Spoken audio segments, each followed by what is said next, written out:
Kate Coventry. An Autobiography. Edited by G. J. Whyte-Melville. Illustration. Now began a battle in good earnest. T. Nelson and Sons, 1909. Chapter 1-3, Chapter 2-15, Chapter 3-24, Chapter 4-35, Chapter 5-46, Chapter 6-58, Chapter 7-66, Chapter 8-77, Chapter 9-89, Chapter 10-103, Chapter 11-114, Chapter 12-125, Chapter 13-138, Chapter 14-151, Chapter 15-163, Chapter 16-175, Chapter 17-188, Chapter 18-201, Chapter 19-214, Chapter 20-228, Chapter 21-241, Chapter 22-254, Chapter 23-267, Chapter 24-274. Kate Coventry. An Autobiography. Chapter 1. Kate, said Aunt Deborah to me as we sat with our feet on the fender one rainy afternoon, or, as we were in London, I should say one rainy morning, in June. I think altogether, considering the weather and what not, it would be as well for you to give up this Ascot expedition, my dear. I own I felt more than half inclined to cry. Most girls would have cried, but Aunt Deborah says I am very unlike the generality of women, and so, although I had ordered a peach-colored mantle, and such a bonnet as can only be seen at Ascot on the Cup Day, I kept back my tears, and swallowed that horrid choking feeling in my throat, whilst I replied, with the most careless manner I could assume, "Goodness, Aunt, it won't rain forever, not that I care, but think what a disappointment for John." I must here be allowed the privilege of my sex, to enter on a slightly discursive explanation as to who Aunt Deborah is and who I am, not forgetting Cousin John, who is good nature itself, and without whom I cannot do the least bit. My earliest recollections of Aunt Deborah, then, date from a period when I was a curly-headed little thing in a white frock, not so very long ago, after all, and the first occasion on which I can recollect her personality with any distinctness was on a certain birthday, when poor grandfather said to me in his funny way, "Kate, you romp, we must get you a rocking horse." Aunt Deborah lifted up her hands and eyes in holy horror and deprecation. "A rocking horse, Mr. Coventry," said she. "What an injudicious selection! Aunt Deborah likes to round her periods, as the book people say. The child is a sad tomboy already, and if you are going to teach her to ride, I won't answer for the consequences in after life, when the habits of our youth have become the second nature of our maturity." Imagine such sentiments so expressed by a tall, austere lady, with high manly features, piercing dark eyes, a front of jet-black hair coming low down on a somewhat furrowed brow. Cousin John says all dark women are inclined to be cross, and I own I think we blondes have the best of it as far as good temper is concerned. My aunt is not altered in the slightest degree from what she was then. She dresses invariably in grey silks of the most delicate shades and texture, carries spectacles low down upon her nose, where they can be of no earthly use except for inspection of the carpet, and wears lavender kid gloves at all hours of the day and night, for Aunt Deborah is vain of her hand, and preserves its whiteness as a mark of her birth and parentage. Most families have a crotchet of some sort on which they plume themselves. Some will boast that their scions rejoice one and all in long noses. Others esteem the attenuated frames which they bequeath to their descendants as the most precious of legacies. One would not part with his family squint for the finest pair of eyes that ever adorned an Andalusian maiden. Another cherishes his hereditary gout as a priceless patent of nobility. And even insanity is prized in proportion to the tenacity with which it clings to a particular race. So the Horsinghams never cease talking of the Horsingham hand, and if I want to get anything out of Aunt Deborah, I have only to lend her a pair of my gloves, and apologize to her for their being so large that she can get both her hands into one. Now the only thing we ever fall out about is what my aunt calls propriety. I had a French governess once who left because I pinned the tail of Cousin John's kite to her skirt, and put white mice in her workbox, and she was always lecturing me about what she called les convenances. Aunt Deborah don't speak much French, though she says she understands it perfectly, and she never lets me alone about propriety. When I came home from church that rainy Sunday with Colonel Bingham, under his umbrella, a cotton one, Aunt Deborah lectured me on the impropriety of such a thing, though the Colonel is 40 if he is a day, and told me repeatedly he was a safe old gentleman. I didn't think him at all dangerous, I'm sure. I rode a race against Bob Dashwood the other morning, once round the inner ring, down Rotten Row, to finish in front of Apsley House, and beat him all to ribbons. Wasn't it fun? And didn't I kick the dirt in his face? He looked like a wall that's been fresh plastered when he pulled up. I don't know who told Aunt Deborah. It wasn't the coachman, for he said he wouldn't, but she heard of it somehow, and of course she said it was improper and unladylike, and even unfeminine, as if anything a woman does can be unfeminine. I know Bob didn't think so, though he got the worst of it every way. To be sure, we women are sadly kept down in this world, whatever we shall be in the next. If they would only let us try, I think we could beat the lords of the creation, as they call themselves, at everything they undertake. Dear me, they talk about our weakness and vanity. Why, they never know their own minds for 2 minutes together, and as for vanity, only tell a man you think him good-looking, and he falls in love with you directly, or if that is too great a bounce, and indeed very few of them have the slightest pretensions to beauty, you need only hint that he rides gallantly, or waltzes nicely, or wears neat boots, and it will do quite as well. I recollect perfectly that Cousin Emily made her great marriage, 5,000 a year and the chance of a baronetcy, by telling her partner in a quadrille, quite innocently, that she should know his figure anywhere. The man had a hump, and one leg shorter than the other, but he thought Emily was dying for him, and proposed within a fortnight. Emily is an artless creature.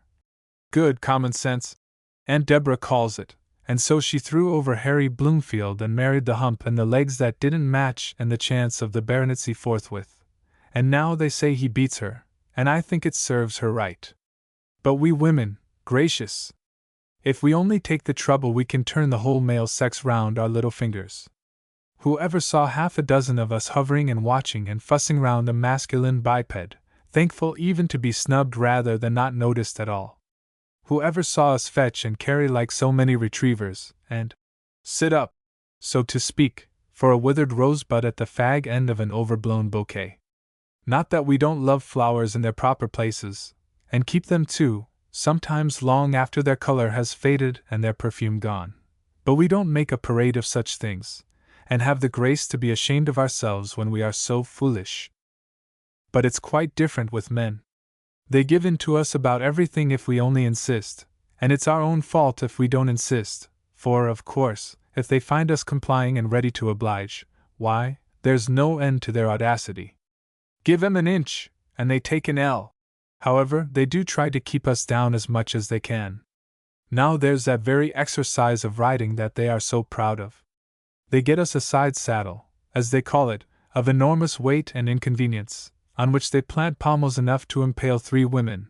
They place us in an attitude from which it is next to impossible to control a horse should he be violent, and in a dress which ensures a horrible accident should he fall, added to which, they constantly give us the worst quadruped in the stable, and yet, with all these drawbacks, such is our own innate talent and capacity, we ride many an impetuous steed in safety and comfort that a man would find a dangerous and incontrollable mount. For my part, I only wish I had been born a man, that's to say, if I could keep my own ideas and feelings. To be sure, I should lose a good many personal adornments, not that I'm vain enough to consider myself a beauty, but still one cannot help being anxious about one's own appearance, particularly if one has a full-length glass in one's bedroom. I need not be ashamed to own that I know I've got bright eyes, and good teeth, and a fresh color, and loads of soft brown hair, and not a bad figure, so my dressmaker tells me, though I think myself I look best in a riding habit. Altogether you can't call that a perfect fright, but nevertheless, I think if I might I would change places with Cousin John. He has no Aunt Deborah to be continually preaching propriety to him. He can go out when he likes without being questioned, and come in without being scolded. He can swagger about wherever he chooses without that most odious of encumbrances called a chaperone, and though I shouldn't care to smoke as many cigars as he does, much as I like the smell of them in the open air, yet I confess it must be delightfully independent to have a latchkey. I often wonder whether other people think Cousin John good-looking. I have known him so long that I believe I can hardly be a fair judge. He is fresh-colored, to be sure, and square and rather fat, and when he smiles and shows all his white teeth, he has a very pleasant appearance. But I think I admire a man who looks rather more of a roue, not like Colonel Bingham exactly, whose face is all wrinkles and whiskers, but a little careworn and jaded, as if he was accustomed to difficulties, and had other things to occupy his thoughts besides his horses and his dinner. I don't like a man that stares at you, and I don't like a man that can't look you in the face. He provokes me if he is all smiles, and I've no patience with him if he's cross. I'm not sure I know exactly what does please me best, but I do know that I like Cousin John's constant good humor, and the pains he takes to give me a day's amusement whenever he can, or what he calls, have Cousin Kate out for a lark. And this brings me back to Aunt Deborah and the expedition to Ascot, a thing of all others I fancied was so perfectly delightful.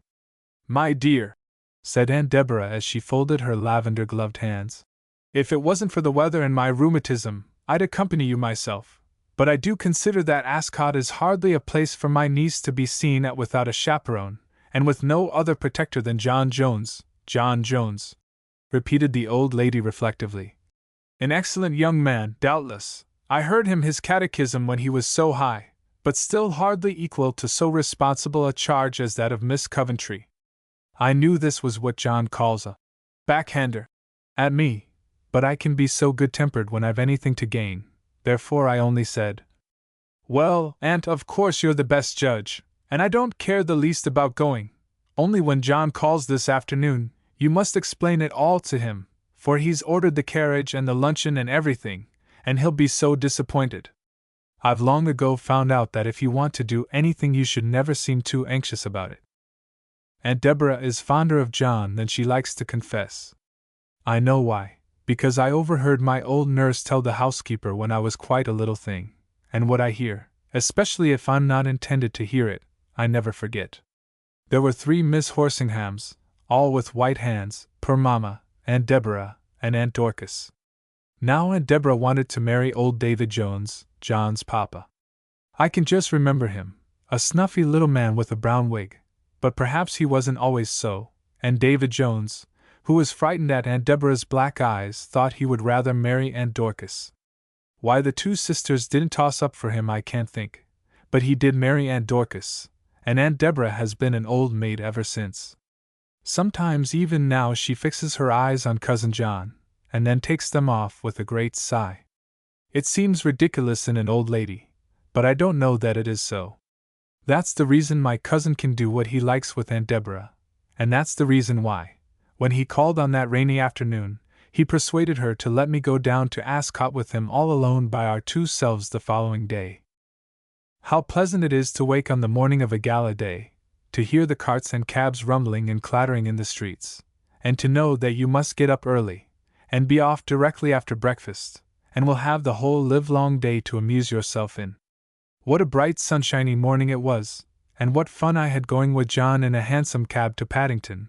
I like a hansom cab, it goes so fast, and then down to Windsor by the train in a carriage full of such smart people, some of whom I knew quite well by name, though not to speak to. The slang aristocracy, as they are called, muster in great force at Ascot. Nor could anything be more delightful than the drive through Windsor Forest up to the course, such a neat phaeton and pair, and John and I like a regular Darby and Jones sitting side by side. Somehow that drive through Windsor Forest made me think of a great many things I never think of at other times. Though I was going to the races, and fully prepared for a day of gaiety and amusement, a half-melancholy feeling stole over me as we rolled along amongst those stately old trees, and that lovely scenery, and those picturesque little places set down in that abode of beauty. I thought how charming it would be to saunter about here in the early summer mornings or the still summer nights, and listen to the thrush and the blackbird and the nightingale in the copse, and then I thought I would not care to wander here quite alone, and that a whisper might steal on my ear, sweeter than the note of the thrush and the nightingale, and that there might be a somebody without whom all that sylvan beauty would be a blank, but with whom any place would become a fairyland.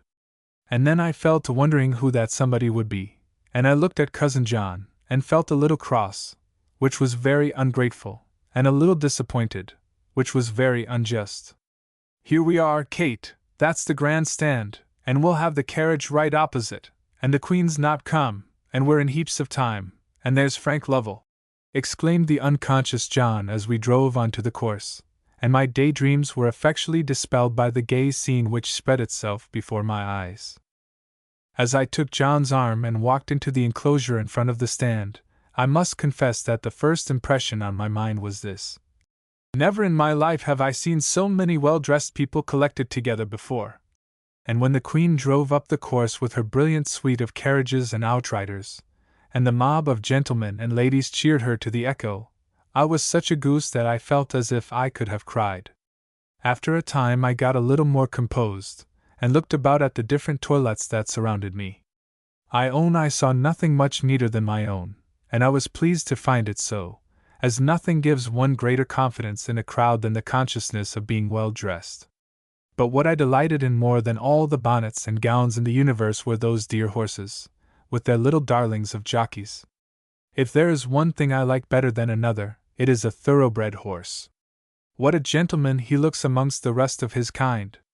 How he walks down the course, as if he knew his own value, self-confident, but not vain, and goes swinging along in his breathing gallop as easily and as smoothly as if I was riding him myself, and he was proud of his burthen. When Colonist won the cup, I felt again as if I could have cried. It was a near race, and closely contested the whole way from the distance in. I felt my blood creeping quite chill, and I could perfectly understand then the infatuation men cherish about racing, and why they ruin their wives and children at that pursuit. What a relief it was when the number was up, and I could be quite satisfied that the dear bay horse had won. As for the little jockey that rode him, I could and would have kissed him. Just then Cousin John came back to me, with his sunny, laughing face, and I naturally asked him, had he won his money? John never bets, but he replied, I'm just as pleased as if I'd won a fortune. Only think, Frank Lovell has landed 1,200. Well, I replied, I am glad of it, which is very good of me, seeing that I don't know Mr. Lovell. Don't know Frank Lovell! Exclaimed John. The greatest friend I have in the world. Men's friends always are the greatest in the world. I'll introduce him to you. There he is. No, he isn't. I saw him a moment ago. And forthwith John launched into a long biography of his friend Frank Lovell, how that gentleman was the nicest fellow and the finest rider and the best shot in the universe, how he knew more about racing than any man of his age, and had been in more difficulties, and got out of them better, and robbed the public generally with a more plausible air, how he sang a capital song, and was the pleasantest company, and had more brains than the world gave him credit for, as indeed might easily be the case, how he was very good-looking, and very agreeable, and met with great success, whatever that means, in society, how Lady Scapegrace was avowedly in love with him, and he had thrown over pretty Miss Pinafore because he wouldn't leave the army, and 6 months afterwards was obliged to sell his commission, when Outsider won the 2,000, together with various other details, which lasted till it was time to have luncheon, and go back to Windsor to catch the 4 o'clock train. Though evidently such a hero of John's, I confess I didn't like what I heard of Frank Lovell at all. Chapter 2. We've got such a sweet little house in Lowndes Street, to my mind the very best situation in London. When I say we, of course I mean Aunt Deborah and myself. We live together, as I hope we always shall do, as Aunt Deborah says, till one of us is married.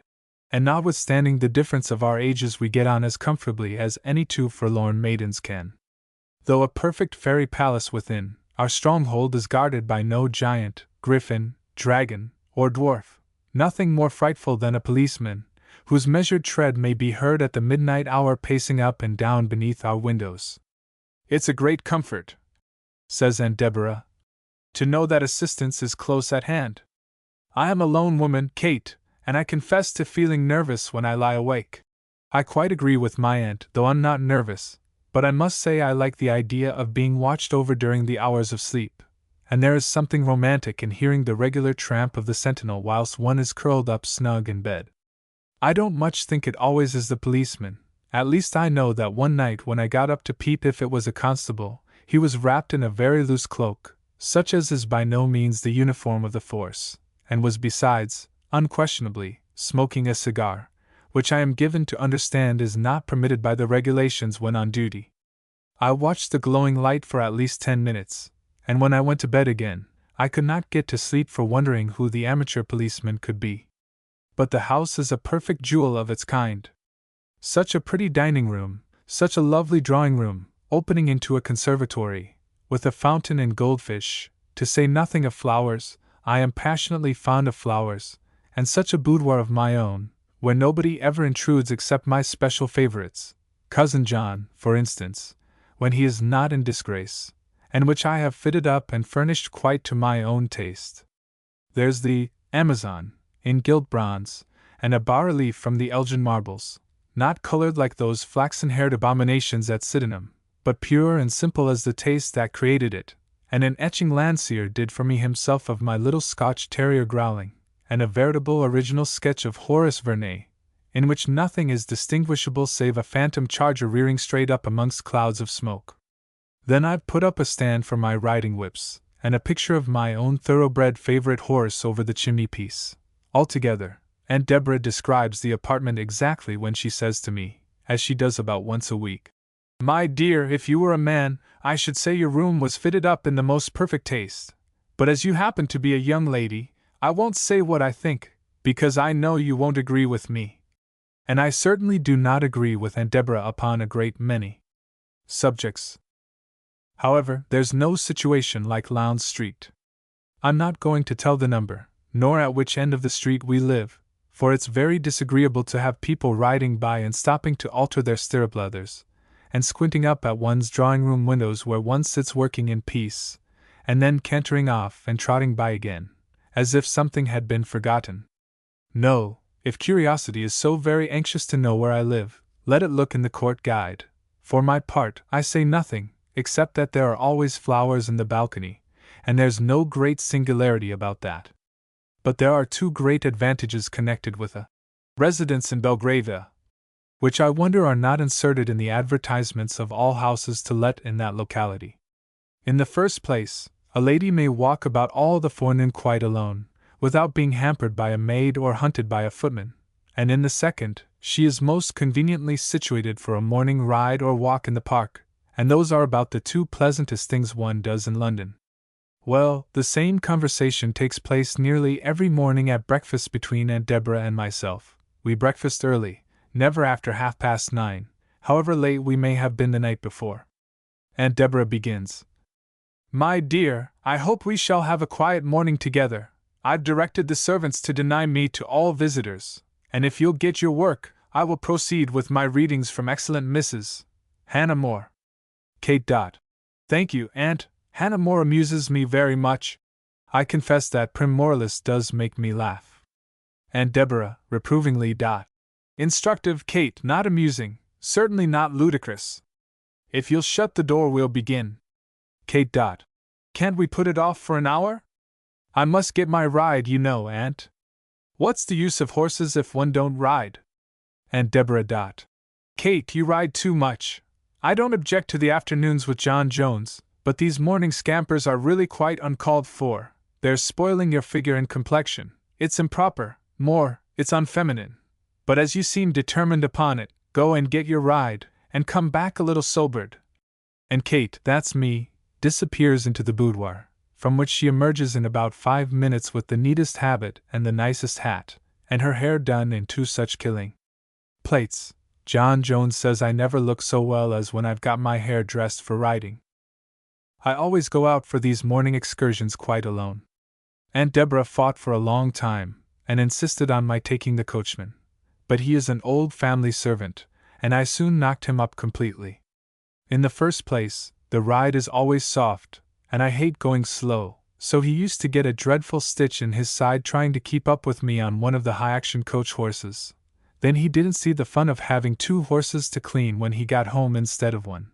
So when he found he couldn't get another helper, we begged him off between us, and I go out now unencumbered by that excellent and pursy old man.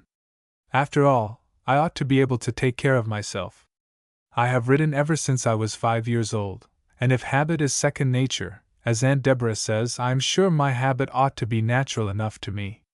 I recollect as well as if it was yesterday, when poor Papa put me on a shaggy Shetland pony, and telling me not to be frightened, gave it a thump, and started me off by myself. I wasn't the least bit afraid, I know that. It was a new sensation, and delightful. Round and round the field we went, I shaking my reins with one hand, and holding on a great flapping straw hat with the other, the pony grunting and squeaking, with his mane and tail floating on the breeze, and Papa standing in the middle, waving his hat and applauding with all his might. After that I was qualified to ride anything, and by the time I was 12, there wasn't a hunter in the stables that I wouldn't get on at a moment's notice. I am ashamed to confess that I have even caught the loose cart horses in a field, and ridden them without saddle or bridle. I never was beat but once, and that was at Uncle Horsingham's when I was about 15. He had bought a mare at Tattersall's for his daughter to ride, and brought her down to Dangerfield, thinking she would conduct herself like the rest of her species. How well I remember my governess's face when she gave me leave to go to the stable with Sir Harry and look over the new purchase.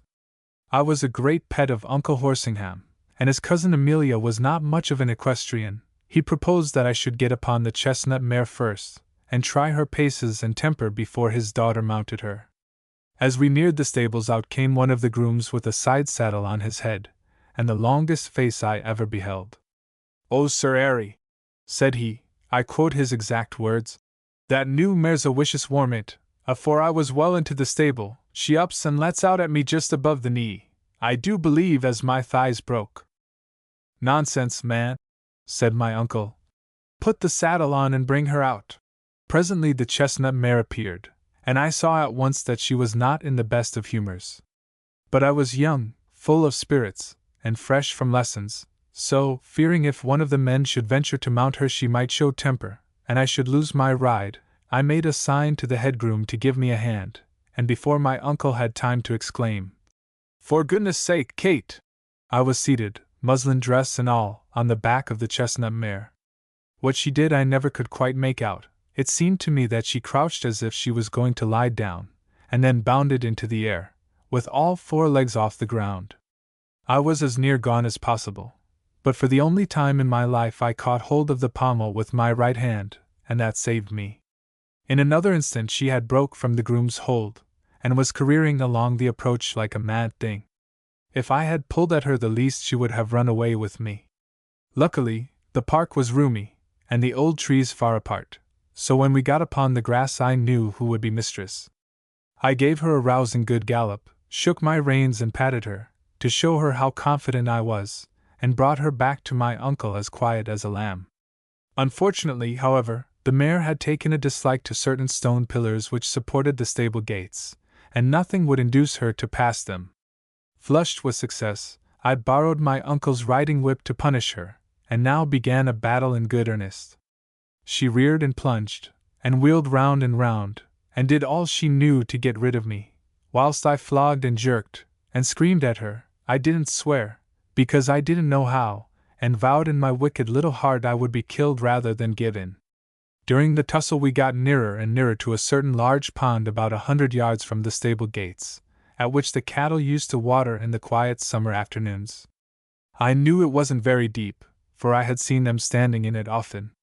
By the time we were close on the brink the whole household had turned out to see Miss Kate killed, and just as I hit the mare a finishing cut over the ears, I caught a glimpse of my governess in an attitude of combined shame, horror, and disgust that I shall never forget. The next moment we were overhead in the pond, the mare having dashed blindly in, caught her 4 feet in the bridle, and rolled completely over. What a ducking I got, to be sure! But it was nothing to the scolding I had to endure afterwards from all the females of the family, including my governess. Only Uncle Horsingham stuck up for me, and from that time till the day of his death vowed he had never known but one plucky fellow in the world, and that was his little niece Kate. No wonder I feel at home on Brilliant, who never did wrong in his life, who will eat out of my hand, put his foot in my apron pocket, follow me about like a dog, and is, I am firmly persuaded, the very best horse in England. He is quite thoroughbred, though he has never been in training, and is as beautiful as he is good. Bright bay, with such black legs, and such a silky mane and tail. I know lots of ladies whose hair is coarser than Brilliant's. 15 hands 3 inches, and Cousin John says well up to his weight, an honest 14 stone. With the smallest nose, and the leanest head, and the fullest dark eye, and the widest, reddest nostril, his expression of countenance, when a little blown, is the most beautiful I ever beheld, and not a white mark about him except a tiny star in the very middle of his forehead. I know it well, for I have kissed it often and often. The picture over my chimney piece does not half do him justice. But then, to be sure, its pendant, painted by the same artist, and representing my other horse, White Stockings, flatters that very plain and excellent animal most unblushingly. Of all delights in the world, give me my morning canter up the park on Brilliant.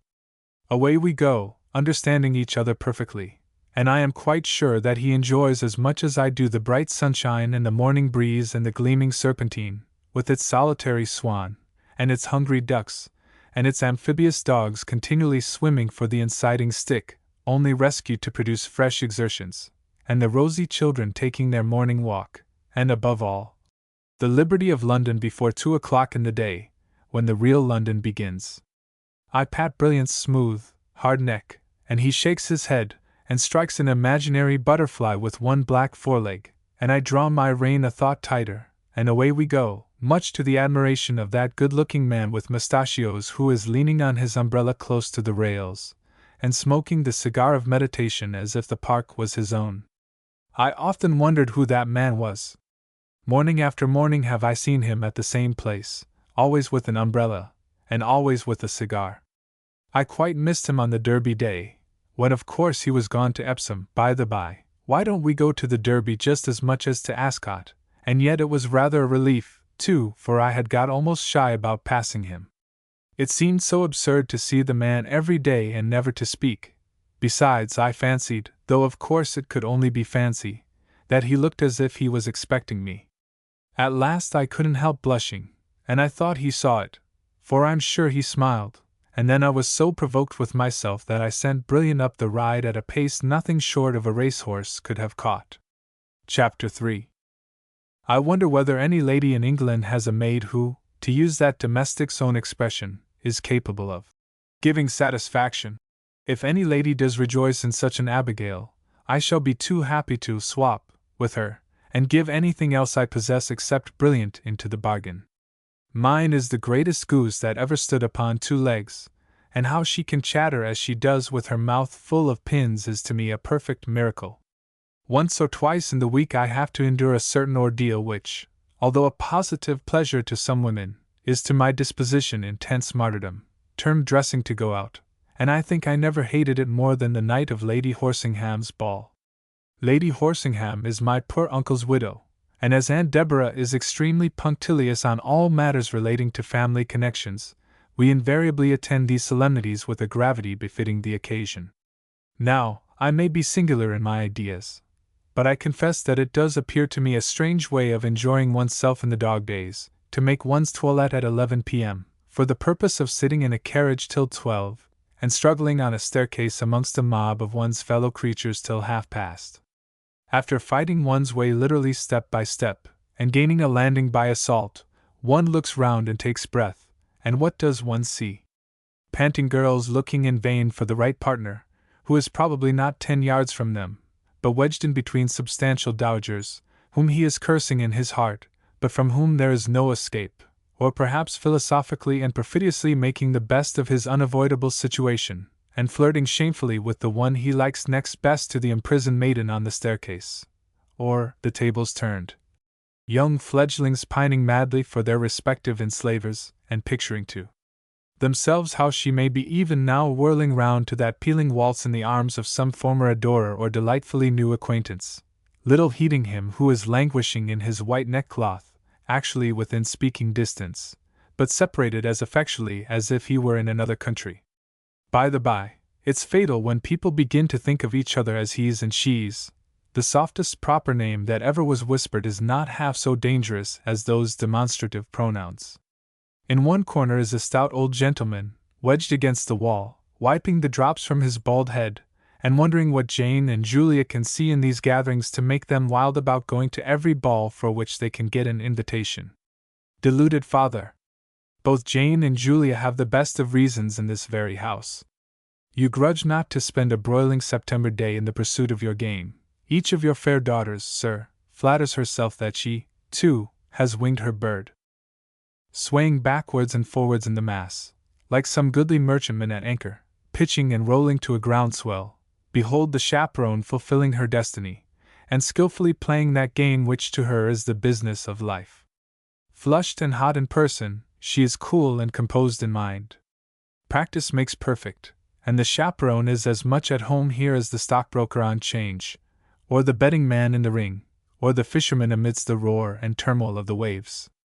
With lynx eyes she notes how Lady Carmine's eldest girl is carrying on with young Thriftless, and how Lord Luby's eyeglass is fixed on her own youngest daughter, yet for all this she is not absent or preoccupied, but can whisper to stupid Lady Dulwich the very latest intelligence of a marriage, or listen, all attention, to the freshest bit of scandal from Mrs. General Gabler. But perhaps by this time you have floated with the tide into the doorway, and received from your hostess the cordial shake of the hand or formal bow which makes you free of the place. So, with patience and perseverance you work your way at last into the dancing-room, and you now see what people come here for, dancing of course.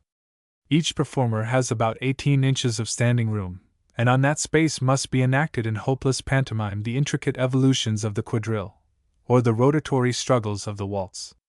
Sliding and smiling, and edging and crushing, the conscientious dancers try to fulfill their duties, and much confusion and begging of pardons are the natural results. However, it's a rare place for love-making.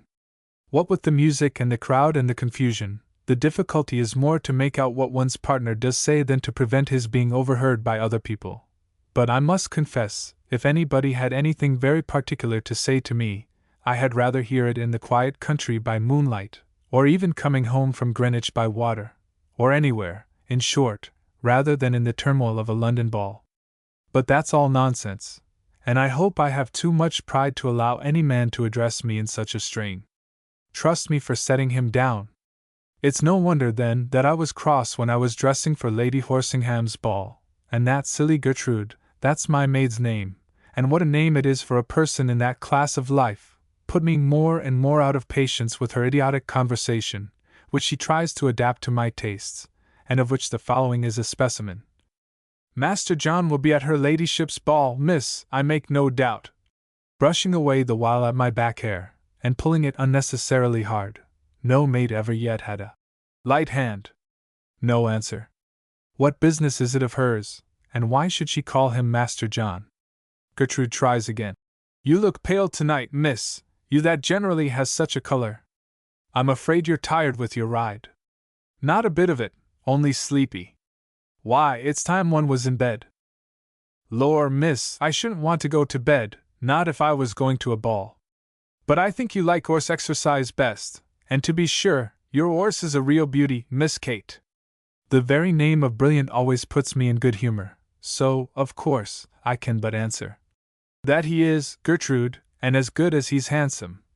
On which my voluble handmaid goes off again at score. That's what I say, miss, when I see him coming round to the door, with his long black tail and his elegant shape and his thin legs. Thin legs. I can't stand that, to hear my beautiful brilliant's great strong legs called thin, as if he were made of paper. I feel I am getting savage again, so I cut Gertrude short, and bid her finish my hair, and hasten my dressing, for Aunt Deborah don't take long, and we shall be late for the ball. At the mention of the word ball, off goes Gertrude again. What a grand ball it'll be, miss, as all her ladyship's is, and I know there'll be no young lady there as will be better dressed than my young lady, nor better looking neither, and I'm sure, to see you and Master John stand up together, as you did last Christmas when we was all at Dangerfield. And I says to the steward, Mr. Musty, says I, a handsomer couple than them two I never clapped eyes on.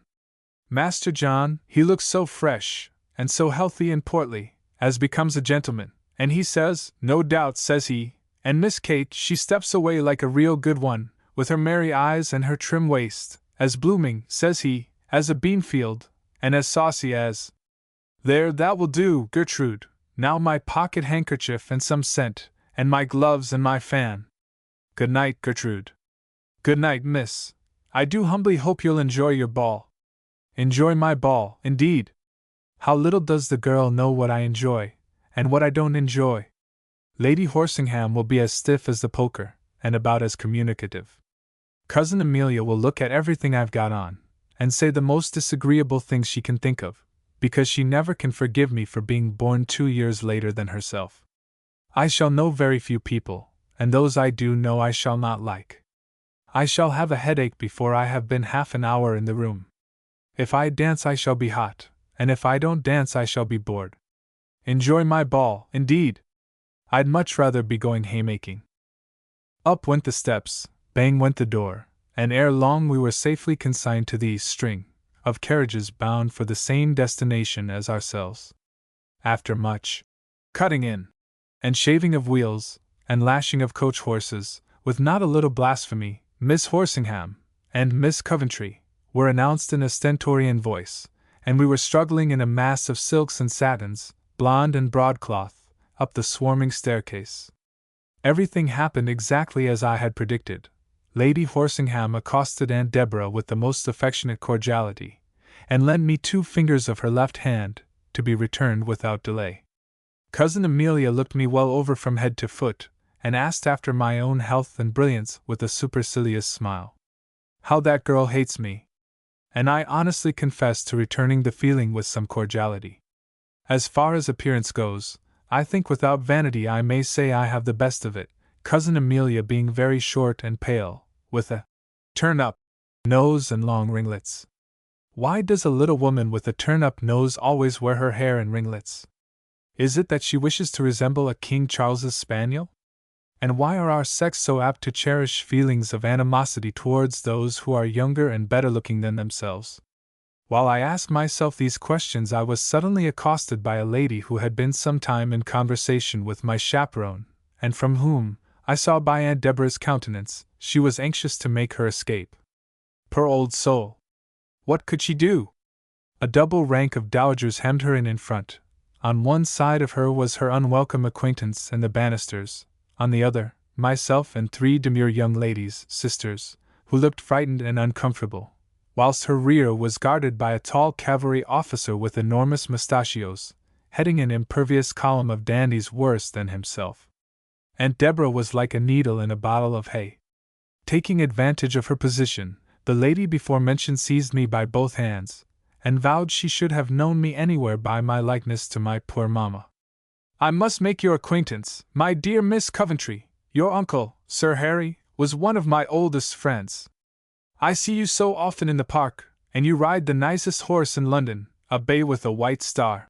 Of course I bowed in affirmative, and shook my new friend by the hand with a cordiality equal to her own. A conversation begun in so promising a manner as by a reference to my favourite was sure to go on swimmingly. Besides, we could not have got away from each other if we would, and ere long I found Mrs.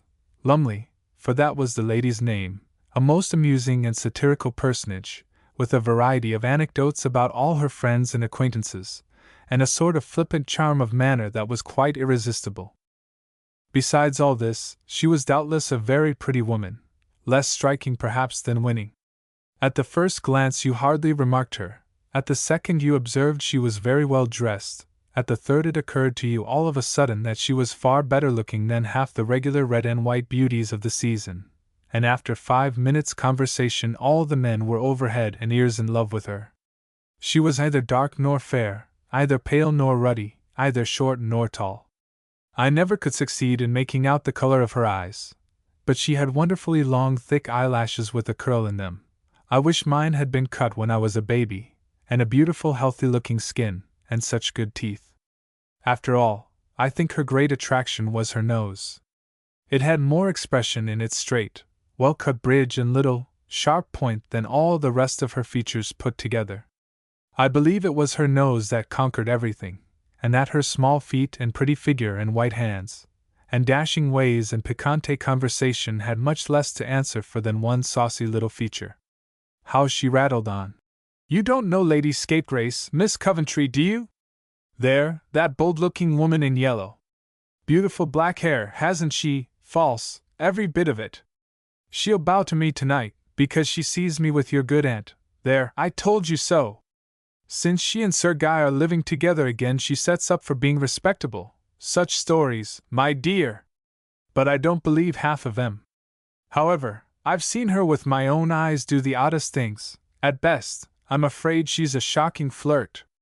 There's your cousin, Mr. Jones. You see, I know everybody. How black he looks! He don't like me. A great many people don't.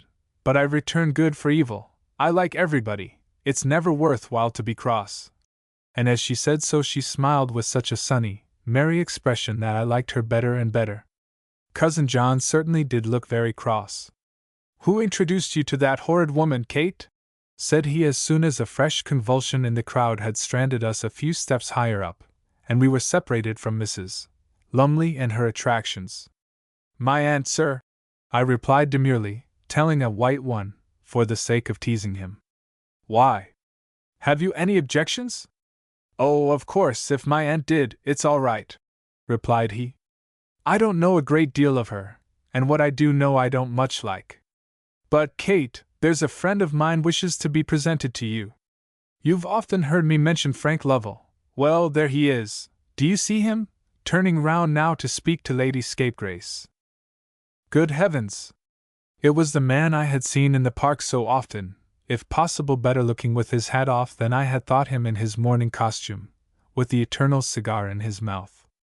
I have a sort of dim recollection of his making his bow to my aunt, who received him, as she does all good-looking young men, with a patronizing smile, and a vision of John doing the polite, and laughing as he ceremoniously introduced Captain Lovell, and Miss Coventry, and something said about the honor of the next waltz.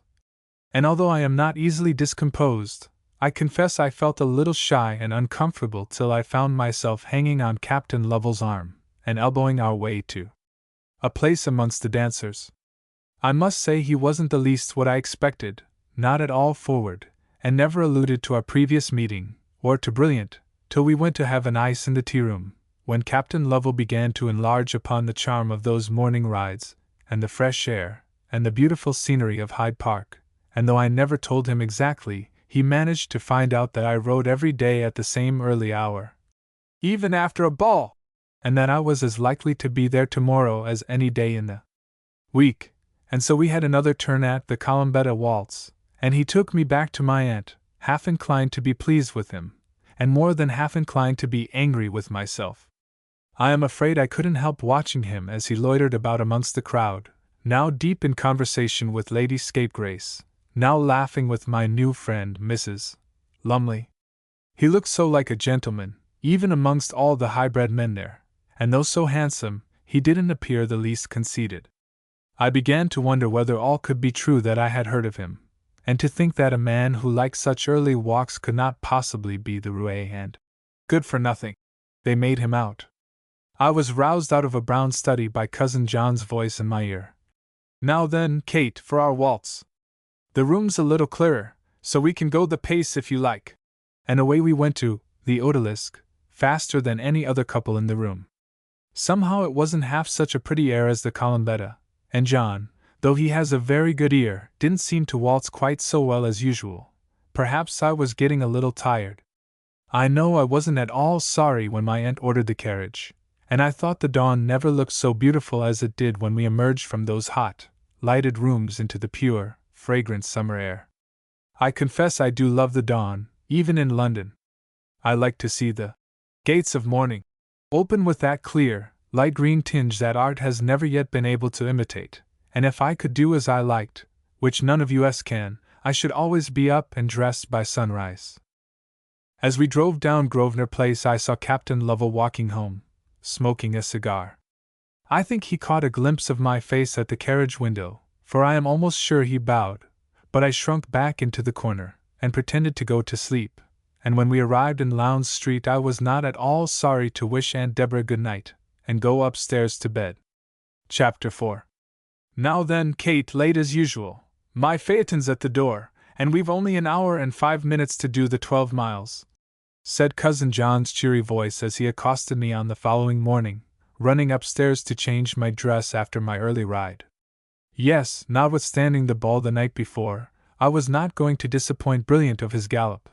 Besides, these things are all habit. If you once get accustomed to early hours, nothing is so easy as to keep to them.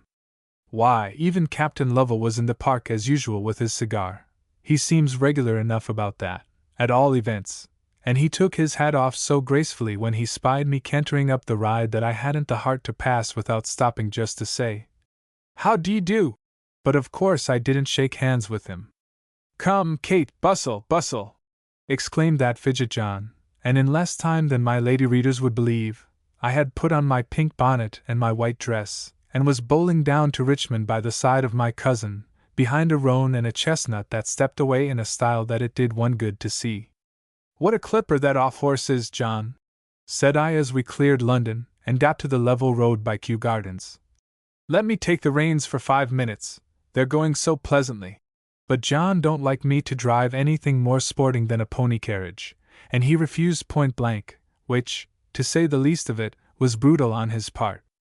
If I hadn't thought it would make me sick, I should have liked to smoke, on purpose to provoke him.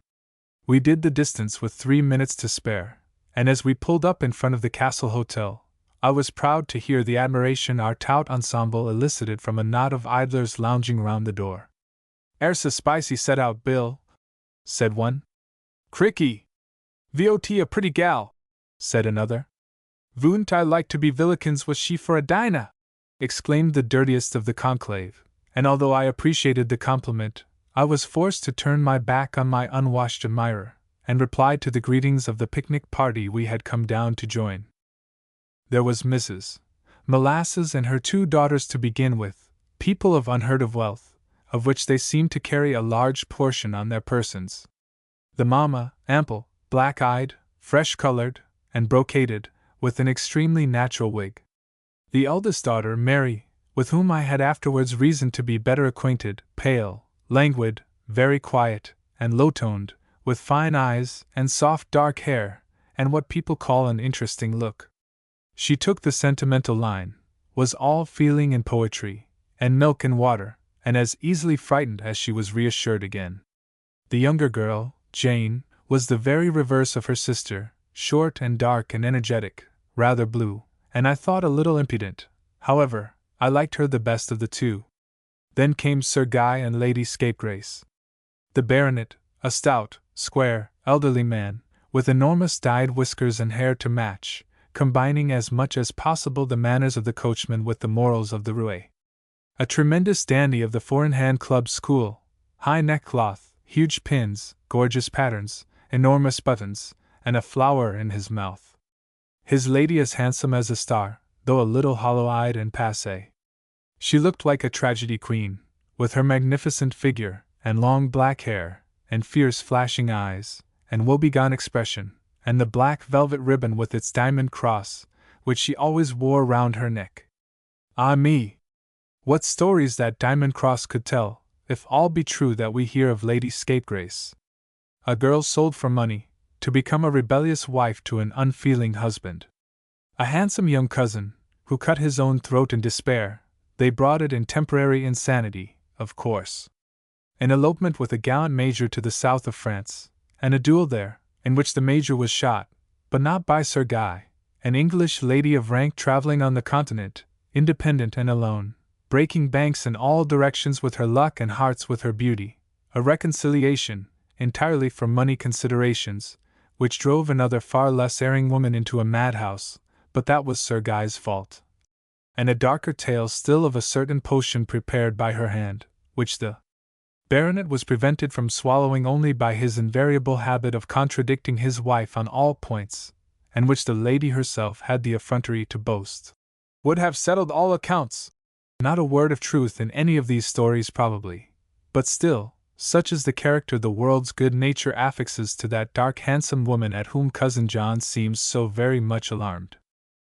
Then there was an elderly Miss Minnows, who was horribly afraid of catching cold, but in whose character I could perceive no other very salient point, and a fair-haired young gentleman, whose name I did not distinctly catch, and who looked as if he ought to have been at school, where, indeed, I think he would have been much happier, and sundry regular stereotyped London men and women, well bred and well dressed, and cool and composed, and altogether thoroughly respectable and stupid, and a famous author, who drank a great deal of wine, and never opened his lips to speak, and I think that was all. No, by the by, there was Captain Lovell, who came very late, and we went soberly into Richmond Park, and dined under a tree.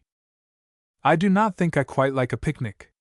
It is all very well, like most other arrangements, if everything goes right, but I sat between Sir Guy Scapegrace and the light-haired young gentleman, and although I could hear lots of fun going on at the other end of the tablecloth, where Cousin John and Mary Molasses and Captain Lovell had got together, I was too far off to partake of it, and my vis-a-vis, Lady Scapegrace, scowled at me so from under her black eyebrows, though I believe utterly unconsciously, that she made me feel quite nervous. Then it was not reassuring to have that odious Sir Guy pressing me to eat everything, and looking right under my bonnet, and asking me to drink champagne at least 4 times, and if I turned to my other neighbor, and ventured to address him on the most commonplace subject, he blushed so painfully that I began to think he was quite as much afraid of me as I was of Sir Guy. Altogether I was rather glad when the things were cleared away and put back into the hampers, and the gentlemen asked leave to light their cigars, and we broke up our circle, and lounged about and enjoyed ourselves in the shade of those fine trees on that dry velvet sward. We were rather put to it though for amusement, and had to propose games of forfeits and other pastimes, and Cousin John, quite unwittingly, got me into a sad scrape by boasting about his horses.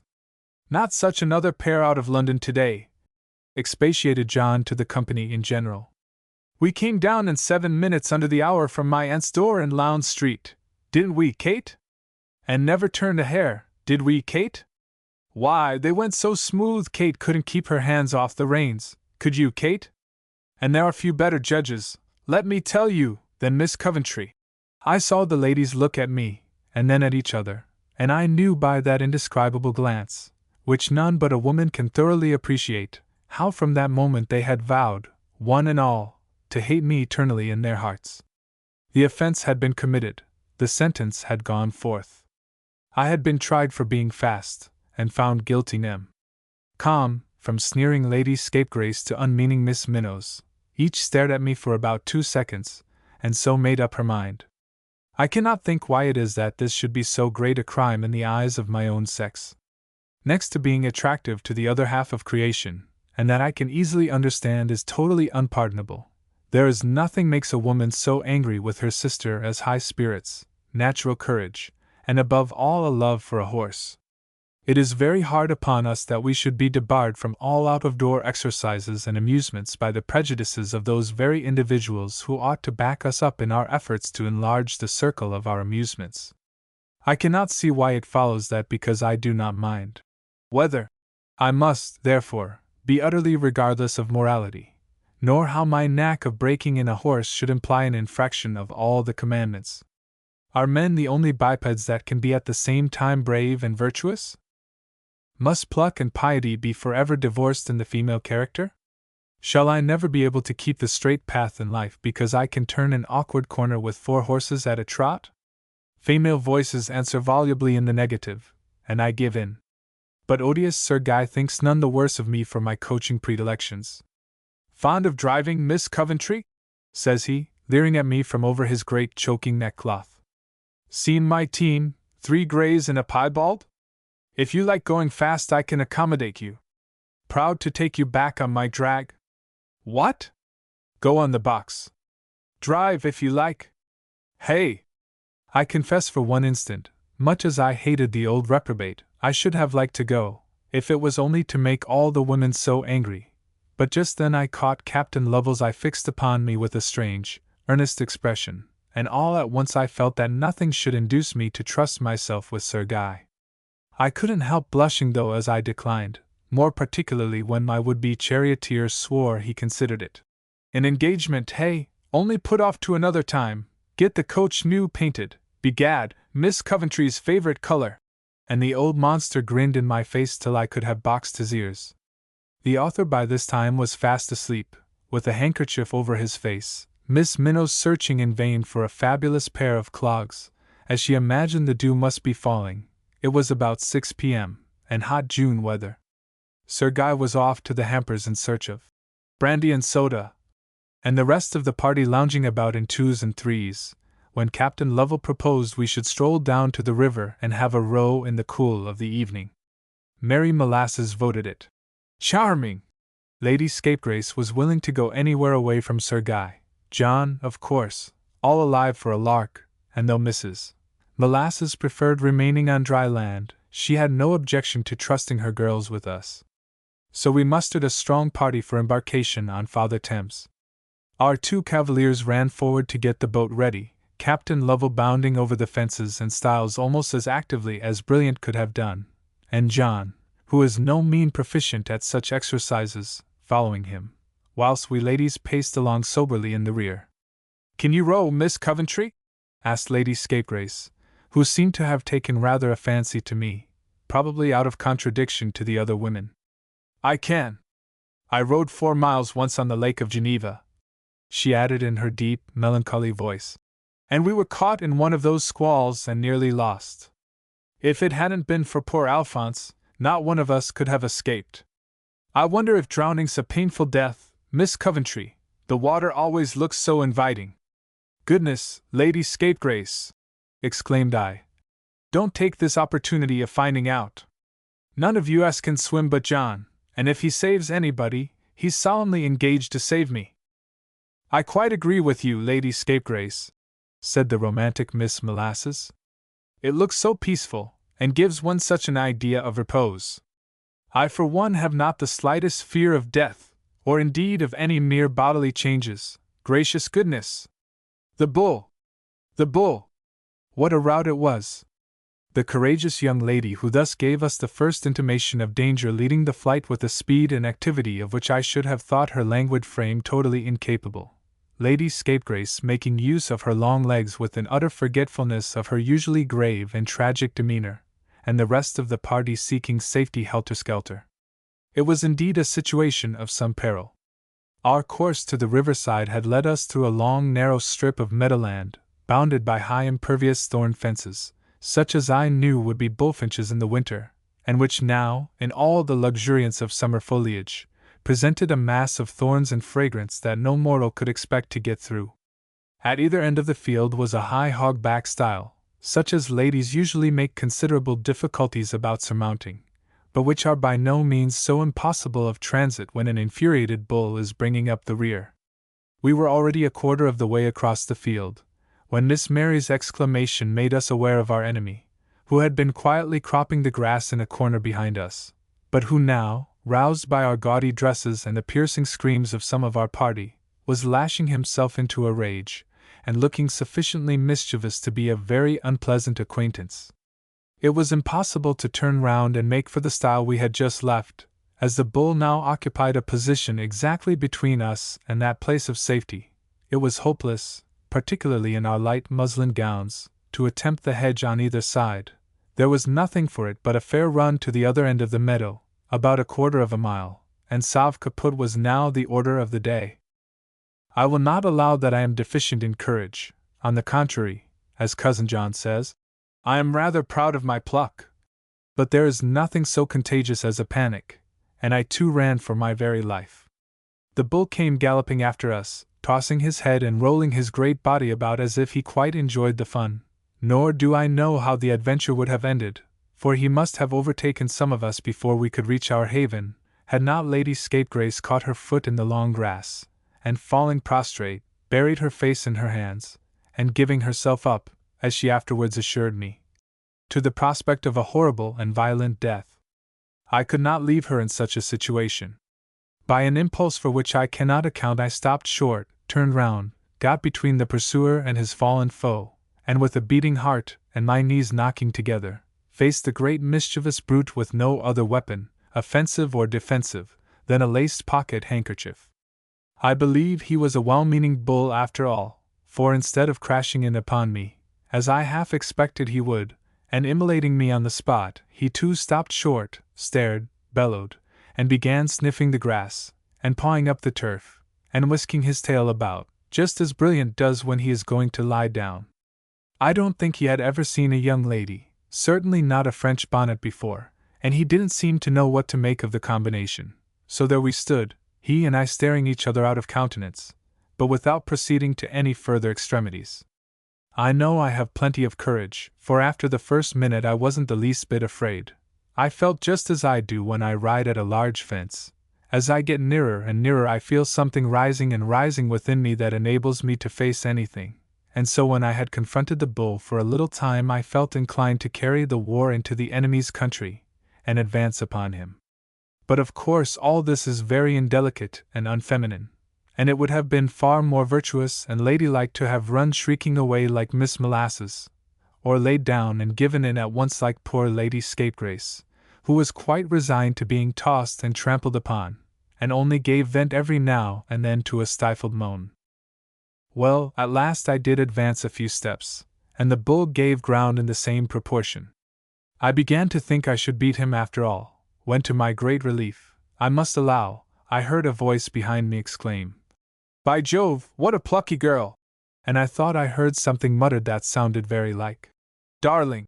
But of course that couldn't be meant for me, and Captain Lovell, hot, handsome, and breathless, made his appearance, and soon drove our enemy into the farthest corner of the field.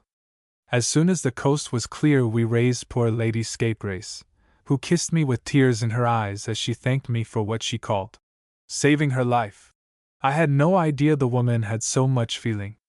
Captain Lovell gave each of us an arm as we walked on to join our party, and he explained how the screams of Miss Molasses had reached him even at the riverside, and how he had turned and hastened back immediately, fortunately in time to be of some use. But I never saw a finer thing done, Miss Coventry. If I live to 100 I shall never forget it. And he looked as if he would have added, "Or you either." Many were the exclamations, and much the conversation created by our adventure. The ladies who had run away so gallantly were of course too much agitated for the proposed boating excursion, so after sundry restoratives at the hotel we ordered the carriages to return to town. Cousin John gave Frank, as he calls him, a place in the back seat of his phaeton, and he leaned over and talked to me the whole way home. What a pleasant drive it was in the moonlight, and how happy I felt. I was really sorry when we got back to London. Frank seemed quite anxious to make Aunt Deborah's acquaintance, and I thought I shouldn't wonder if he was to call in Lowndes Street very soon. Chapter 5. When Aunt Deborah is laid up with one of her colds she always has a wonderful accession of propriety, accompanying the disorder, and that which would appear to her at the worst a harmless escapade when in her usual health and spirits becomes a crime of the blackest dye when seen through the medium of barley broth and water gruel, these being Aunt Deborah's infallible remedies for a catarrh. Now, the cold in question had lasted its victim over the Ascot meeting, over our picnic to Richmond, and bade fair to give her employment during the greater part of the summer, so obstinate was the enemy when he had once possessed himself of the citadel, and under these circumstances I confess it appeared to me quite hopeless to ask her permission to accompany Cousin John on a long-promised expedition to Hampton Races. I did not dare make the request myself, and I own I had great misgivings, even when I overheard from my boudoir the all-powerful John preferring his petition, which he did with a sort of abrupt good humor peculiarly his own. "Going to take Kate out for another lark, Aunt, if you have no objection," says John, plumping down into an armchair, and forthwith proceeding to entangle Aunt Deborah's knitting into the most hopeless confusion. "Only some quiet races near town, all amongst ourselves, you know, gentlemen riders, and that sort of thing." Aunt Deborah, who is a good deal behindhand in all matters connected with the turf, and who has set her face into a determined refusal when she hears the word racing, rather relaxes at the mention of gentlemen riders, and replies gravely, "John, I want to talk to you about Kate. The girl's wild after horses and hounds and all such unfeminine pursuits. I wonder you like to see it yourself, my dear. Now, don't you think it would be far better to encourage her in domestic tastes and amusements? I give you my word, she hasn't done a bit of worsted work for a fortnight." John's face must have been good at this piece of intelligence. If there is one thing he hates more than another it is cross-stitch. but he replied with exemplary gravity that Cousin Kate never was strong, you know, Aunt, and she is ordered to be a good deal in the open air, with plenty of horse exercise, and this is delightful weather for riding. Well, John, says Aunt Deborah, of course, if you don't mind it, I needn't. You'll be the sufferer, my dear, not I. I wonder what she meant by that. And I must let her go if you choose to take her, John. How like your father you're growing, my handsome boy! And Aunt Deborah kissed Cousin John on the forehead, with tears in her eyes, and they called to me to get ready, and the horses came round, and in less than 10 minutes we were up and away. It was very gratifying to overhear the complimentary remarks made upon the general appearance of White Stockings, whom I had written down to save Brilliant, and who, despite his ugliness, is a very hunting-looking horse. Looks a game un, don't he, Squire? Remarked a jolly-looking Surrey farmer in top boots to a dilapidated friend in a white neckcloth. Shouldn't wonder if he couldn't kick the dirt in some of their faces, with that tight last to keep his head straight. The friend was a melancholy man, and nodded his silent affirmative with a sigh. I think, early as it was, they had both been drinking. Look at that chestnut horse! Exclaimed a good-looking boy of some 20 summers, who had coached his own drag down, like a second phaeton, only as yet with better luck, and was now smoking a huge cigar on its roof. Isn't he the image of old Paleface? Who's the woman, eh? Does nobody know her? I'll ask her to come and sit up here. She looks like a lady, too, he added, checking himself. Never mind, here goes.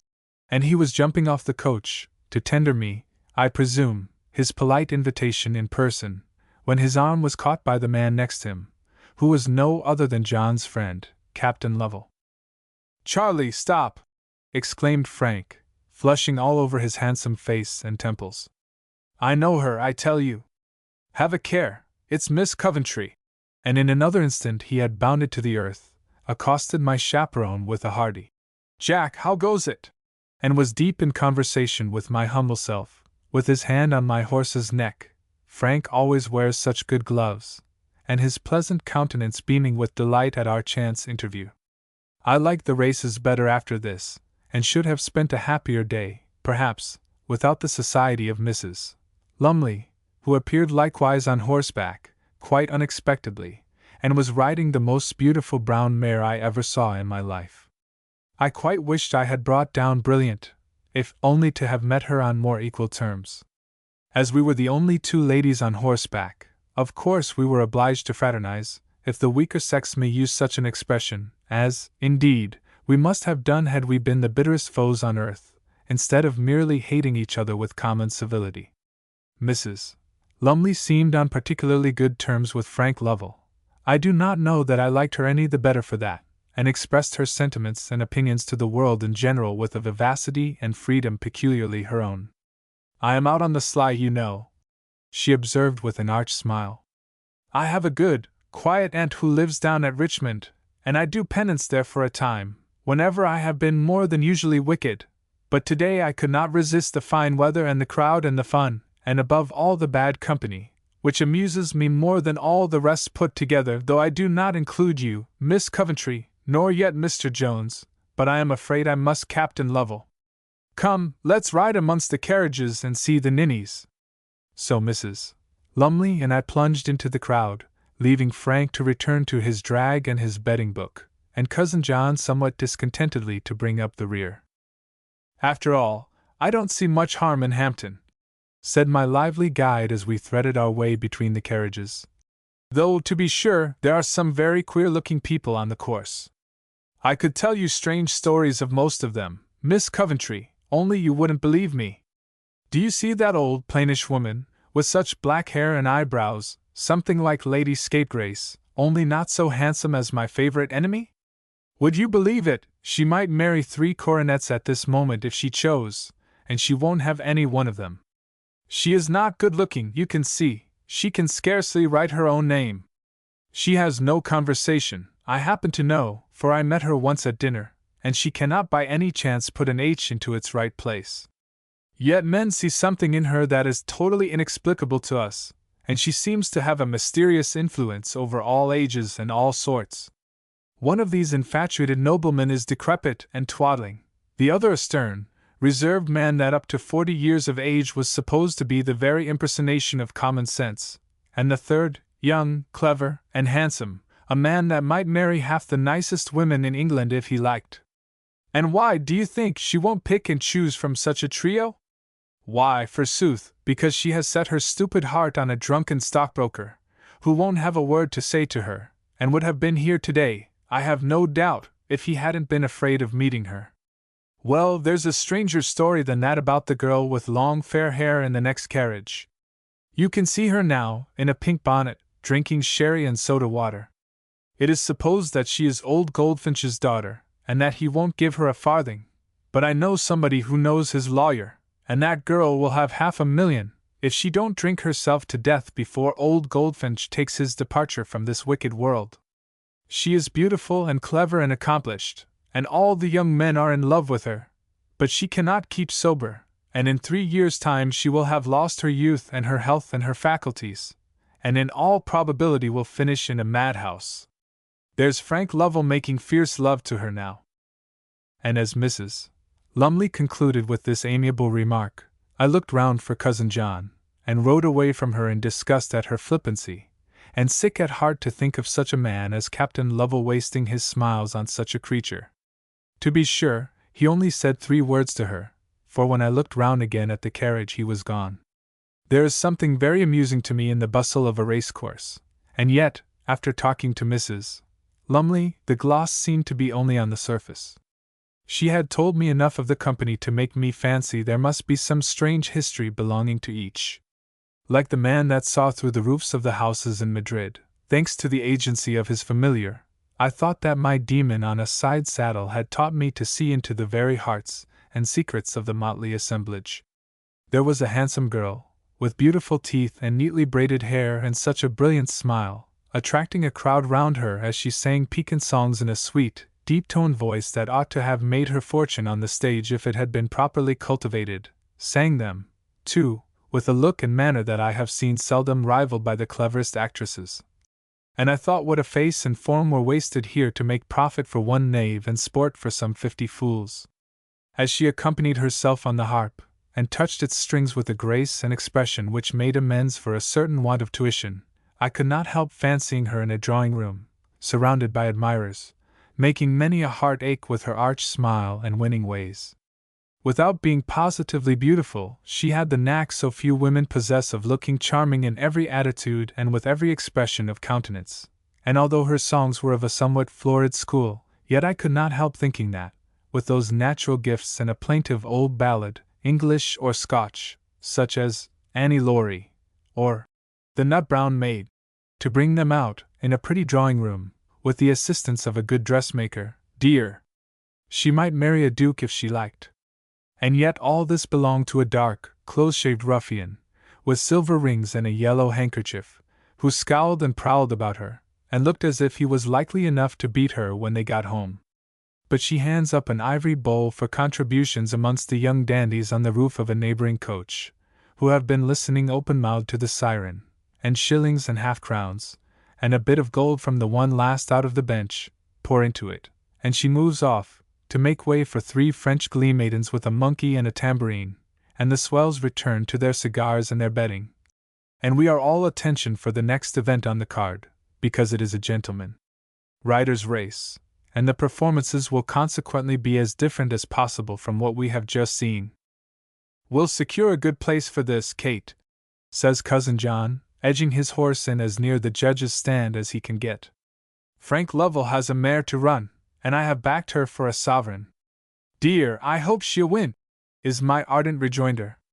Thank you, Kate, says kind Cousin John, who concludes I take an unusual interest in his speculations, and forthwith we proceed to criticize the 3 animals brought to the post, and to agree that Captain Lovell's parachute is far the best looking of the lot, or, as Sir Guy Scapegrace says to the well-pleased owner, if make and shape go for anything, Frank, she ought to beat them, as far as they can see. Sir Guy is chaperoning a strange-looking party of men and women, who have been very noisy since luncheon time. He is attired in a close-shaved hat, which he had the effrontery to take off to me, but I looked the other way, a white coat, and a red neckcloth, the usual flower in his mouth being replaced for the occasion by a large cigar. Captain Lovell hopes. I admire his mare. She has a look of brilliant from here, Miss Coventry. Baby Larkins of the Lancers is to ride, and the baby will do her justice if any one can. He's far the best of the young ones now. Do you mean his name is Baby? Said I, much amused. Or that you call him so because he is such a child?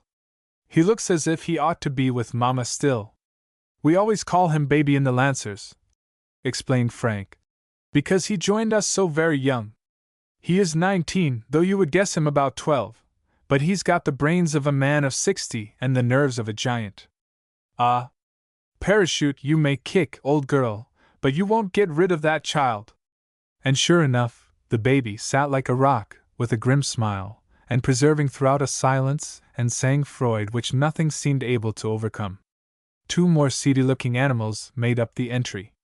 The lamer one of the 2 was ridden by a stout major with a redundancy of mustaches, the other by a lanky cornet of heavy dragoons, who seemed not to know where on earth to dispose of his arms and legs, besides finding his cap somewhat in his way, and being much embarrassed with his whip.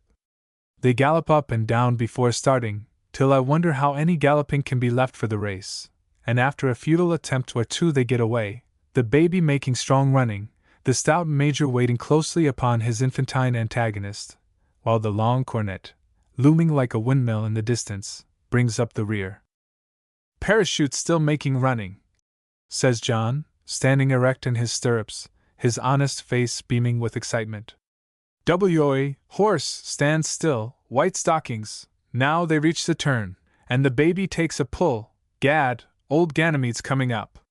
Well done, Major. No, the old one's flogging. Parachute wins. Now, baby, now, Major, the horse, the mare, best race I ever saw in my life. A dead heat. Ha! Ha! Ha! The latter explosion of mirth is due to the procrastinated arrival of the long cornet, who flogs and works as religiously home as if he had 100 more behind him, and who reaches the weighing enclosure in time to ascertain with his own eyes that Ganymede has won, the lame plater who rejoices in that classical appellation having struggled home first by a head. Notwithstanding, as the sporting papers afterwards expressed themselves, the judicious riding and beautiful finish of that promising young jockey Mr. B. Larkins. The baby himself, however, is unmoved as usual, nodding to Parachute's disappointed owner without moving a muscle of his countenance. He merely remarks, "Short of work, Frank. Told you so afore I got up," and putting on a tiny white overcoat like a plaything, disappears, and is seen no more. What a confusion there is in getting away! Sir Guy Scapegrace has a yearly bet with young Phaeton, who wanted to invite me on his box, as to which shall get first to Kensington on their way back to town. You would suppose Sir Guy was very happy at home by his anxiety to be off. The 2 drags are soon bumping and rolling and rattling along the sward. The narrow lane through which they must make their way is completely blocked up with spring vans, and tax carts, and open carriages, and shut carriages, and broughams, and landaus, and every description of vehicle that ever came out of Long Acre, whilst more 4-horse coaches, with fast teams and still faster loads, are thundering in the rear. Slang reigns supreme, and John Gilpin's friend, who had a ready wit, would here meet with his match. Nor are jest and repartee, what John calls chaff, the only missiles bandied about. Toys knocked off, the sticks, for the purpose, darken the air as they fly from one vehicle to another, and the broadside from a well-supplied coach is like that of a 74. Fun and good humor abound, but confusion gets worse confounded. Young Phaeton's will is locked with a market gardener's, who is accompanied by 2 sisters-in-law and the suitors of those nowise disconcerted damsels, all more or less intoxicated. Thriftless has his near leader in the back seat of a pony carriage, and Sir Guy's off-wheeler is over the pole. John and I agree to make a detour, have a pleasant ride in the country, never mind about dinner, and so get back to London by moonlight. As we reach a quiet, sequestered lane, and inhale the pleasant fragrance of the hawthorn, always sweetest towards nightfall, we hear a horse's tramp behind us, and are joined by Frank Lovell, who explains with unnecessary distinctness that He always makes a practice of riding back from Hampton to avoid the crowd, and always comes that way. If so, he must be in the habit of taking a considerable detour. But he joins our party, and we ride home together.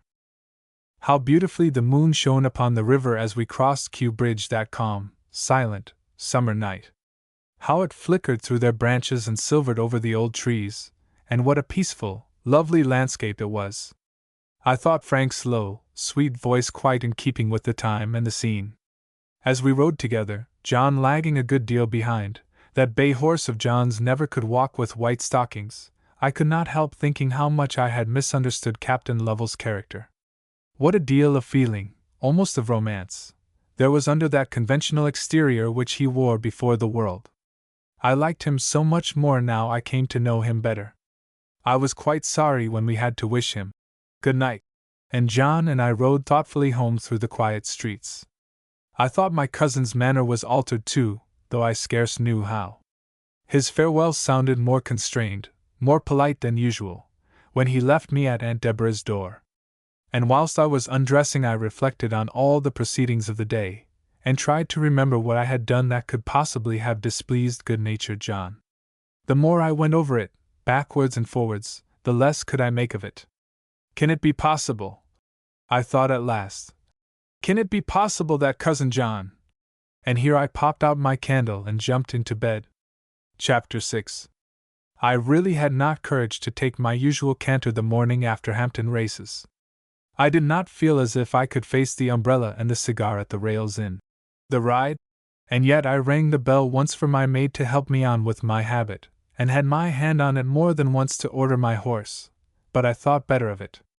Poor Aunt Deborah's cold was still bad, though she was downstairs, so I determined to take care of her, in common gratitude, and give her the advantage of my agreeable society.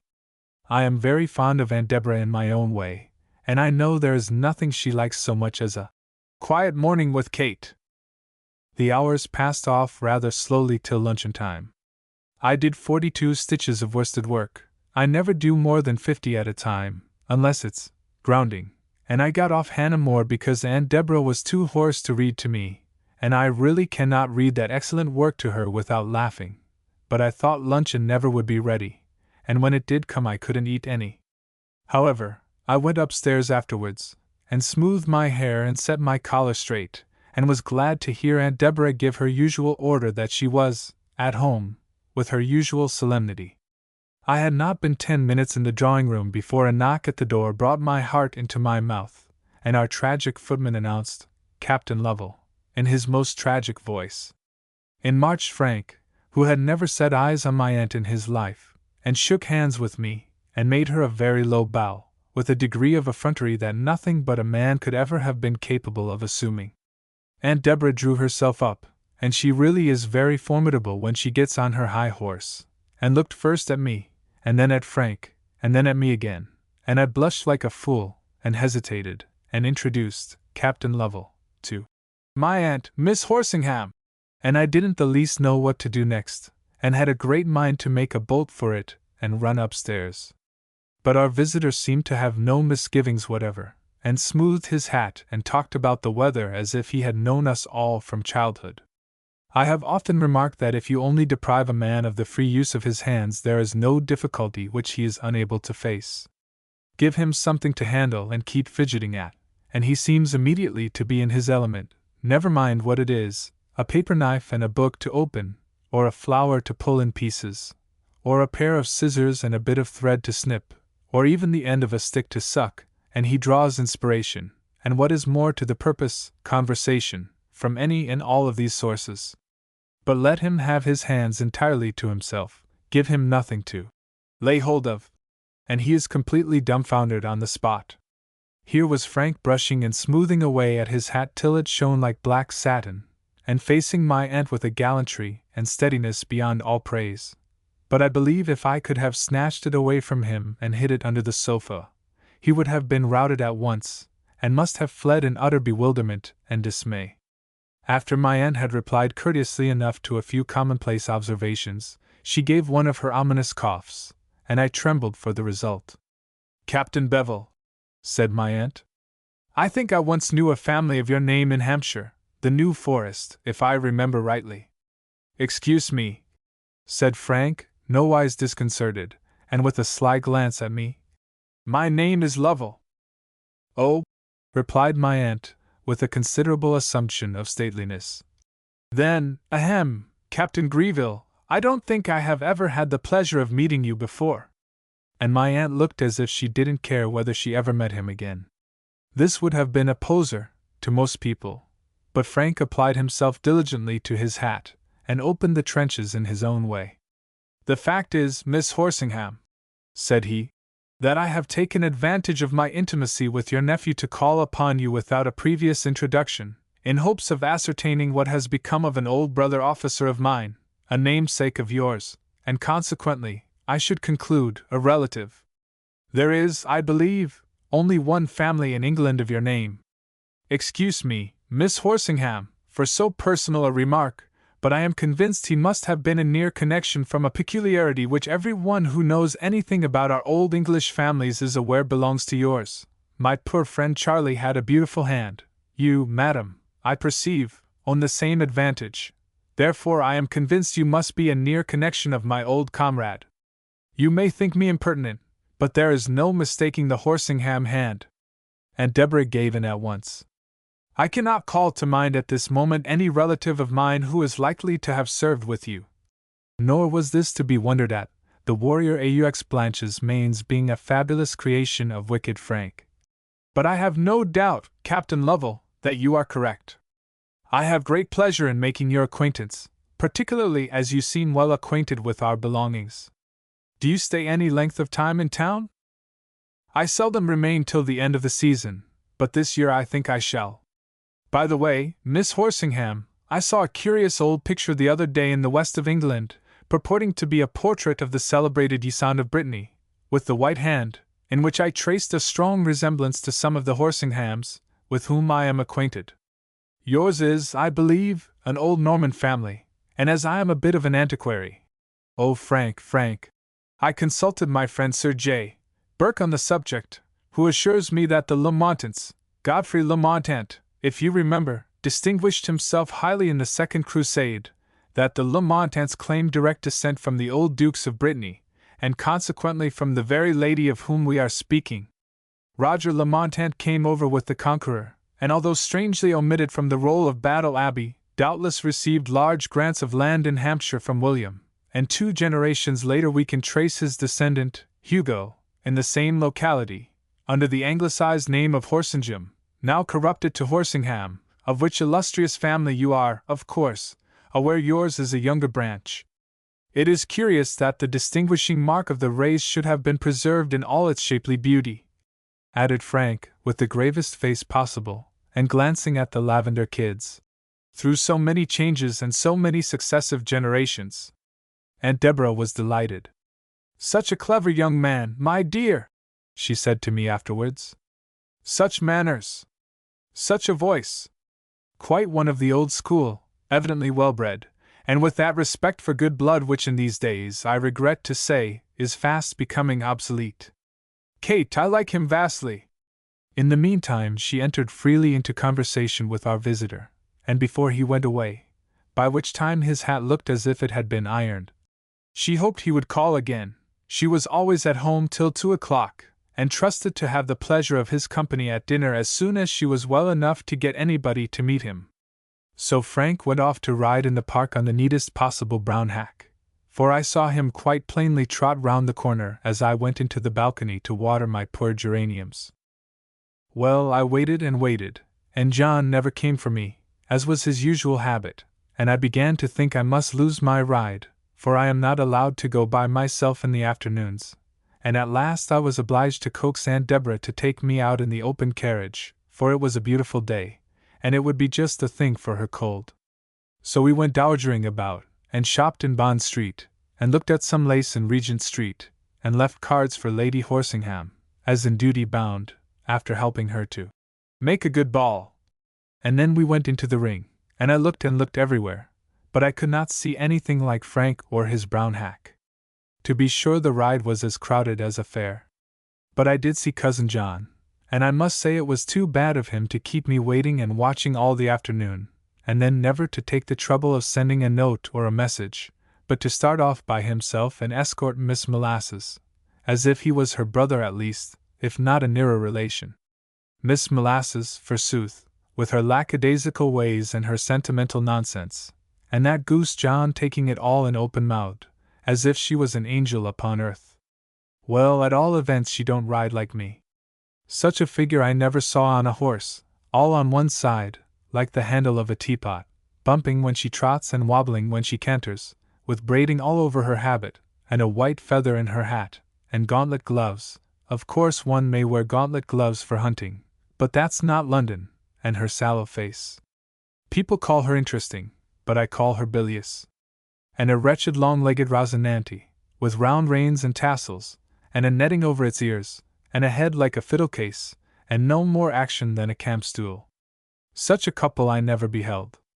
I wonder John wasn't ashamed to be seen with her, instead of leaning his hand upon her horse's neck, and looking up in her face with his broad, honest smile, and taking no more notice of her sister Jane, who is a clever girl, with something in her, than if she had been the groom. I was provoked with him beyond all patience. Had it been Mrs.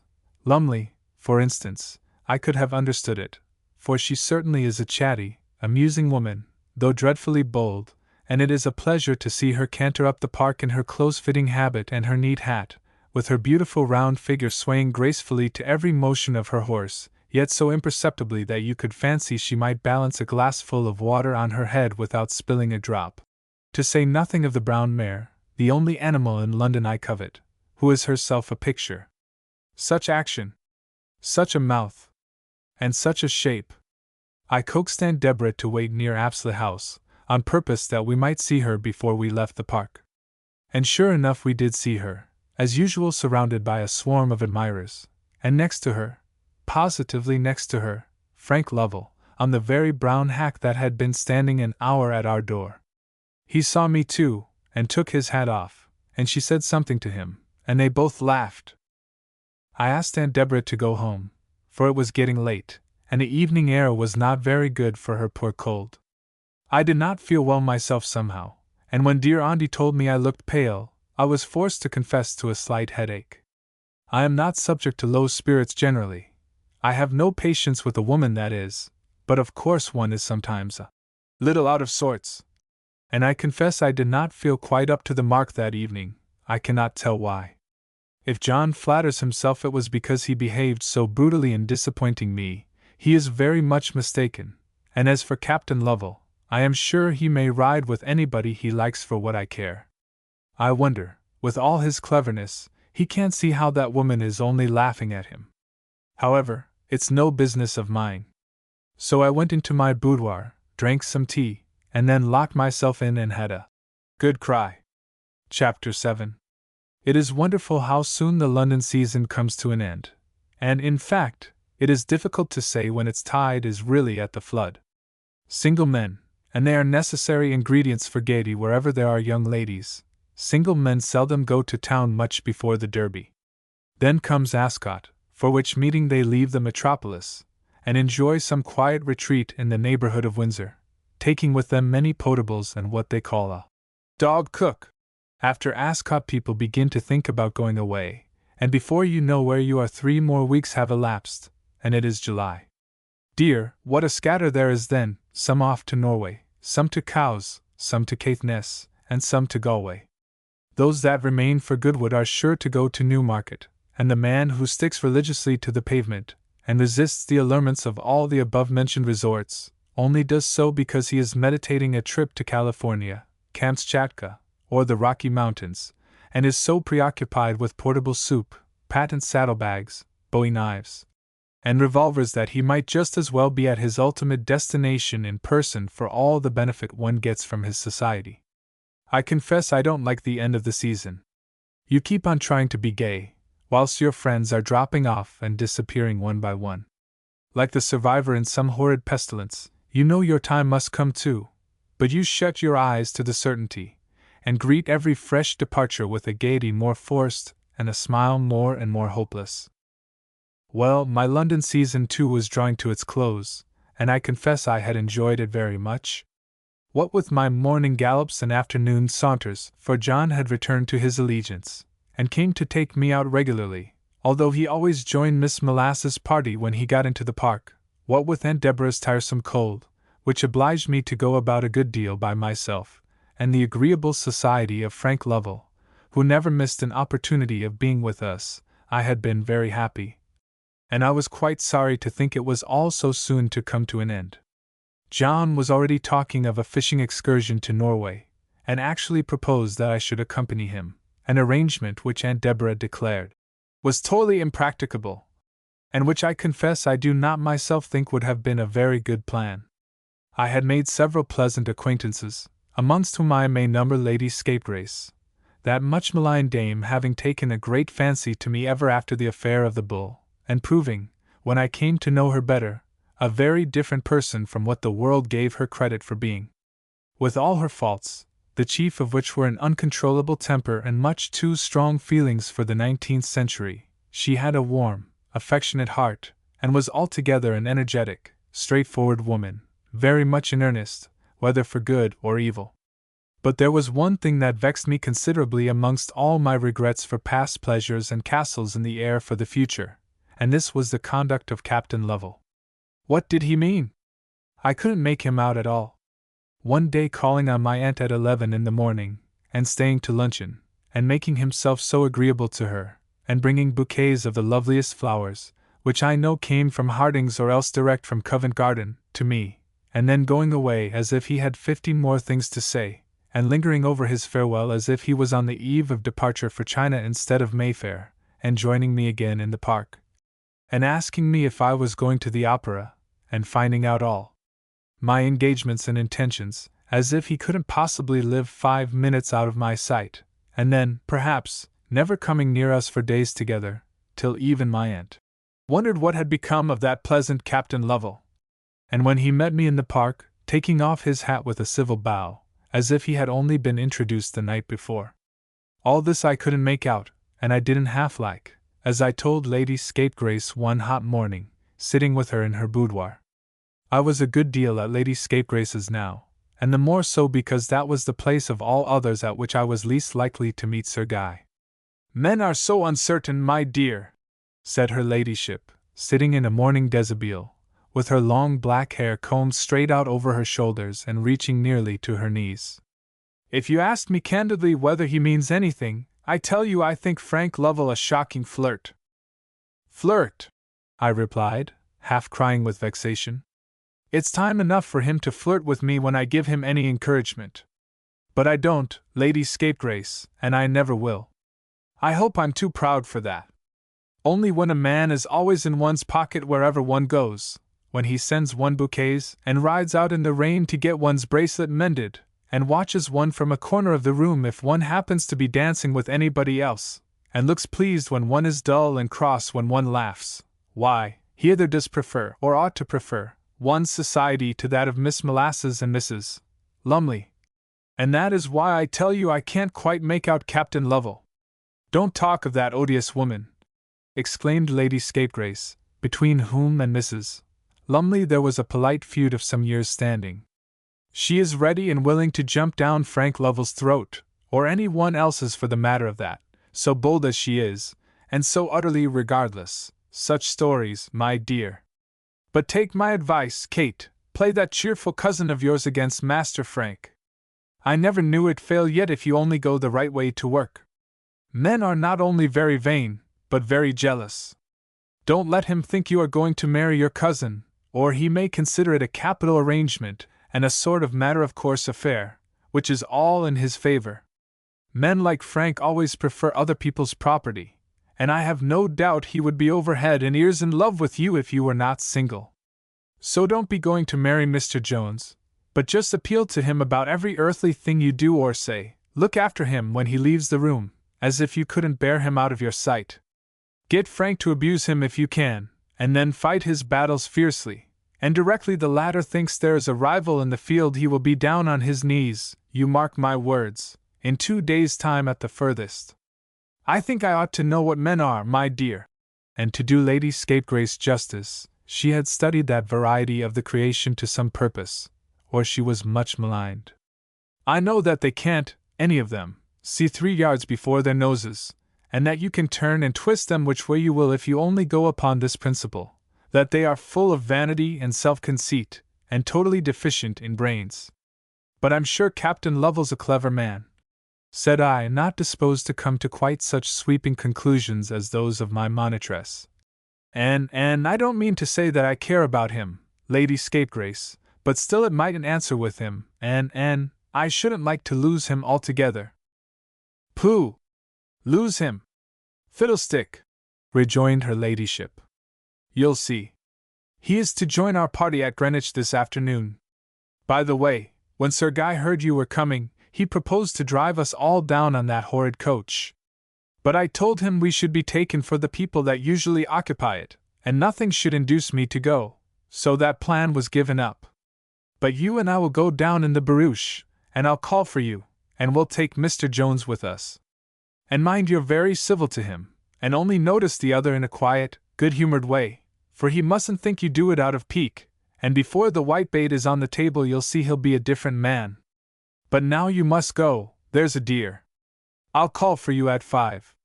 It's too bad to turn you out, but I'm never at home to any one between 3 and 4:30. Goodbye, dear, goodbye.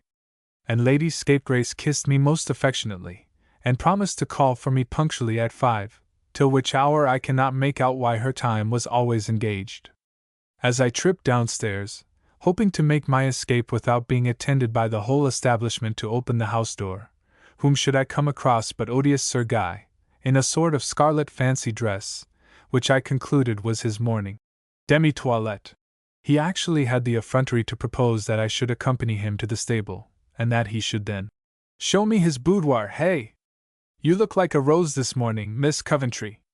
Should like to transplant you. What? And whilst he stood dodging and grinning on the stairs, I managed to slip by him and get safe into the street. I wonder when men think they are beginning to grow old. I am sure Sir Guy fancies he is still in the flower of his youth, and so charming that nobody can resist him. What a pleasant day we had! Only we 4, Lady Scapegrace, Cousin John, Captain Lovell, and I. We went down in Lady Scapegrace's barouche, and walked in Greenwich Park, and adjourned to a nice room with a bay window, and such a lookout over the river, blushing rose color in the evening Sunday, and the whitebait was so good, and the champagne cup so nice, and we were all in such spirits. And Frank was so kind and attentive and agreeable I couldn't find it in my heart to be cross to him. So it ended in our making up any little imaginary differences we may have had and becoming better friends than ever. As we sat in the balcony over the river, the 2 gentlemen smoking their after-dinner cigars, and we ladies sipping our coffee, I thought I had never enjoyed an evening so much, and even John, who was generally dreadfully afraid of Lady Scapegrace, became quite lively and gallant for him, and they laughed and talked and joked about all sorts of things, while Frank leant over my shoulder and conversed more gravely than was his habit. And I listened, and thought him pleasanter even than usual. By the way, that lilac bonnet never quite lost the odor of tobacco afterwards. How quick the time passes, said Frank, with almost a sigh. Can't we do anything to put off horrid London and home and bed? Let's all go to Vauxhall. What do you say, Mr. Jones? Inquired Lady Scapegrace, who was always ready for a lark.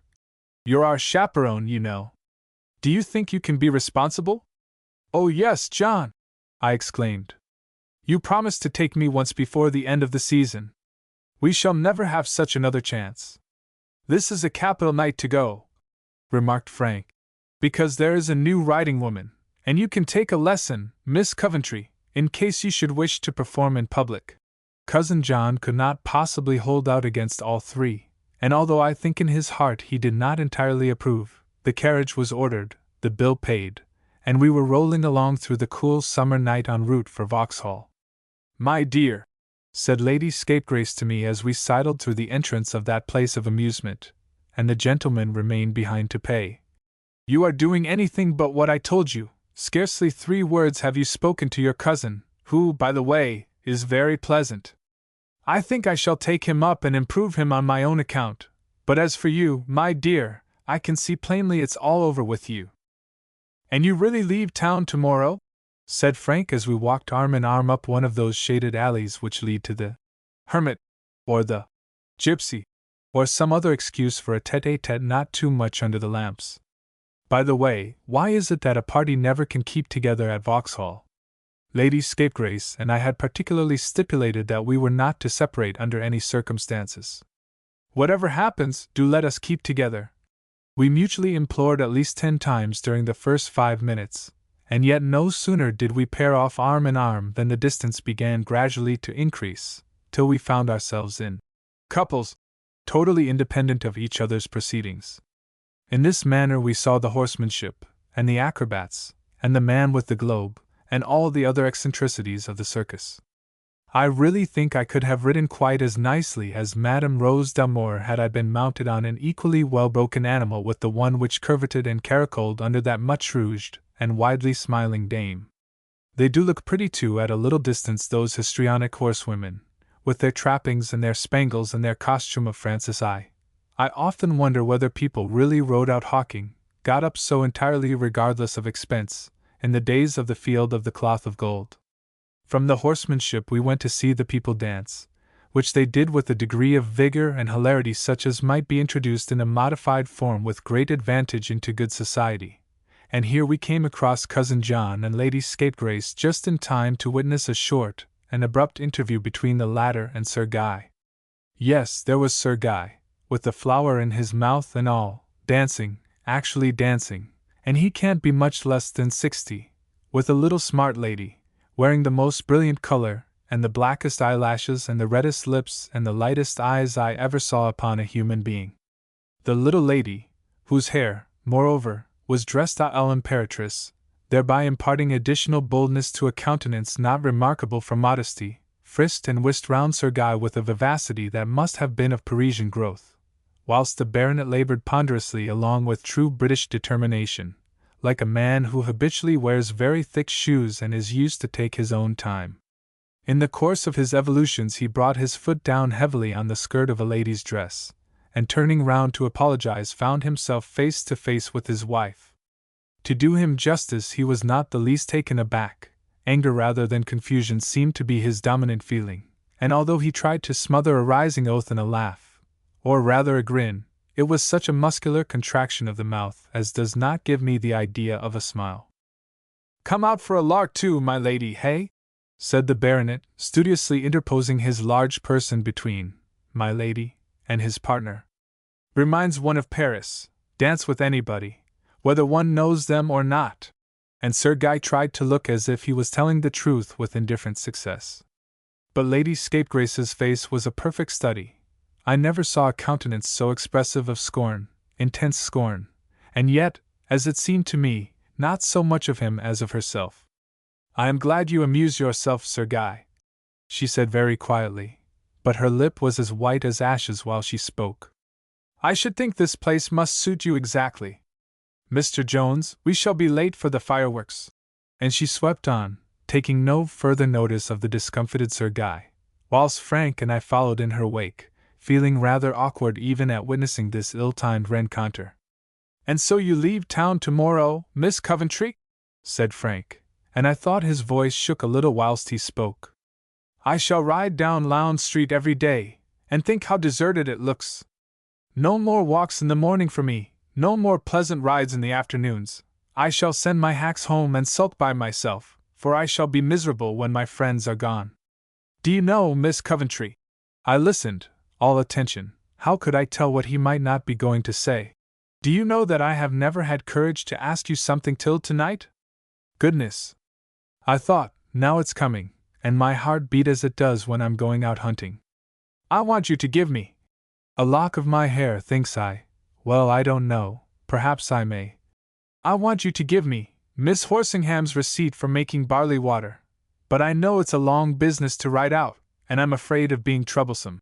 So that was all, was it?" I felt half inclined to laugh, and more than half inclined to cry, but turning round I was somewhat consoled to find Lady Scapegrace and her cavalier close behind us, and I do confess I rather attributed Frank's extremely moderate request to their immediate vicinity. There was no opportunity, however, of renewing the subject. John had said all he had to say to his companion. John soon gets high and dry with these smart ladies, and they seem mutually tired of each other. So we got the carriage and took our departure, Frank pressing my hand as he bade me farewell, and whispering, "Au revoir, Miss Coventry. Something tells me it won't be very long before we meet again." What could he mean?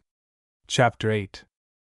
It was a melancholy work to glide out of London by the last train, and to think that one's gaieties were over for that summer, and that there was nothing to look forward to till the hunting season but Dangerfield and Lady Horsingham, and the wearisome monotony of a regular country house life. Aunt Deborah and I settled ourselves comfortably in a roomy first-class carriage, she with her knitting and I with the last punch, in which, by the way, was the portrait of a dandy, the very image of Frank Lovell, and prepared for our journey, as ladies generally do, by arranging multifarious outworks of smelling bottles, shawls, reticules, parasols, etc., without which paraphernalia no well-bred woman can possibly travel 100 yards. I confess I dreaded the trip. I was too well aware by experience that a railway always makes Aunt Deborah rather cross and me very sleepy, so I knew what was coming, and I was not disappointed. Before we had fairly left the outskirts of London I saw by the way in which my aunt laid down her knitting and the ominous cough or two in which she indulged that I was in for a lecture, and sure enough, just as we emerged on the open fields and began to smell the fresh country air, it began. "Kate," said my aunt, "as we are going to a very regular and well-conducted establishment, I think it is a good opportunity for me to say a few words to you as regards your past conduct." "Good gracious, aunt," I replied, quite frightened. "What have I done?" "My dear," said my aunt, "I have seen a great deal going on lately that I have taken no notice of, but it don't follow that I should approve of it any more than John." "And what has John got to do with it, I should like to know?" I rejoined, firing up on the instant, for such a chance of carrying the war into the enemy's country was not to be neglected. "John, indeed! I'm sure, Aunt, John encourages me in all my unfeminine pursuits, as you call them, and if he has been telling tales or setting you against me, I'll soon let him know what I think of such conduct. I'll soon tell him that I'm not going to be accountable to him, indeed, that I'm not going to." "Hush, my dear," said Aunt Deborah. "There is no occasion for all this animosity against John. After all, it is very natural, poor fellow, that he should feel aggrieved and annoyed. There's that Captain Lovell. I don't mean to say that he's not an agreeable, well-informed young man, but there he is coming to see you at all hours, riding with you in the park, whispering to you at the opera, bringing you new music and old china and fresh flowers, and conducting himself altogether as if he was either your accepted suitor or mine, and I don't think the latter very likely, Kate, whereas, you know, John—" My aunt stopped short. The ringing of the bell and loud exclamations of "Trotter's Heath! Trotter's Heath! All out for Sheepshanks, Fleecy Fold, and Market Muddlebury!" announced that we had arrived at the Muddlebury Junction, and the opportune entrance into the carriage of a stranger, who seemed extremely anxious concerning the safety of a brace of pointers that accompanied him, effectually prevented my aunt from proceeding with her discourse, while the dead silence which followed the renewed puffing of the engine, and the vibration of the train, gave me an opportunity of studying attentively the person and features of our new fellow-traveler. I don't think I ever saw a man so freckled in my life. Even the backs of his hands, for he wore no gloves, I should think didn't even know his number, were studded with spots till you could have hardly put a pin's point on a place free from this horrid disfigurement. His face, too, was like a plum pudding on which the fruit had been showered with a most liberal hand. But the features were good, and had it not been for his red hair, a little grizzled, and his stiff red whiskers, the bright blue eyes and white teeth would almost have entitled him to be considered handsome. He had a strong, stiff-built figure, about the middle size, well made for everything but dancing, and large, useful feet encased in the stoutest double-soled shooting shoes. The latter articles of costume proved him at once to be a country gentleman. Every one must have remarked this peculiarity in that enviable class. Their attire, particularly as regards the lower man, is invariably of a nature to defy the utmost inclemency of the weather, and is worn totally irrespective of the season or the pursuit in which the owner may chance to be engaged at the time. But even independent of these telltales, the stranger's social position was easily enough discerned by the deference with which he was treated along the line, and the title of Squire, which greeted him from guards, porters, and bookkeepers at every station we passed. So humane a master of dumb animals, or one so fidgety as to their welfare, I never came across, and this, I confess, prepossessed me in his favor. Every time the train stopped out jumped our fellow traveler, and off he went to a certain van containing his treasures, from which he emerged with a very red face and a constantly repeated apology for disturbing me on his return to his seat. Despite of his thick shoes and his freckles, I could see the man was a gentleman, but dear me, what a contrast to the smart gentleman I had lately been accustomed to meet. Beyond a "Beg your pardon, I fear I'm very much in your way," accompanied by such a vivid blush as can be performed only by a red-haired man, the squire did not venture on any communication either with me or my aunt, and with the latter's lecture fresh in my mind I did not, as may be supposed, dare to take the initiative by dropping my gloves, or pretending I couldn't pull up the window, or any other little ladylike maneuver which lays the foundation of a temporary intimacy, and often furnishes one with an agreeable hour's conversation. I cannot see why one should sit, opposite the same person for miles, merely because one has never been introduced. When we arrived at length at the Dangerfield station, where Lady Horsingham's emblazoned coach and fat horses were in waiting for us, the squire, who was here treated with a deference bordering on idolatry, got out too. He made an involuntary motion with his hand, as though he would have taken his hat off, and wished us good morning. But his shyness got the better of him, and he disappeared from the platform, entangled amongst his dumb favorites, with a blush that was visible even at the back of his head, where the tips of his ears met the rim of his white hat. As we toiled up the sandy lane leading from Dangerfield Station to Dangerfield Park, we were overtaken by a smart, high dogcart, drawn by a clever, raking-looking bay mare, and driven by the owner of the freckles, the pointers, and the white hat. "Bachelor, my dear," said Aunt Deborah as he whisked by. "And not at all a bad-looking man either."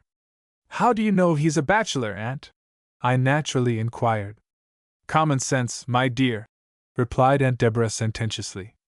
"I judge of people by their belongings.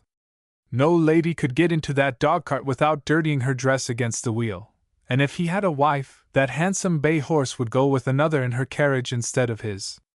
Besides, he wouldn't be so fond of his pointers if he had anything else to care for, and above all, Kate," added my aunt conclusively, "his silk handkerchief wasn't hemmed, and he'd a button wanting in the front of his shirt." All my life I have had a sinking at my heart when I have heard the ring at that great Dangerfield front door bell. It was better in my poor uncle's time, for he would have made any place lively, but since his death the park has relapsed into its natural solemnity, and I am quite sure that if ever I do go into a convent my sensations will be exactly like those which I have always experienced when visiting Aunt Horsingham. The moat alone is enough to give one the blues, but in addition to that, the thick horse chestnuts grow up to the very windows, and dark Scotch firs shed a gloom all over the park. Dangerfield is one of those places that seem always to be in the shade. How the strawberries ever ripen, or the flowers ever bloom, or the birds ever sing there is to me a mystery. Outside there are dark walls and yew hedges and cypresses, and here and there a copper beech, with lawns that are never mown and copses that are never thinned, to say nothing of that stagnant moat, with its somber and prolific vegetation, whilst within, black oak wainscoting, and heavy tapestry, and winding staircases, and small, deep-set windows, and oddly shaped rooms, with steps at the door like going down into a bath, and doors considerably up and down hill, and queer recesses that frighten one out of one's wits to go into, form altogether a domicile that would tame the wildest Merry Andrew in a fortnight into as staid and sober and stupid a personage as the veriest Lady Superior could desire. Aunt Horsingham received us as usual with a freezing smile. "How do you do, Kate?" said she, putting two of her cold bony fingers into my hand. "I'm afraid you will find it rather dull here after London, but it is wholesome for young people to be occasionally sobered a little." Aunt Horsingham is tall and thin, with a turn-up nose, rather red at the point, a back that never stoops, and a grim smile that never varies. She dresses in bright colors, affecting strange and startling contrasts, both of hues and material. Her hands are always cold and seldom clean, and she has sundry uncomfortable notions about damping the spirits of youth and checking the exuberance of its gaiety, which render her a perfect terror and bugbear to the rising generation.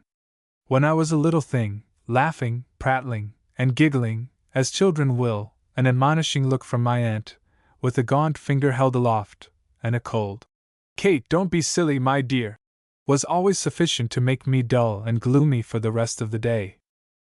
I should like to know indeed why children are not to be silly. Are grown-up people always so rational in their amusements, or irreproachable in their demeanor? Let the child alone, poor Uncle Harry used to say, and once I overheard him mutter, "I've more patience with a young fool than an old one." Such training has not had a good effect on Cousin Amelia. She has been so constantly tutored to conceal her emotions and to adopt the carriage and manners of an automaton that the girl is now a complete hypocrite. It is quite impossible to make her out. If you tickled her, I don't believe you could get her to laugh, and if you struck her, I very much doubt whether she would cry. My aunt calls it self-command. I call it imbecility. She shook hands with me in her provokingly patronizing manner. Hoped I had brought my horses with me. As if I was coming to spend months at Dangerfield without brilliant. Supposed I had my side saddle in the cap-box. And showed me my room without so much as a single kind word of welcome or a cousinly caress. It was quite a relief to help dear Aunt Deborah to unpack her dressing-case, and kiss her pleasant face, and give her the warm cup of tea without which Aunt Deborah never dreams of dressing for dinner. Oh, those solemn, heavy, silent, stupid dinners, with the massive plate and the dark oak wainscoting, and the servants gliding about like ghosts at a festival in Acheron. What a relief it would have been even to have had a clownish footman spill soup over one's dress, or ice cream down one's back, or anything to break the monotony of the entertainment. But no, there we sat, Aunt Horsingham remarking that the weather was dull, and the crops looking very unpromising. Aunt Deborah with her eyes fixed on a portrait of the late Mr. David Jones as a boy, opposite which she invariably took her place, and on which, though representing an insignificant urchin in a high frill and blue jacket, she gazed intently during the whole repast, Cousin Amelia looking at herself in the silver dish covers, and when those were removed relapsing into a state of irritable torpor, and as for poor me, all I could do was to think over the pleasures of the past season, and dwell rather more than I should otherwise have done on the image of Frank Lovell, and the very agreeable acquisition he would have been to such a party.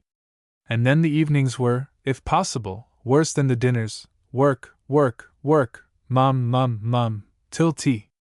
And after tea Aunt Horsingham would read to us, in her dry harsh voice, long passages from the Spectator, very excellent articles from the Rambler, highly interesting in their day no doubt, but which lose some of their point after an interval of nearly a century, or, worse than all, Pope's, Homer, or Cooper's task, running the lines into each other, so as to avoid what she called the sing-song of the rhymes, till the poet's effusions sounded like the most extraordinary prose, cut into lengths, as we ladies should say, for no earthly purpose but to make nonsense of the whole thing.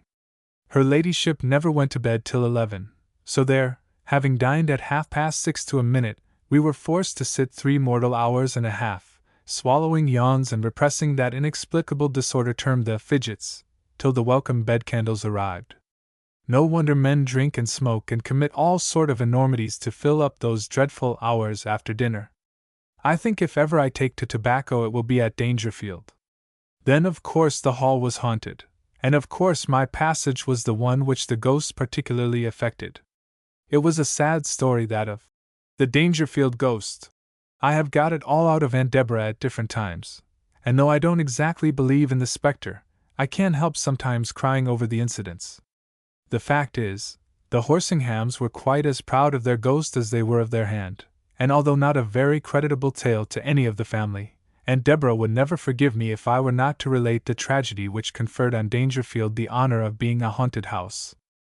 In the reign of George II, the head of the house, Sir Hugh Horsingham, married a young wife, and brought her home to Dangerfield with the usual demonstrations and rejoicings peculiar to such an event. Sir Hugh was a dark, morose man, considerably older than his bride, stern and forbidding in his manners, but possessing deep feelings under a reserved exterior, and a courage and determination not to be daunted or subdued.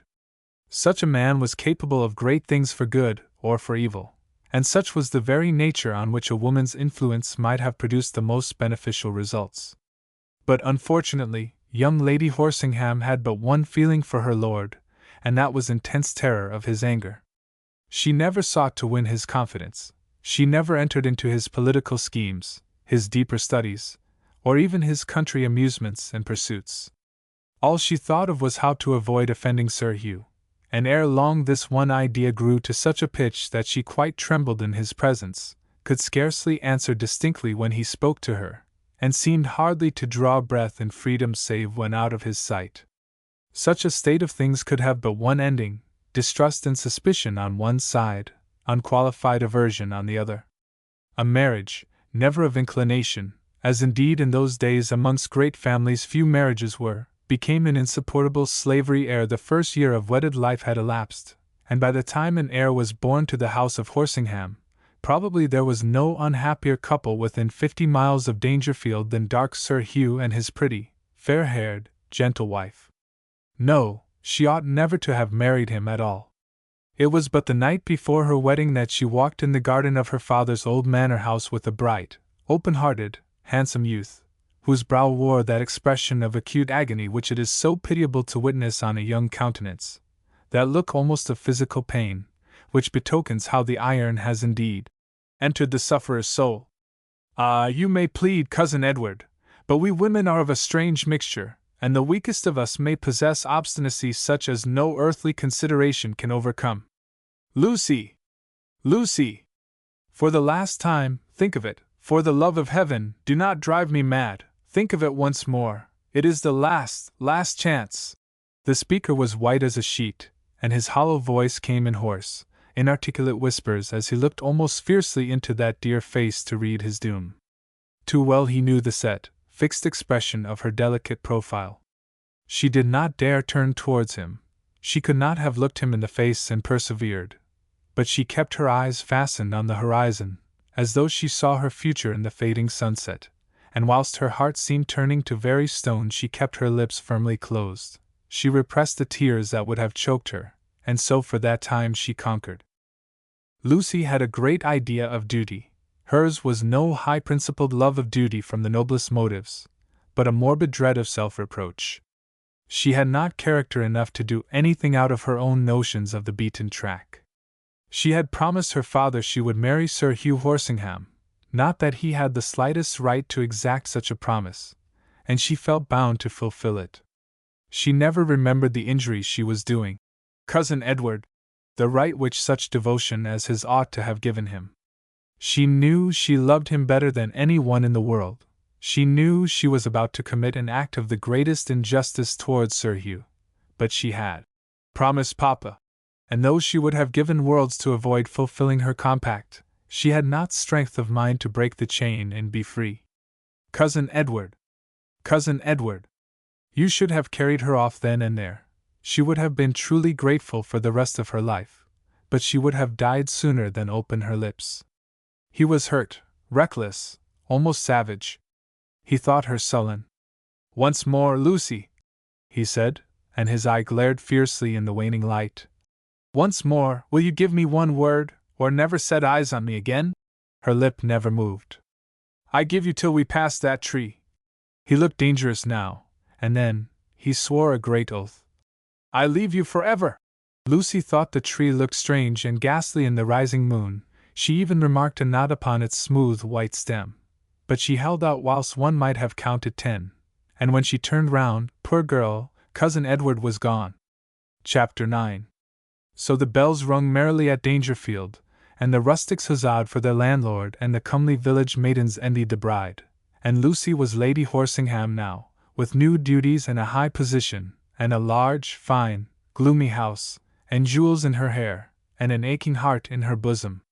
Nevertheless, she determined to do her duty as a wife, and every hour of the day she resolved not to think of Cousin Edward.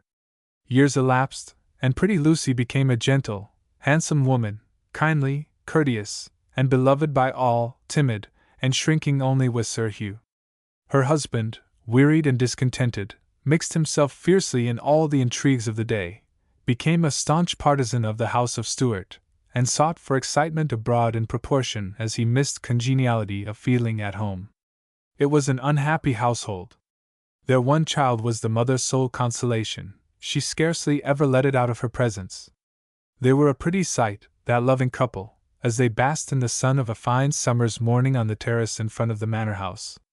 The boy, with his mother's blue eyes and his own golden curls and the arch, merry smile that he never got from stern Sir Hugh, and the fair, graceful woman, with her low, white brow and her soft brown hair and her quiet gestures and gentle sorrowing face, that face that haunts poor Cousin Edward still. "Mamma," says the urchin, pouting his rosy lips, "why don't you play with me? What are you thinking of?"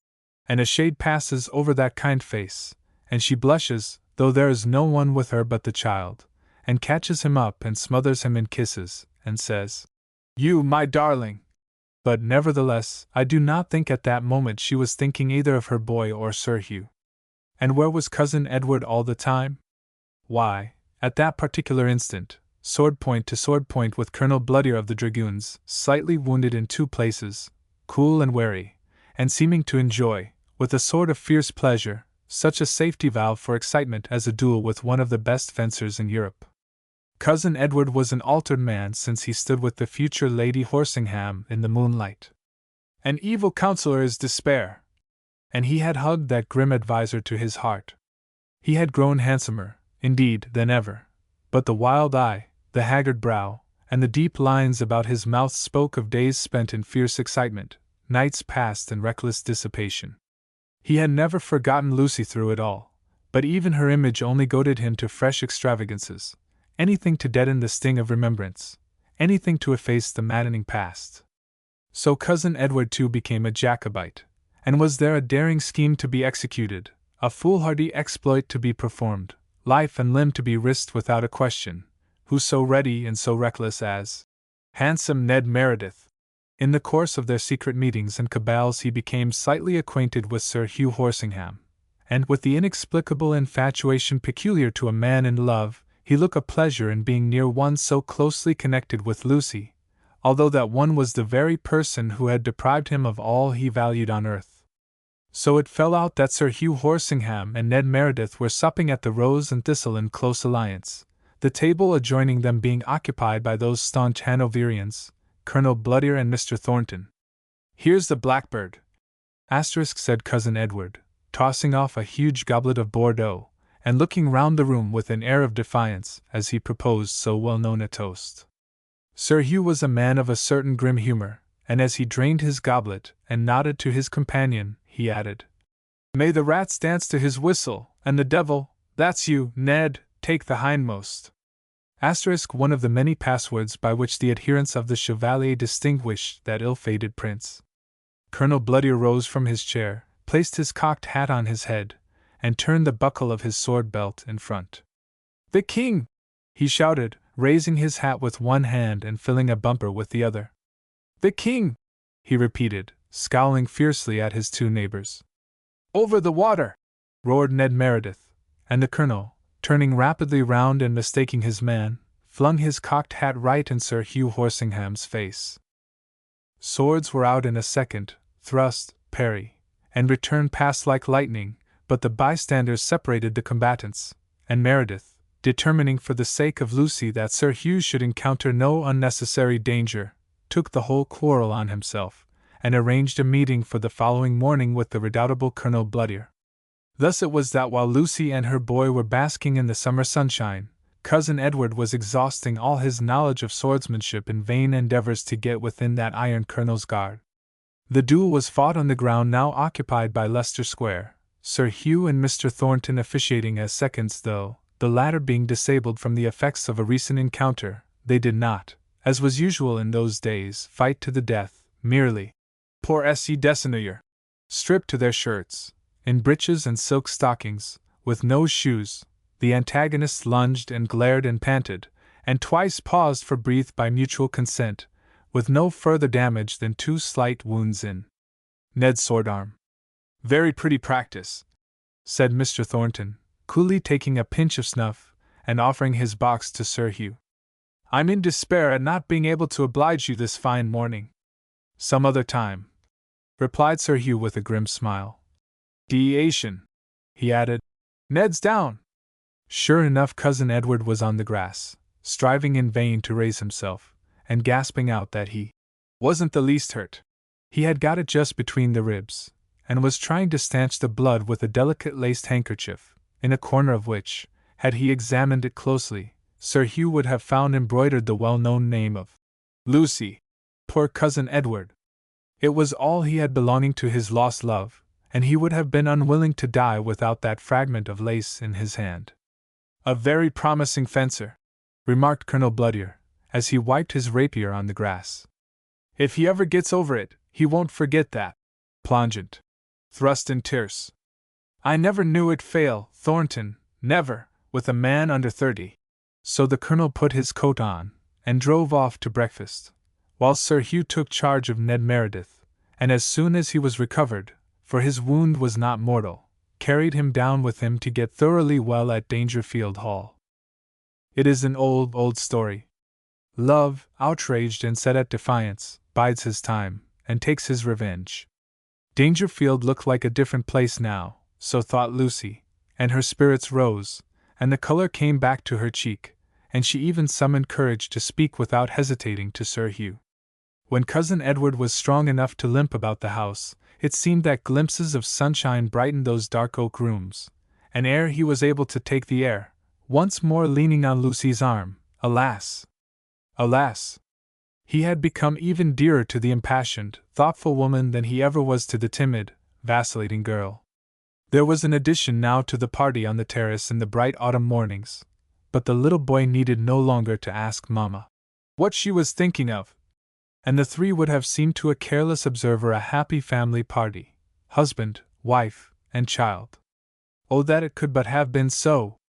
In the meantime Sir Hugh was again as usual busied with his state intrigues and party politics, and absented himself for weeks together from the Hall, riding post to London night and day, returning at all sorts of unexpected hours, leaving again at a moment's notice, and otherwise comporting himself in his usual mysterious reserved manner. Yet those who knew him best opined there was something wrong about Sir Hugh. He was restless and preoccupied, his temper less easily excited about trifles than was his wont, but perfectly ungovernable when once he gave way to it. No man dared to question him. He had not a friend in the world who would have ventured to offer him a word of advice or consolation, but it was evident to his servants and his intimates that Sir Hugh was ill at ease. Who can tell the struggles that rent that strong, proud heart? Who could see beneath that cold surface, and read the intense feelings of love, hatred, jealousy, or revenge that smoldered below, stifled and kept down by the iron will, the stubborn, indomitable pride? There is a deep meaning in the legend of that Spartan boy who suffered the stolen fox to gnaw his very vitals, the while he covered him with his tunic and preserved on his brave face a smile of unconcern. Most of us have a stolen fox somewhere, but the weak nature writhes and moans, and is delivered from its torment, while the bold, unflinching spirit preserves a gallant bearing before the world, and scorns to be relieved from the fangs that are draining its very life away. Whatever Sir Hugh saw or suspected, he said not a word to Lucy, nor was it until surmise had become certainty that he forbade Cousin Edward the house. To him he would not condescend to explain his motives. He simply wrote to him to say that on his return he should expect to find that his guest had departed, and that he had sufficient reasons for requesting his visits might not be repeated. With his wife he was, if possible, more austere and morose than ever, so once more the hall resumed its old aspect of cheerlessness and desolation, and its mistress went moping about, more than ever miserable and broken-hearted. Such a state of things could not long go on. The visits forbidden openly took place by stealth, and the climax rapidly approached which was to result in the celebrated Dangerfield tragedy. At this period there was set on foot another of those determined plots which during the first 2 reigns of the House of Hanover so constantly harassed that dynasty. Sir Hugh, of course, was a prime mover of the conspiracy, and was much in London and elsewhere gathering intelligence, raising funds, and making converts to his opinions. Ned Meredith, having, it is to be presumed, all his energies occupied in his own private intrigues, had somewhat withdrawn of late from the Jacobite party, and Sir Hugh heard, with his grim, unmoved smile, many a jest and innuendo levelled at the absentee. One stormy winter's evening the baronet, well armed, cloaked, and booted, left his own house for the metropolis, accompanied by one trusty servant. He was bearing papers of importance, and was hurrying on to lay them with the greatest dispatch before his fellow conspirators. As night was drawing on, Sir Hugh's horse shied away from a wild figure, looming like some spectre in the fading light, and ere he had forced the animal back into the path, his bridle was caught by a half-naked lad, whom the rider at once recognized as an emissary he had often before employed to be the bearer of secret intelligence, and who, under an affectation of being half-witted, concealed much shrewdness of observation and unimpeachable fidelity to the cause. "Whip and spur, Sir Hugh, whip and spur," said the lad, who seemed flustered and confused with drink. "You may burst your best horse betwixt this and London, and all to get there before you're wanted. $1 to drink, Sir Hugh, like handsome Ned gave me this morning, $1 to drink, and I'll save you a journey for the sake of the bonny white rose and the bird with the yellow bill." Sir Hugh scrutinized the lad with a piercing eye, flung him a crown from his purse, and bid him out with what he had to say, for that he himself was hurried, and must push on to further the good cause. The lad was sobered in an instant. "Look ye here, Sir Hugh," he said eagerly. "Handsome Ned went down the road at a gallop this morning. There's something brewing in London, you may trust me, Sir Hugh, and I tried to stop him to learn his errand, but he tossed me a crown and galloped on. He took the hill road, Sir Hugh, and you came up the vale, but he's bound for Dangerfield, I know, and mayhap he's got papers that will save your journey to London. No offence, Sir Hugh," added the lad, for the baronet's face was black as midnight. "None, my good boy," was the reply in a hoarse, thick voice. "Hold, there's another crown for you, drink it every farthing, you villain, or I never give you a sixpence again." And Sir Hugh rode on as though bound for London, but stopped a mile farther forward, at a place where 2 roads met, and entrusting his papers to his servant, bade him hasten on with them, whilst he galloped back through the darkness in the direction of his home. Home, indeed! Had it ever been home to Sir Hugh? Would it be home tonight? When he got back there, and skulked into his own house like a midnight thief, what would he do? Why was he galloping so fast? Sir Hugh set his teeth tight, and holding his powerful horse hard by the head urged him on faster than before. The lights are all out in the little village of which he is sole master, and his horse's hoofs clattering through the street roused the sleepy inmates for an instant ere they returned to their peaceful rest. Sir Hugh is not sleepy. He feels as if he never should want to sleep again. How dark it is in the park under those huge old trees!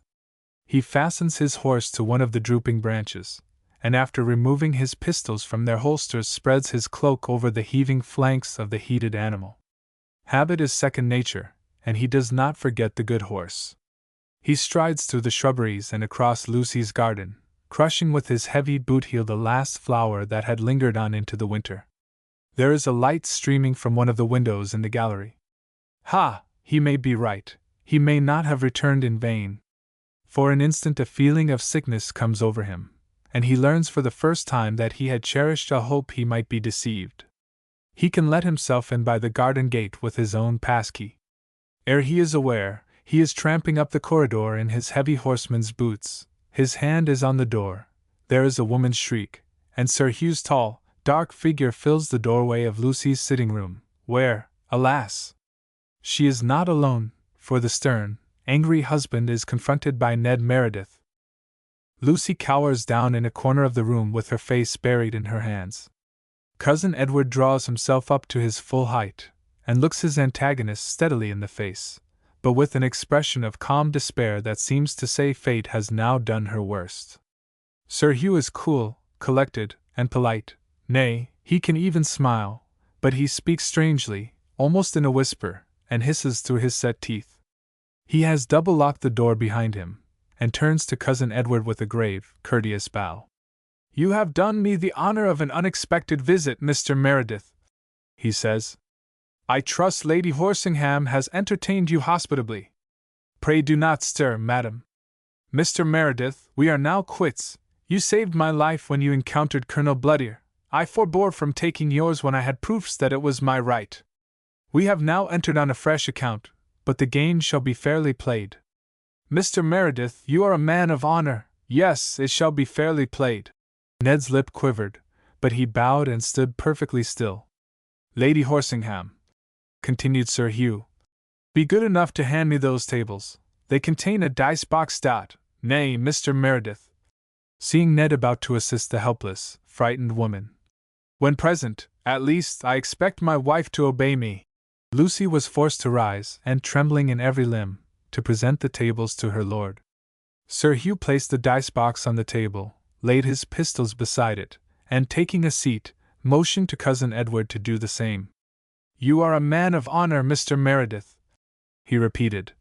"We will throw 3 times, and the highest caster shall blow the other's brains out."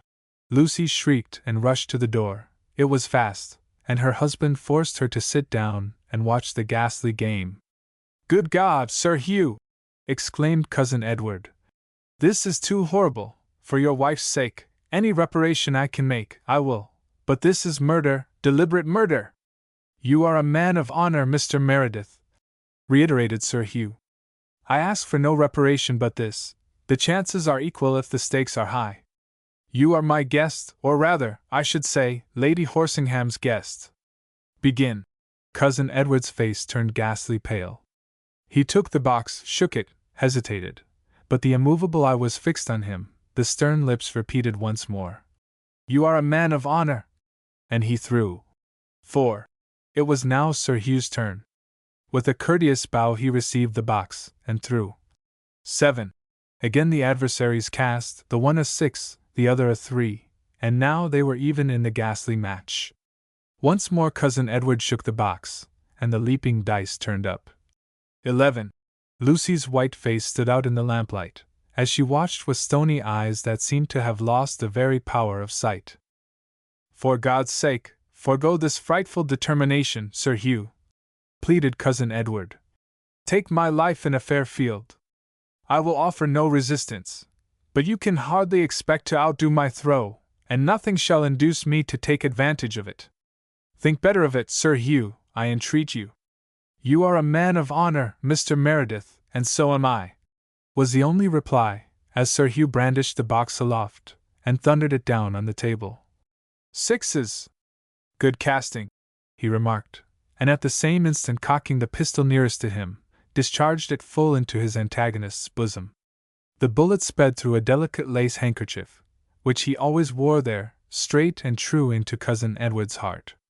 As he fell forward across the table, a dark stream flowed slowly along the carpet, till it dyed the border of Lucy's white dress with a crimson stain. She was on her knees, apparently insensible, but one small hand felt the cold, wet contact, and she looked at it, and saw that it was blood.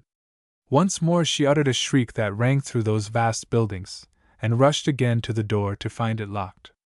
In sheer despair she made for the window, threw open the casement, and ere Sir Hugh could seize or stop her flung herself headlong into the court below. When the horrified husband looked down into the darkness, a wisp of white garments, a bruised and lifeless body, was all that remained of Lady Horsingham. That night 1/2 of Dangerfield Hall was consumed by fire. Its mistress was said to have perished in the flames. The good neighbours, the honest country people, pitied poor Sir Hugh, galloping back from London, to find his house in ruins and his wife a corpse. His gay companions missed Ned Meredith from his usual haunts, but it was generally supposed he had obtained a mission to the court of St. Germain's, and there was a rumour that he had perished in a duel with the French Marquis. A certain half-witted lad, who had followed Sir Hugh back to Dangerfield on that fearful night, might have elucidated the mystery, but he had been kidnapped and sent to the plantations. After many years he returned to England, and on his deathbed left a written statement, implicating Sir Hugh in the double crime of arson and murder. But long ere this the culprit had appeared before a tribunal which admits of no prevarication, and the pretty boy with the golden curls had become Lord of Dangerfield Hall. The long corridor had been but partially destroyed. It was repaired and refurnished by successive generations, but guests and servants alike refused to sleep again in that dreary wing after the first trial. Every night, so surely as the clock told out the hour of 12, a rush of feet was heard along the passage. A window looking into the court was thrown open, a piercing scream from a woman's voice rang through the building, and those who were bold enough to look out averred that they beheld a white figure leap wildly into the air and disappear. Some even went so far as to affirm that drops of blood, freshly sprinkled, were found every morning on the pavement of the court. But no one ever doubted the Dangerfield ghost to be the nightly apparition of Lucy, Lady Horsingham. At length, in my grandfather's time, certain boards being lifted to admit of fresh repairs in the accursed corridor, the silver-mounted guard of a rapier, the stock and barrel of a pistol, with a shred of lace, on which the letter L was yet visible, were discovered by the workmen. They are in existence still. Whatever other remains accompanied them turned to dust immediately on exposure to the air. That dust was, however, religiously collected and buried in a mausoleum appropriated to the Horsinghams. Since then the ghost has been less troublesome, but most of the family have seen or heard it at least once in their lives. I confess that if ever I lie awake at Dangerfield till the clock strikes 12, I invariably stop my ears and bury my head under the bedclothes for at least a quarter of an hour. By these means I have hitherto avoided any personal acquaintance with the spectre, but nothing on earth would induce me to walk down that corridor at midnight and risk a private interview with the Dangerfield ghost. Chapter 10. As for spending a whole morning in the drawing-room with the ladies, it is what I cannot, and will not submit to. Working and scandal, scandal and working, from 10:30 till 2 is more than I can stand, so the very first morning I was at Dangerfield I resolved to break the chain at once, and do as I always meant to do for the future. Accordingly, immediately after breakfast I popped my bonnet on, the lavender one, that had done a good deal of London work, but was still quite good enough for the country, and started off for a walk by myself, confiding my intentions to no one, as I well knew if I did I should have Aunt Deborah's. "Kate, pray don't overheat yourself, my dear. Do wrap yourself up, and take care not to catch cold." And Lady Horsingham's sarcastic smile, and, "In my time, Miss Coventry, young ladies were not in the habit of trailing all over the country by themselves, but I expect soon to hear of their farming and fishing and shooting. I shouldn't wonder, not worse than hunting, at any rate. However, I say nothing." And Cousin Amelia with her lackadaisical sneer, and her avowal that she was not equal to walking, and her offer to go as far as the garden with me in the afternoon. So I tripped down the back staircase and away to the stables with a bit of sugar for Brilliant, who had arrived safely by the train in company with White Stockings, and on through the kitchen garden and the home farm up to the free, fresh, breezy down. I do enjoy a walk by myself, and it was the last chance I should have of one, for Cousin John was expected that very day, and when Cousin John and I are anywhere, of course we are inseparable. But I am sure an occasional stroll quite by oneself does one more good than anything. I think of such quantities of things that never occur to me at other times: fairies, brigands, knights, and damsels, and all sorts of wild adventures, and I feel so brave and determined, as if I could face anything in a right cause, and so good, and I make such excellent resolutions, and walk faster and faster, and get more and more romantic, like a goose, as I know I am. Well, it was a beautiful morning, early in autumn, blue sky, light fleecy clouds, a sharp, clear air from the north, the low country studded with cornricks, and alive with reapers and cart teams and cattle.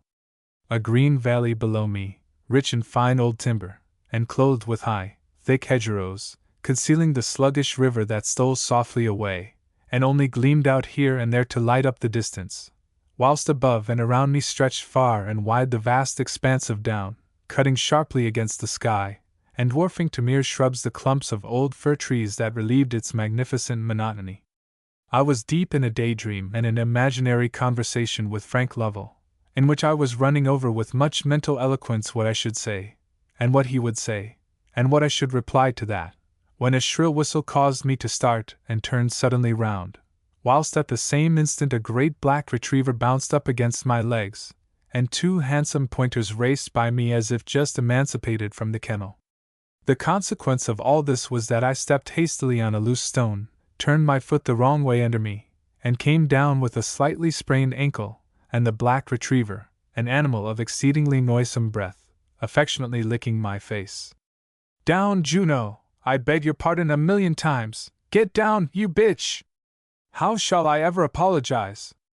Confound you, get down!" said an agitated voice above me, and looking up I espied the red-haired stranger of the railway, dressed in a most conspicuous shooting costume, white hat and all, whose dogs had been the means of bringing me thus suddenly to the earth, and on whom I was now dependent for succor and support till I should be able to reach home. In such an emergency my new friend was not half so confused and shy as I should have expected. He seemed to summon all his energies to consider what was best to be done, and as my foot pained me considerably when I tried to walk, particularly downhill, he made no more ado, but lifted me carefully in his arms, and proceeded incontinently to carry me off in the direction of Dangerfield Hall, where he seemed intuitively to know I was at present residing. It was, to say the least of it, an unusual situation.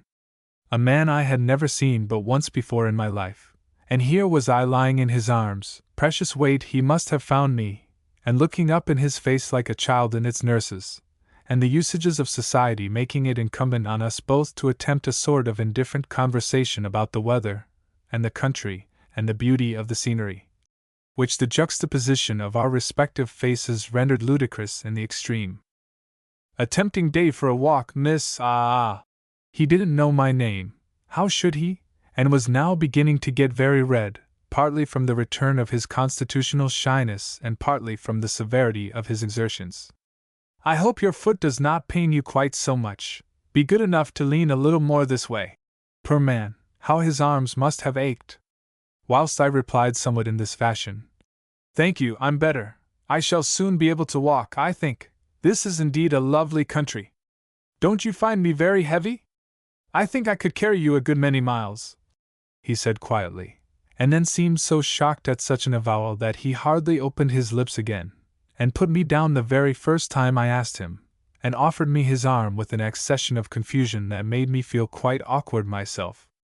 Truth to tell, my ankle was not sprained, only twisted, and when the immediate pain wore off I was pretty sound again, and managed, with the assistance of my new acquaintance's arm, to make a very good walk of it.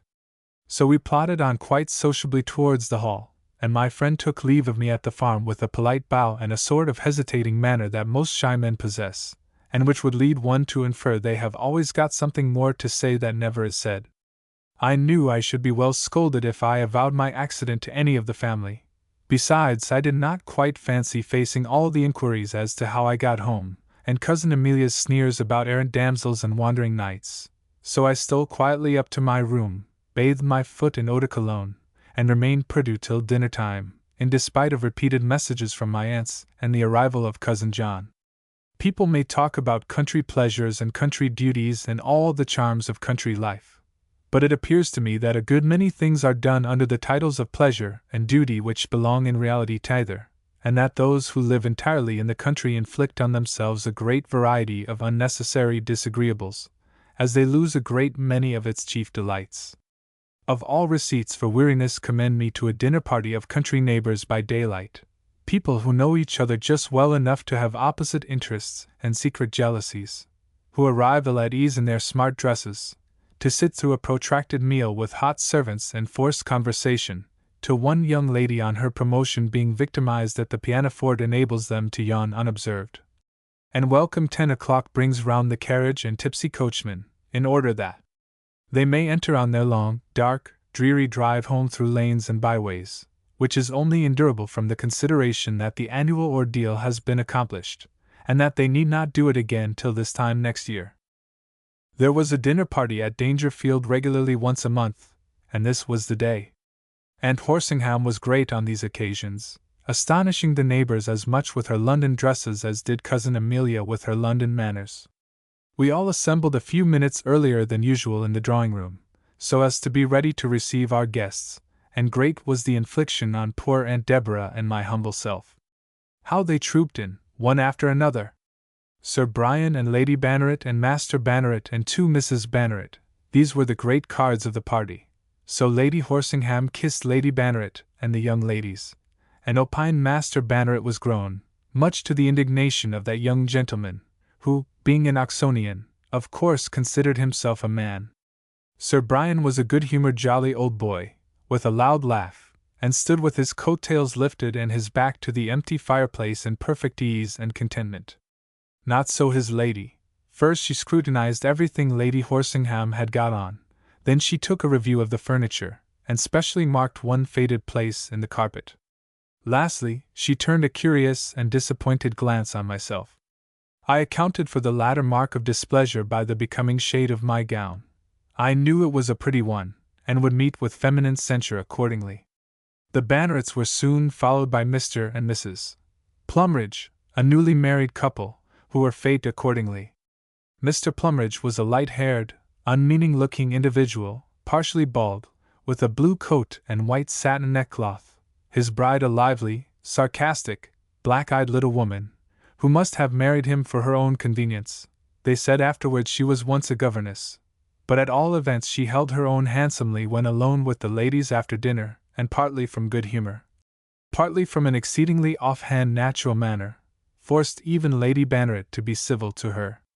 Then came the Marmadukes and the Marigolds, and old Miss Finch in a sedan chair from the adjoining village, and a goodish-looking man whose name I never made out, and Mr. Spriggs the curate, and lastly, in a white heat and a state of utter confusion, my shy acquaintance of the railway and the Pointers, who was ushered in by Lady Horsingham's pompous butler under the style and title of Mr. Haycock. He appeared to be a great friend of the family, and much to his own discomfiture, was immediately laid violent hands on by my aunt and cousin, the former not thinking it necessary to present him to me, till he offered me his arm to take me in to dinner, when her face of reproval, on his stammering out he had met Miss Coventry before, was worth anything, expressive as it was of shocked propriety and puzzled astonishment. When you have a secret only known to your 2 selves, even with a shy man, it is wonderful how it brings him on. Before the soup was off the table, Squire Haycock and I had become wonderfully good friends. He had hoped. My ankle did not pain me, and I had trusted. His arms did not ache. He had even gone the length of vowing that he would have shot his clumsy retriever for being the cause of the accident, only he let him off because, if it hadn't been for the dog. And here, seeing Cousin Amelia's eye fixed upon us, my companion stopped dead short, and concealed his blushes in a glass of champagne. Taking courage from that well-iced stimulant, he reverted to our railway journey in company. I knew you again this morning, Miss Coventry, I assure you, a long way off. In fact, I was going the other way, only seeing you walking in that lonely part of the down, I feared you might be frightened. He was getting bright scarlet again. And I determined to watch you at a little distance, and be ready to assist you if you were alarmed by tramps or sheep-dogs or... I thought he was getting on too fast, so I stopped him at once by replying, I am well able to take care of myself, Mr. Haycock, I assure you, and I like best walking quite alone. After which I turned my shoulder a little towards him, and completely discomfited him for the rest of dinner. One great advantage of diffidence in a man is that one can so easily reduce him to the lowest depths of despondency. But then, on the other hand, he is apt to think one means to be more cruel than one does, and one is obliged to be kind in proportion to previous coldness, or the stupid creature breaks away altogether. When the ladies got up to leave the dining-room, I dropped my handkerchief well under the table, and when it was returned to me by the squire, I gave him such a look of gratitude as I knew would bring him back to me in the evening. Nobody hates flirting so much as myself, but what is one to do shut up in a country house, with no earthly thing to occupy or amuse one? Tea and coffee served but little to produce cordiality amongst the female portion of the guests after their flight to the drawing-room. Lady Horsingham and Lady Banneret talked apart on the sofa. They were deep in the merits of their respective preachers and the failings of their respective maids. Mrs. Marmaduke and Mrs. Marigold, having had a book club feud, did not speak to each other, but communicated through the medium of Miss Finch, whose deafness rendered this a somewhat unsatisfactory process. Aunt Deborah went to sleep as usual, and I tried the two Miss Bannerets consecutively, but ascertained that neither would open her lips, at least in the presence of Mamma. At last I found a vacant place by the side of Mrs. Plumridge, and discovered immediately, with the peculiar freemasonry which I believe men do not possess, that she was one of my sort. She liked walking, riding, driving, dancing, all that I liked, in short, and she hated scandal gossiping, sensible women, morning visits, and worsted work, for all of which I confessed to an unqualified aversion. We were getting fast friends when the gentlemen came in from their wine, honest Sir Brian's voice sounding long before he entered the room, and the worthy gentleman himself rolling in with an unsteady step, partly from incipient gout, and partly, I fancy, from a good deal of port wine. He took a vacant seat by me almost immediately, chiefly, I think, because it was the nearest seat, and avowing openly his great regard and admiration for my neighbor, Mrs. Plumridge, proceeded to make himself agreeable to both of us in his own way, though I am concerned to state that he trod heavily on my sprained foot, and spilt the greater part of a cup of coffee over her satin gown.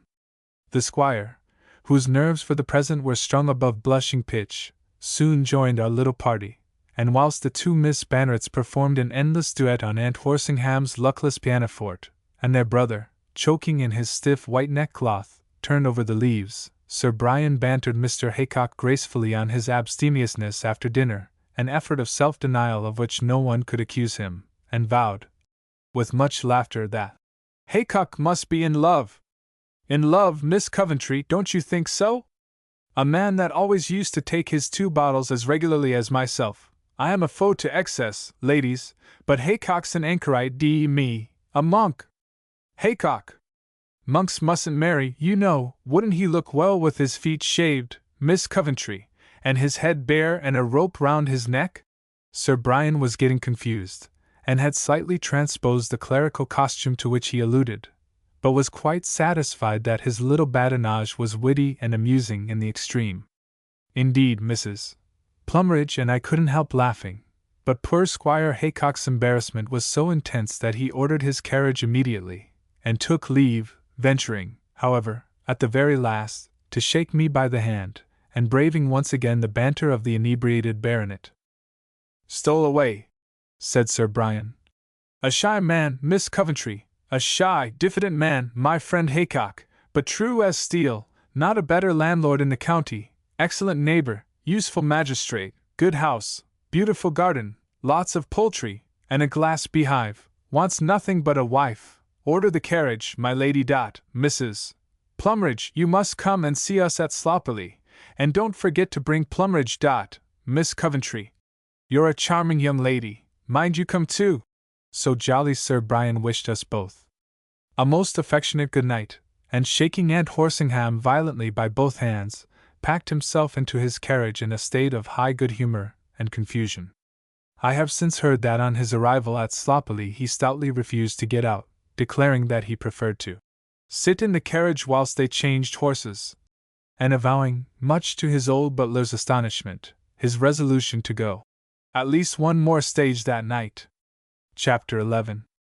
I must despair of being able in simple narrative to convey the remotest idea of the dullness of Dangerfield Hall, but as during my residence there I beguiled the weary hours by keeping a diary, bound in blue velvet, with brass clasps and a Brahma lock, I have it in my power, by transcribing a few of its pages, to present to my readers my own impressions of life in that well-regulated establishment.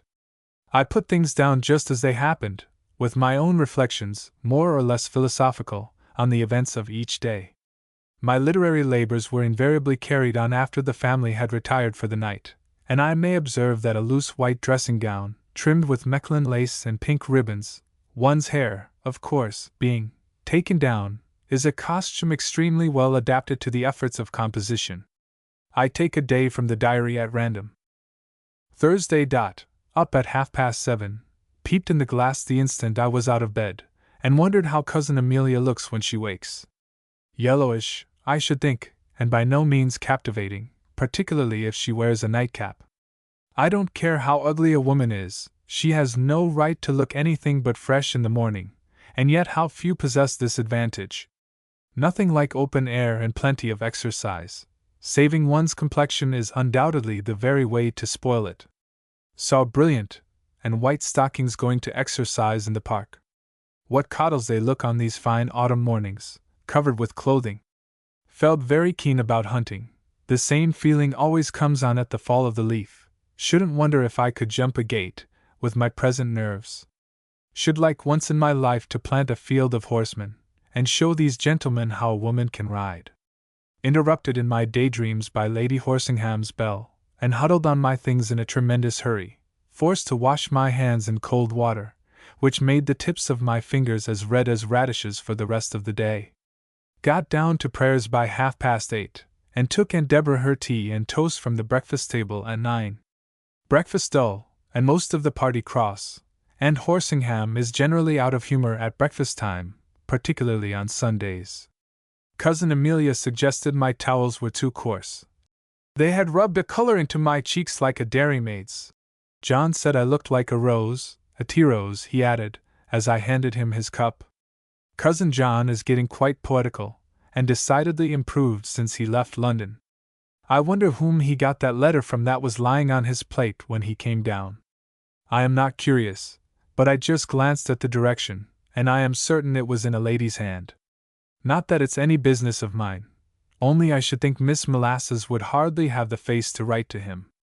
I wonder whether there is anything between John and Miss Molasses. I asked him, half spitefully, the other day how he could bear to be parted from her now the season was over, and he seemed so pleased at my taking an interest in the thing at all that I had no patience to go on with my cross-questioning. I don't think she's good enough for John, I must confess, but he is easily imposed on by young ladies, as indeed, for that matter, are the rest of his great thick-headed sex. When breakfast was over and Cousin Amelia went off as usual to practice her music for an hour or two, I thought I might steal away for a visit to my favorites in the stable. Indeed, I saw John at the front door in a hideous wide-awake, with a long cigar in his mouth. But I was waylaid by Aunt Horsingham, and as these visits to the stable are strictly forbidden, I was obliged to follow her into the drawing-room, and resign myself for the whole morning to that dreadful worsted work, more especially as it was coming on a drizzling mist, and there was no pretext for my usual walk. "I am glad to see you getting more sociable, Kate," said Lady Horsingham, in her dry, harsh voice, as I took a seat beside her and opened my work-basket. "It is never advisable for any young lady to affect singularity, and I have observed with some concern that your demeanor on many occasions is very unlike that of the rest of your sex." I never give in to Aunt Horsingham. After all, she's not my own aunt, so I answered as pertly as ever I could. "No, you mean I don't spend the morning in looking in the glass and talking evil of my neighbors. I don't scream when I see a beetle, or go into convulsions because there's a mouse in the room. I've got 2 legs, very good legs, Aunt Horsingham, shall I show you them? And I like to use them, and to be out of doors amongst the trees and the grass and the daisies, instead of counting stitches for work that nobody wants or writing letters that nobody reads. I had rather give Brilliant a good bucketing." Aunt Horsingham shuddered. I knew she would, and used the word on purpose, over an open heath or a line of grass than go bodkin in a chariot, 7 miles an hour, and both windows up. "Thank you, Aunt Horsingham, you would like to make a fine lady of me, a useless, sickly, lackadaisical being instead of a healthy, active, light-hearted woman. Much obliged to you. I had rather stay as I am." "Miss Coventry," said my aunt, who was completely posed by my volubility, and apparently shocked beyond the power of expression at my opinions. "Miss Coventry," she repeated, "if these are indeed your sentiments, I must beg, nay, I must insist, on your keeping them to yourself whilst under this roof. Amelia, my dear," to my cousin, who was gliding quietly into the room. "Amelia, go back to your music for 10 minutes. I must insist, Miss Coventry, that you do not inoculate my daughter with these pernicious doctrines, this mistaken view of the whole duties and essentials of your sex. Do you think men appreciate a woman who, if she had but a beard, would be exactly like one of themselves? Do you think they like to see their ideal hot and disheveled, plastered with mud and draggled with wet? Do you think they wish her to be strong and independent of them, and perhaps they're superior at those very sports and exercises on which they plume themselves? Do you think they are to be taken by storm, and, so to speak, bullied into admiration? You're wrong, Kate, you're wrong, and I believe I am equally wrong to talk to you in this strain, inasmuch as the admiration of the other sex ought to be the last thing coveted or thought of by a young person of yours. I'm sure, Aunt, I don't want the men to admire me, I replied, but I would not give much for the admiration of one who could be jealous of me for so paltry a cause as my writing better than himself. And as for ideals, I don't know much about such things, but I think a man's ideal may do pretty well what she likes, and he is sure to think everything she does do is perfect. Besides, I don't see why I should bully him into liking me because I'm fond of the beautiful out of doors instead of the fireside. And courageous women, like courageous men, are generally a deal more gentle than the timid ones. I've known ladies who would not venture into a carriage or a boat who could wage a war of words bitterer than the veriest trooper would have at his command, and I've heard Cousin John say that there is scarcely an instance of a veritable heroine in history, from Joan of Arc downwards, who was not in her private life as sweet, as gentle, and as womanly as she was high-couraged and undaunted when the moment came that summoned her energies to the encounter. Unselfishness is the cause in both cases, you may depend. People that are always so dreadfully afraid something is going to happen to them think a great deal more of self than anything else, and the same cause which makes them tremble at imaginary danger for their own sakes will make them forgetful of real sufferings in which they themselves have no share. I had rather be a hoyden and Horsingham, and go on in my own way. I have much more enjoyment, and upon my word, I don't think I'm one bit a worse member of society than if I was the most delicate fine lady that ever fainted away at the overpowering smell of a rose leaf or the merry peal of a noisy child's laugh. My aunt lifted up her hands and gave in, for the return of Cousin Amelia from the music-room effectually prevented further discussion, and we beguiled the time till luncheon by alternate fits of scandal and work, running through the characters of most of the neighbors within 20 miles, and completely demolishing the reputation of my friend, as they called her, lively, sarcastic little Mrs. Plumridge. John was off rabbit-shooting, so of course he did not appear at that meal so essential to ladies, and after Cousin Amelia, by way of being delicate, had got through 2 cutlets, the best part of a chicken, a plate full of rice pudding, and a large glass of sherry, I ventured to propose to her that if the afternoon held up we should have a walk. I'm not equal to much fatigue, said she, with a languid air and a heavy look about her eyes which I attributed to the luncheon. But if you like we'll go to the garden and the hothouses, and be back in time for a cup of tea at 5 o'clock. Anything to get out of the house, was my reply, and forthwith I rushed upstairs, 2 steps at a time, to put on my things, whilst my aunt whispered to her daughter, loud enough for me to hear. She really ought to have been a man, Emmy. Did you ever see such a hoyden in your life? It was pleasant to get out even into that formal garden. The day was soft and misty, such as one often finds it towards the close of autumn, dark without being chill, and the withered leaves strewed the earth in all the beauty of wholesome natural decay. Autumn makes some people miserable. I confess it is the time of year that I like best. Spring makes me cross if it's bad weather, and melancholy if it's fine. Summer is very enjoyable certainly, but it has a luxuriance of splendor that weighs down my spirits, and in those glorious hot, dreamy haymaking days I seem unable to identify myself sufficiently with all the beauty around me, and to pine for I don't exactly know what. Winter is charming when it don't freeze, with its early candlelight and long evenings, but autumn combines everything that to me is most delightful, the joys of reality and the pleasures of anticipation. Cousin Amelia don't think so at all. A nasty raw day, Kate, she remarked as we emerged from the hothouse into the moist, heavy air. How I hate the country! Except whilst the strawberries are ripe. Let's go back to the house, and read with our feet on the fender till tea time. Not yet, Emmy, I pleaded, for I really pined for a good walk. Let's go on the high road as far as the milestone. It's market day at Muddlebury, and we shall see the tipsy farmers riding home and the carriers' carts with their queer-looking loads. Besides, think what a color you'll have for dinner. Come on, there's a dear! The last argument was unanswerable, and Cousin Amelia putting her best foot foremost, we soon cleared the garden and the approach, and emerged on the high road 3 miles from Muddlebury, and well out of the sight of the windows of Dangerfield Hall. As we rose the hill, on the top of which is perched the well-known milestone, and my cousin began already to complain of fatigue, the sound of hoofs behind us caused us both to stop and look round. "It's cavalry," said Amelia, who jumps rather rapidly to conclusions, and is no judge of a horse. "It's a stud," was my reply. "Somebody coming to hunt with the heavy top. Let's stand in this gateway and see them pass."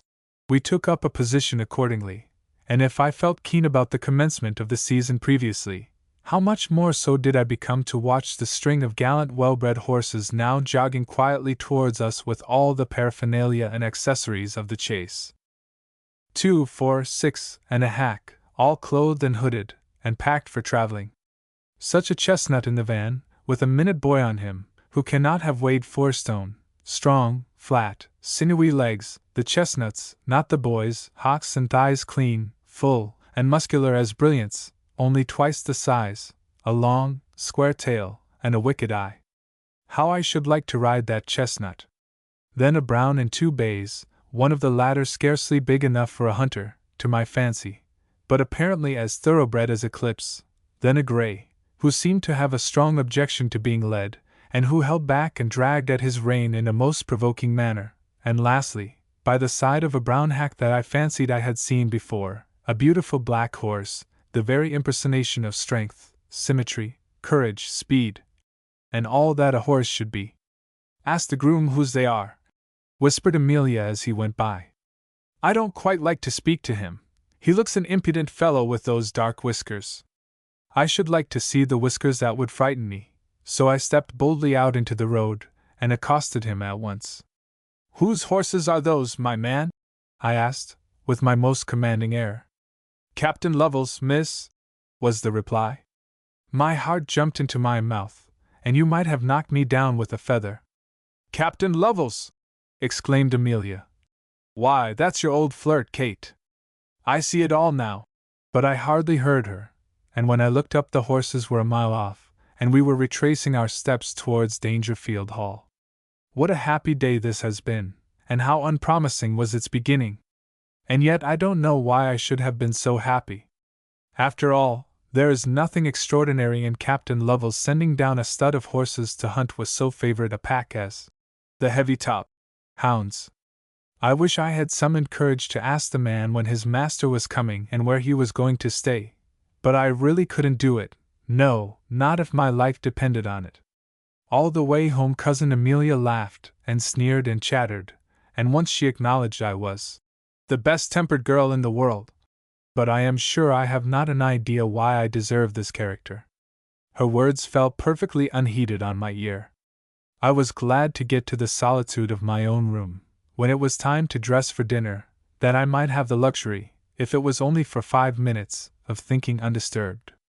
But there was Aunt Deborah to be attended to, for poor Aunt Deborah, I am sorry to say, is by no means well. And Gertrude came in to do my hair. And then the dinner bell rang, and the wearisome meal, and the long evening dragged on in their accustomed monotony. But I did not find it as dull as usual, though I was more rejoiced than ever when the hand candles came, and we were dismissed to go to bed. And now they are all fast asleep, and I can sit at my open window and think as much as I like. What a lovely night it is! The mist has cleared off, and the moat is glistening in the moonlight, and the old trees are silvered over and blackened alternately by its beams. The church tower stands out massively against the sky. How dark the old belfry looks on such a night as this, contrasting with the white tombstones in the churchyard, and the slated roof shimmering above the aisle. There is a faint breeze sighing amongst the few remaining leaves, now rising into a pleading whisper, now dying away with a sad, unearthly moan. The deer are moving restlessly about the park, now standing out in bold relief on some open space brightened by the moonlight, now flitting like spectres athwart the shade. Everything breathes of romance and illusion, and I do believe it is very bad for one to be watching here, dreaming wide awake, instead of snoring healthily in bed. I wonder what he is about at this moment. perhaps smoking a cigar out of doors, and enjoying this beautiful night. I wonder what he is thinking of. Perhaps, after all, he stood up in some lamplit drawing-room talking nonsense to Lady Scapegrace and Mrs. Lumley, or playing that odious whist at his club. Well, I suppose I may as well go to bed. One more look into the night, and then, hark! What is it? How beautiful, how charming! Distant music from the wood at the low end of the park. The deer are all listening, and now they troop down towards the noise in scores. How softly it dies away and rises again! 'Tis a cornet a piston, I think, and though not very skilfully played it sounds heavenly by moonlight. I never thought that old air of "You'll remember me" half so beautiful before. Who can it be? I have never heard it since I came here. It can't be Captain Lovell's groom. It's not quite impossible it might be Captain Lovell himself. Ah, if I thought that!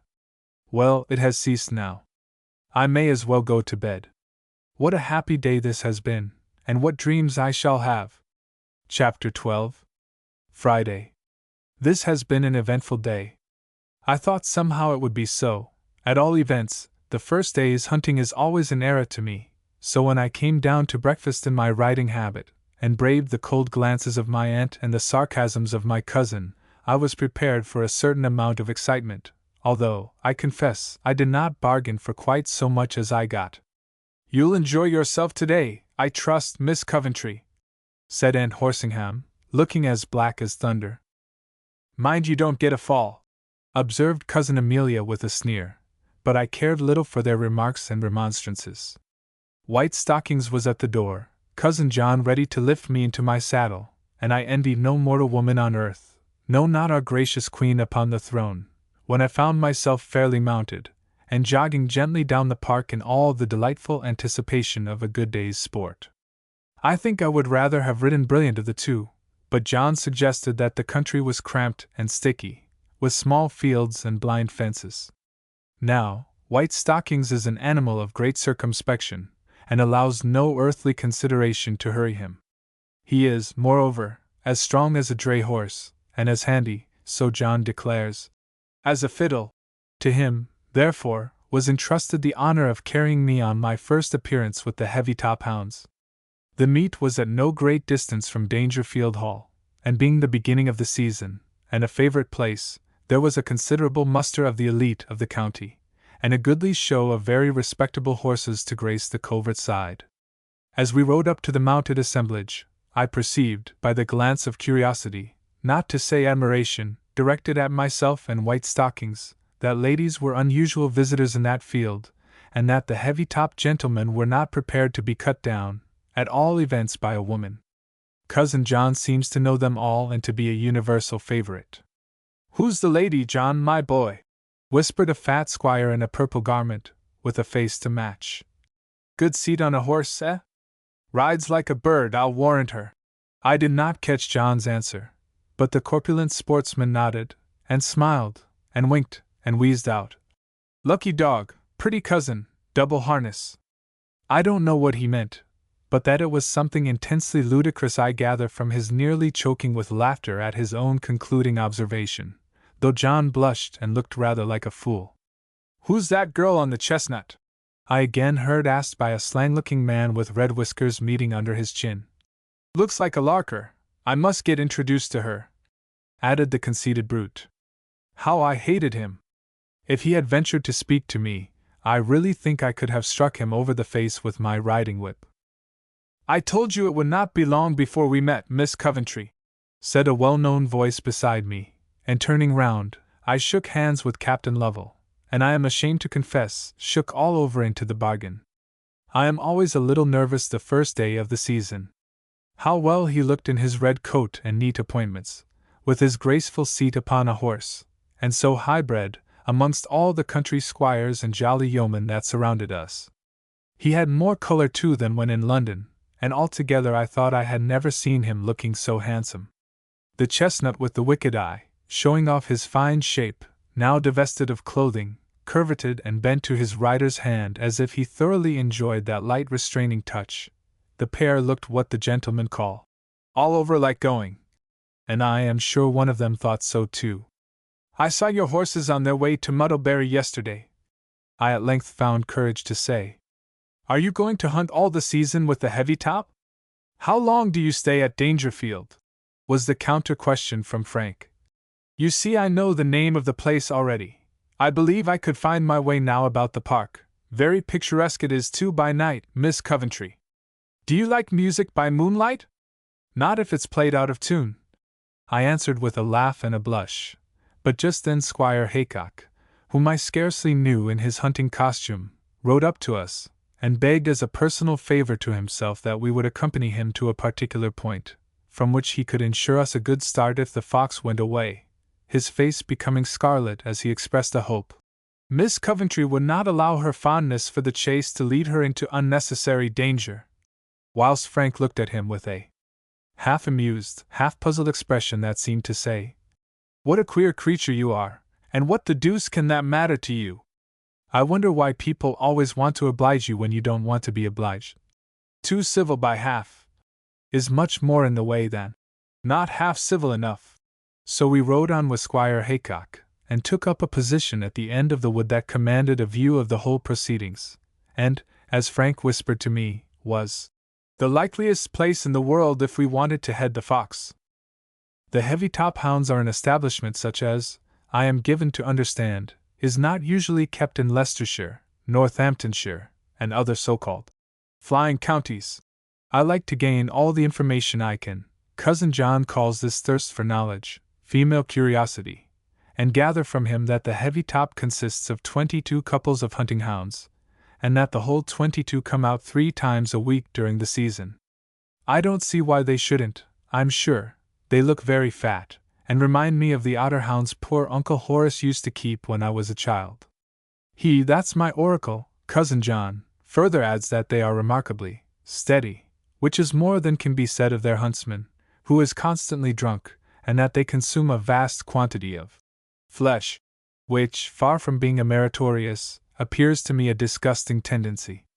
They are capital line hunters, so says John. A line hunter, I imagine, is a hound that keeps snuffing about under the horse's feet, and must be a most useful auxiliary, when, as is often the case, the sportsmen are standing on the identical spot where the fox has crossed. He considers them a very killing pack, not in manners or appearance certainly, but in perseverance and undying determination. Their huntsman is what is called one of the old sort. If this is a correct description, I can only say that the old sort must have worn the brownest and shabbiest of boots, the oldest of coats, and the greasiest of caps, must have smelt of brandy on all occasions, and lived in a besotted state of general confusion, vibrating between delirium audacious and delirium tremens. They have, however, a certain whip called Will, who appears to me to do all the work, and to keep everything right. When old Tippler drinks himself to death, a casualty which must shortly happen, Will is pretty sure to succeed him, an event which I fancy will greatly add to the efficiency of the heavy-top hounds. To crown all, Frank Lovell dubs the whole thing slow, but I have remarked gentlemen make use of this epithet to convey their disapproval of that which they cannot find any positive fault with, just as we ladies call a woman bad style, when we have nothing else to say in her disparagement. "Gone away!" exclaims Squire Haycock, lifting his cap high above his red head. "Yonder he goes! Don't you see him, Miss Coventry, now whisking under the gate? Forward, forward!" hollows Frank, giving vent to his excitement in one of those prolonged screams that proclaim how the astonished sportsman has actually seen the fox with his own eyes. The next instant he is through the hand-gate at the end of the ride, and rising in his stirrups, with the wicked chestnut held hard by the head, is speeding away over the adjoining pasture, alongside of the 2 or 3 couples of leading hounds that have just emerged from the covert. Ah! We are all forgotten now, women, children, everything is lost in that first delirious 5 minutes when the hounds are really away. Frank was gazing at me a minute ago as if his very life was at my disposal, and now he is speeding away a field ahead of me, and don't care whether I break my neck following him or not. But this is no time for such thoughts as these. The drunken huntsman is sounding his horn in our rear. Will, the whip, cap in hand, is bringing up the body of the pack. Squire Haycock holds the gate open for me to pass. Cousin John goes by me like a flash of lightning. White-Stockings with a loose rein submits to be kicked along at any pace I like to ask him. The fence at the end of the field is nothing. I shall go exactly where Frank did. My blood thrills with ecstasy in my veins. Moment of moments. I have got a capital start, and we are in for a run. As I sit here in my armchair and dressing gown, I see the whole panorama of today passing once more before my eyes.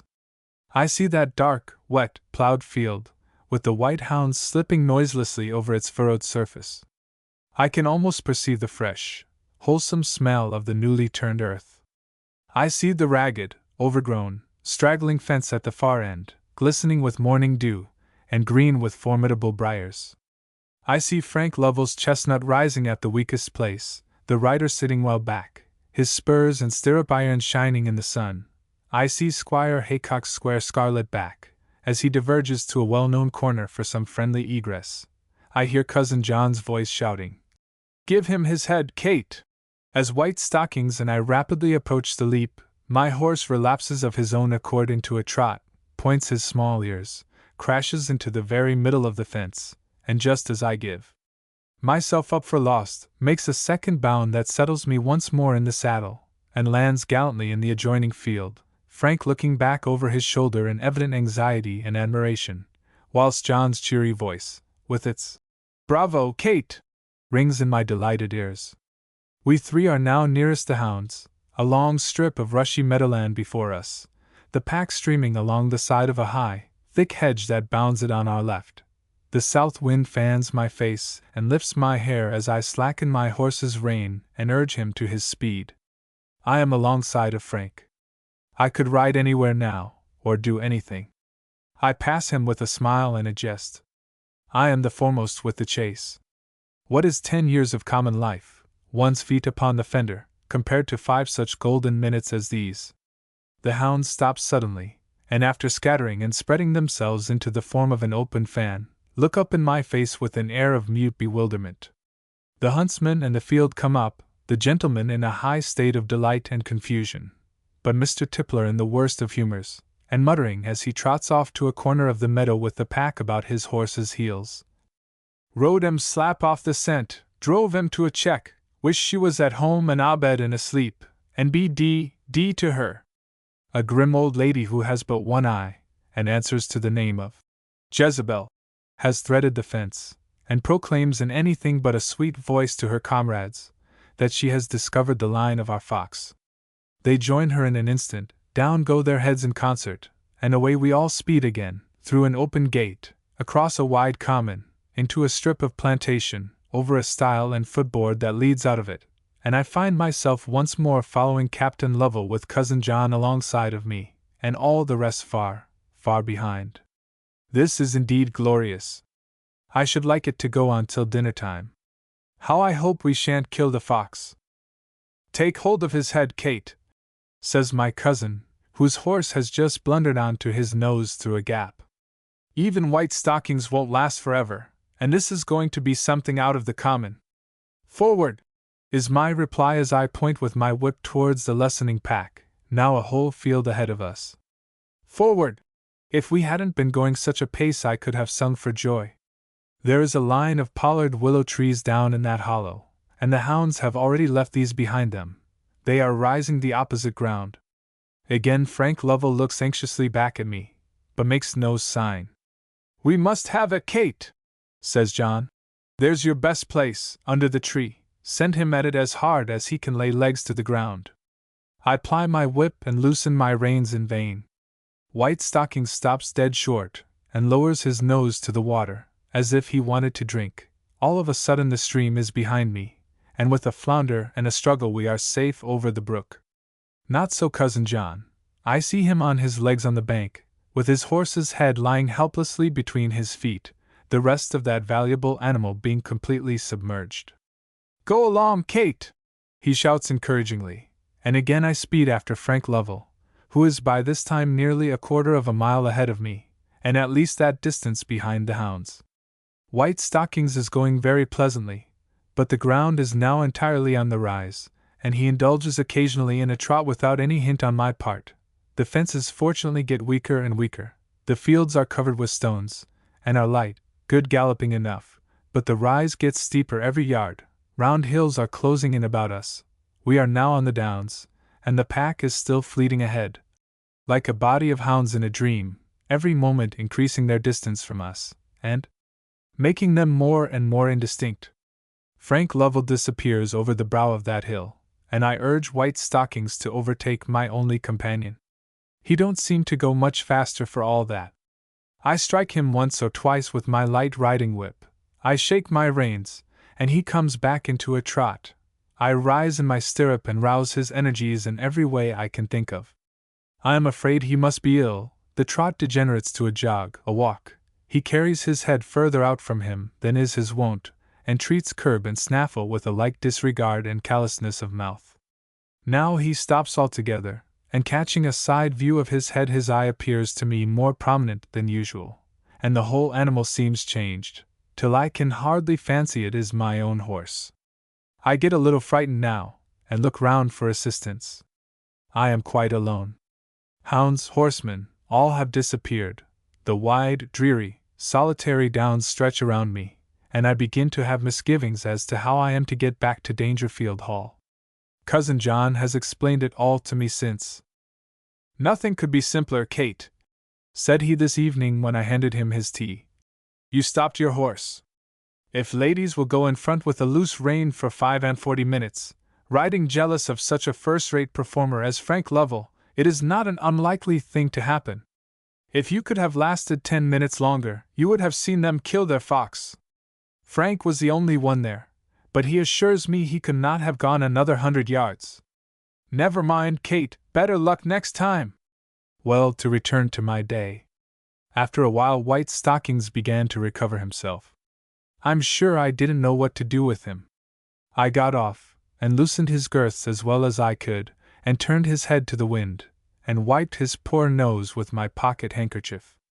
I hadn't any eau de cologne, and if I had it might not have done him much good. At last he got better, and I got on again. All my life I've been used to mounting and dismounting without assistance. Thinking downhill must be the way home, downhill I turned him, and proceeded slowly on, now running over in my own mind the glorious hour I had just spent, now wondering whether I should be lost and have to sleep amongst the downs, and anon coming back to the old subject, and resolving that hunting was the only thing to live for, and that for the future I would devote my whole time and energies to that pursuit. At last I got into a steep chalky lane, and at a turn a little farther on espied to my great relief a red-coated back jogging leisurely home. White-Stockings pricked his ears and mended his pace, so I soon overtook the returning sportsman, who proved to be no other than Squire Haycock, thrown out like the rest of the heavy-topped gentlemen, and only too happy to take care of me, and show me the shortest way, 11 miles as the crow flies, back to Dangerfield Hall. We jogged on amicably enough, the squire complimenting me much on my prowess, and not half so shy as usual, very often the case with the diffident man when on horseback. We were forced to go very slow, both our horses being pretty well tired, and to make matters better, we were caught in a tremendous hailstorm about 2 miles from home, just as it was getting dark, and close to the spot where our respective roads diverged. I could not possibly miss mine, as it was perfectly straight. Ah! That hailstorm has a deal to answer for. We were forced to turn through a hand gate, and take shelter in a friendly wood. What a ridiculous position, pitch dark, pelting with rain, an elderly gentleman and a young lady on horseback under a fir tree. The squire had been getting more incoherent for some time. I couldn't think what he was driving at. "You like our country, Miss Coventry? Fine climate, excellent soil, nice and dry for ladies?" I willingly subscribed to all these advantages. "Good neighborhood," added the squire. "Capital hunting, charming rides, wonderful scenery for sketching. Do you think you could live in this part of the world?" I thought I could if I was to try. "You expressed your approbation of my house, Miss Coventry," the squire proceeded, with his hand on my horse's neck.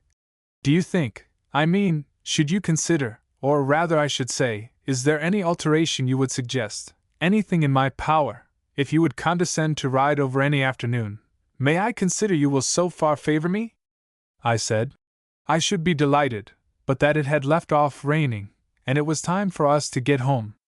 One word, Miss Coventry, pleaded the squire with a shaking voice. Have I your permission to call upon Lady Horsingham tomorrow? I said I thought my aunt would be at home, and expressed my conviction that she would be delighted to see him, and I wished him good-bye.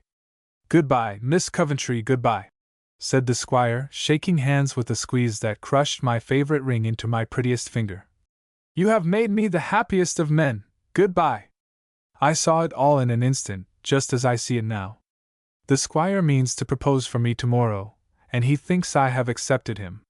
What shall I do? Mrs. Haycock, Kate Haycock, Catherine Haycock. No, I can't make it look well, write it how I will, and then, to vow never to think of anyone else. I suppose I mightn't even speak to Frank. Never, no, never. But what a scrape I have got into, and how I wish tomorrow was over. Chapter 13. My diary continued. Saturday. Well, it is over at last, and upon my word I begin to think I am capable of anything after all I have got through today since breakfast. Scarcely had I finished the slice of toast and single cup of tea that constitute my morning meal, before I heard the tramp of a horse on the gravel in front of the house, followed by the ominous sound of the doorbell. I have remarked that in all country families a ring at the doorbell brings everybody's heart into everybody's mouth. Aunt Horsingham, brooding over the teapot as usual, had been in her worst of humors ever since she came down, and tried to look as if no bell that ever was cast had power to move her grim resolve. A message by electric telegraph! Exclaimed Cousin Amelia, who is always anticipating some catastrophe. No visitor would ever call at such a time. Unless he came to propose for one of us, suggested John, who was carving a ham at the side table. Someone on business for me, probably, remarked Aunt Horsingham, drawing herself up and looking more stately than usual. Mr. Haycock, announced the butler, throwing open the door with a flourish, and while all our untimely visitor's preparations, such as wiping his shoes, arranging his dress, etc., were distinctly audible outside, we looked at each other in mute astonishment, and I own I did feel the guilty one amongst the party. The squire made his entrance in a state of intense trepidation. Having been forcibly deprived of his white hat in the hall, he had nothing but natural means to resort to for concealment of his confusion. Had it not been for an enormous silk handkerchief, white spots on a yellow ground, with which he blew his nose and wiped his brow at short and startling intervals, his condition would have been pitiable in the extreme. The squire's dress, too, was of a more florid style than is usual in these days of sad-colored attire. A bright blue neckcloth, well starched, and of great depth and volume, a buff waistcoat, with massive gilt buttons, a grass-green riding-coat of peculiar shape and somewhat scanty material, white cord trousers, York-tan gaiters, and enormous double-soled shooting shoes, pierced and strapped, and clamped and hobnailed, completing a tout ensemble that almost upset my aunt's gravity, and made me, nervous as I felt, stuff my pocket handkerchief into my mouth that I might not laugh outright. Fine morning, Lady Horsingham, observed the squire, as if he had come all that distance at this early hour on purpose to impart so valuable a piece of information. Fine morning, but cold, he repeated, rubbing his hands together though the perspiration stood on his brow. I don't recollect a much finer morning at this time of year, he resumed, addressing Cousin John after a pause, during which he had ceremoniously shaken hands with each of us in succession. Will you have some breakfast? Asked Lady Horsingham, whose cold and formal demeanor contrasted strangely with the nervous excitement of her visitor. No, thank you, if you please, answered the squire in a breath. I breakfasted before I left home. Early hours, Lady Horsingham. I think your ladyship approves of early hours, but I'll ask for a cup of tea if you please. So he sat down to a weak cup of lukewarm tea with much assumed gusto and satisfaction. It was now time for Cousin Amelia to turn her battery on the squire, so she presently attacked him about his poultry and his garden and his farm, the honest gentleman's absent and inconsequent replies causing my aunt and John to regard him with silent astonishment, as one who was rapidly taking leave of his senses, whilst I who knew, or at least guessed, The cause of his extraordinary behavior began heartily to wish myself back in Lowndes Street, and to wonder how this absurd scene was going to end. Your dahlias must have suffered dreadfully from these early frosts, said Cousin Amelia, shaking her ringlets at the poor man in what she fancies her most bewitching style. Beautifully, was the bewildered reply. Particularly the shorthorns. You never send us over the Alderney calf you promised, Mr. Haycock, pursued the lady, now adroitly changing her ground. I begin to think you are not to be depended on. You do me injustice, Miss Horsingham, indeed you do, broke out the squire in a white heat and with a deprecating glance at me. I assure you I sent over a very fine cutting, with a pot and everything, directions for manning it in winter and transplanting after a year. If you never got it, I'll discharge my gardener. I will, upon my word. I have got such a coach in China to show you, persisted his tormentor, determined to renew the charge. When you've finished breakfast, I'll take you to the poultry yard if you like. Delighted, replied the squire, looking ruefully around him as if he meditated instant flight. Delighted, I'm sure, but they haven't flowered well this year. I'll teach you how to bud them if you like, but you're aware, Miss Horsingham, that they've no smell. John could stand it no longer, and was forced to bolt out of the room. My aunt too rose from the table with something approaching a smile, and the squire, screwing his courage to the sticking place, was following her into the drawing-room, evidently for a private interview, when Cousin Amelia, who seemed to have made up her mind to take bodily possession of him, hurried the visitor off to the billiard-room, there to engage in a match which would probably last till luncheon time. I never saw anything so hopeless as the expression of the victim's countenance whilst suffering himself to be thus led into captivity. He did summon courage to entreat Miss Coventry to come and mark, a favor which, notwithstanding my cousin's black looks, I really had not the heart to refuse him. Game after game they played, the gentleman apparently abandoning himself to his fate. Sprawling over the table, making the most ridiculous blunders in counting, missing the most palpable of cannons, and failing to effect the easiest of hazards, the lady brandishing her mace in the most becoming attitudes, drooping her long hair over the cushions, and displaying the whiteness of her hand and slender symmetry of her fingers, as she requested her astonished adversary to teach her how to make a bridge, or pocket the red, or screw it off the white, and lisped out how hard it was to be disappointed by that provoking kiss. The squire made one or two futile attempts to engage me in a game, but Cousin Amelia was determined to have him all to herself, and as it was getting near the time at which I take Aunt Deborah her broth, for poor Aunt Deborah, I am sorry to say, is very ill in bed, I made my escape, and as I ran upstairs heard the billiard-room bell ring, and Squire Haycock summon up courage to know if Lady Horsingham was at leisure, as he wished to see her for 5 minutes alone in the drawing-room. People may say what they like about superstition and credulity and old women's tales, but I have faith in presentiments. Didn't I get up from my work and walk to the window at least a dozen times to watch for Cousin John coming home that wet day 2 years ago, when he broke his leg with the harriers, and yet he had only gone out for a morning's canter on the best horse he ever had in his life? Didn't I feel for 48 hours as if something too delightful was going to happen to me the week that Brilliant was bought and sent home, looking like an angel in a horse's skin? That reminds me I never go to see him now. I hope I am not inconstant to my old friends. And what was it but a presentiment that made my heart beat and my knees knock together when I entered my own room today before luncheon and saw a brown paper parcel on the table, addressed, evidently by the shop people, to Miss Coventry, Dangerfield Hall. How my fingers trembled as I untied the thread and unfolded the paper. After all, it was nothing but a packet of worsteds. To be sure, I hadn't ordered any worsteds, but there might possibly be a note to explain, so I shook every skein carefully, and turned the covering inside out, that the document, if there should be one, might not escape my vigilance. How could my presentiments deceive me? Of course there was a note. After all, where was the harm?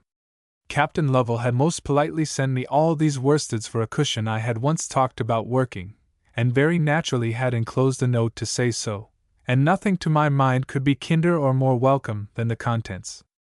I am not going to say what they are, of course. though for that matter I easily could, since I have got the note by me at this moment, and have read it over today besides more than once. After all, there is nothing like a letter.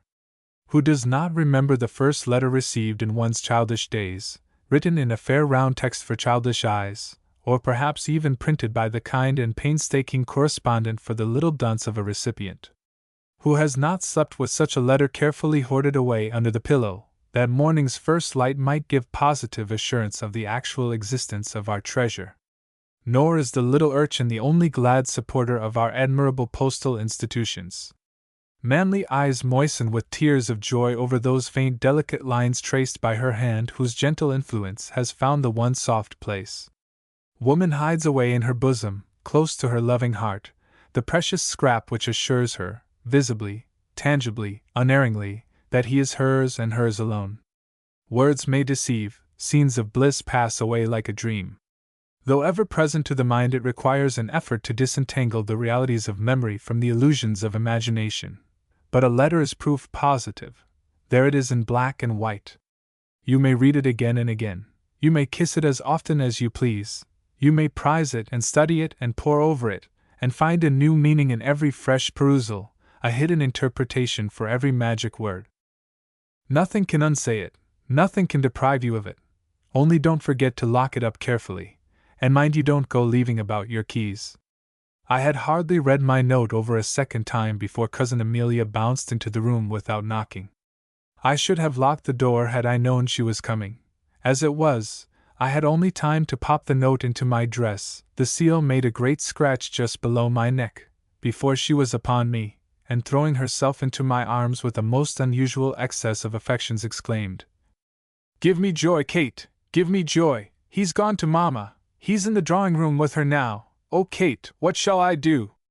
"My dear Amelia," I exclaimed, as the delightful thought flashed across me that, after all, the squire's visit might have been for my cousin, though I must say I wondered at his taste. "Am I to congratulate you on being Mrs. Haycock? I do indeed from my heart. I am sure he is an excellent, amiable man, and will make you a capital husband." "That he will!" exclaimed Cousin Amelia. "And such a nice place and gardens, and a very good fortune too. Upon my word, Kate, I begin to think I'm a lucky girl, though to be sure with my advantages I might expect to make a good match. He's not so old, Kate, after all, at least not so old as he looks, and he's very good-tempered, I know, because his servants say so. I shall alter that tumble-down house of his, and new-furnish the drawing-room. Of course he'll take me to London for 2 or 3 months every year in the season. I wonder if he knows about Mr. Johnson, not that I ever cared for him, and of course, a poor curate like that one couldn't think of it.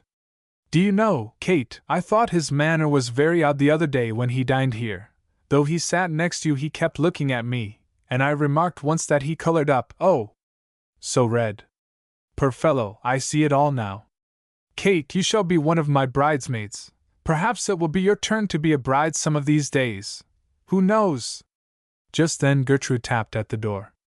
"Miss Coventry, if you please, her ladyship wishes to see you in the drawing-room." My cousin's face fell several inches. "Some mistake, Gertrude," she exclaimed.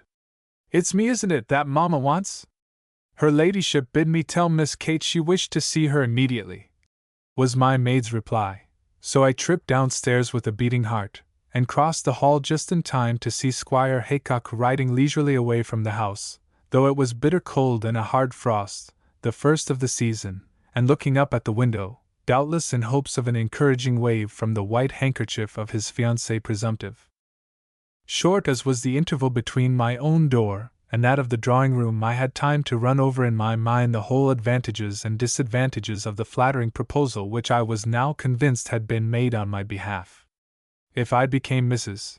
Haycock, and I saw clearly that I had not mistaken the squire's meaning on our return from hunting, I should be at the head of a handsome establishment, should have a good-tempered, easy-going, pleasant husband, who would let me do just what I liked and hunt to my heart's content, should live in the country, and look after the poor, and feed hens and chickens, and sink down comfortably into a contented old age. I need not separate from Aunt Deborah, who would never be able to do without me, and I might, I am sure, turn the squire with the greatest ease round my little finger. But then there certainly were great objections. I could have got over the color of his hair, though a red head opposite me every morning would undoubtedly be a trial. But the freckles? No, I do not think I could do my duty as a wife by a man so dreadfully freckled. I'm certain I couldn't love him, and if I didn't love him I oughtn't to marry him, and I thought of the sad, sad tale of Lucy, Lady Horsingham, whose ghost was now in the nightly habit of haunting Dangerfield Hall. The struggles that poor thing must have gone through, the leaden hours of dull, torpid misery, the agonizing moments of acute remorse, the perpetual spirit-wearing conflict between duty and inclination, much to the discomfiture of the former, and the haunting face of Cousin Edward continually rising on that heated imagination, pleading, reproaching, suing till she loved him, if possibly more madly in his absence than when he was by her side. I too was beginning to have a Cousin Edward of my own. Frank Lovell's image was far too often present in my mind. I did not choose to confess to myself how much I liked him, but the more I reflected on Mr. Haycock's proposal the more I felt how impossible it would be never to think of Frank any more. No, I said inwardly, with my hand on the drawing-room door, I will not give him up. I have his note even now in my bosom. He cares for me, at any rate. I am happier today than I have been for months, and I will not go and destroy it all with my own hand. I opened the door, and found myself in the formidable presence of Aunt Horsingham. Her ladyship looked colder and more reserved, if possible, than ever. She motioned me stiffly to take a chair, and plunged at once into the subject in her dry, measured tones. "Before I congratulate you, Kate," she began, "on such an unlooked-for piece of good fortune as has just come to my knowledge, I am bound to confess, much to my astonishment."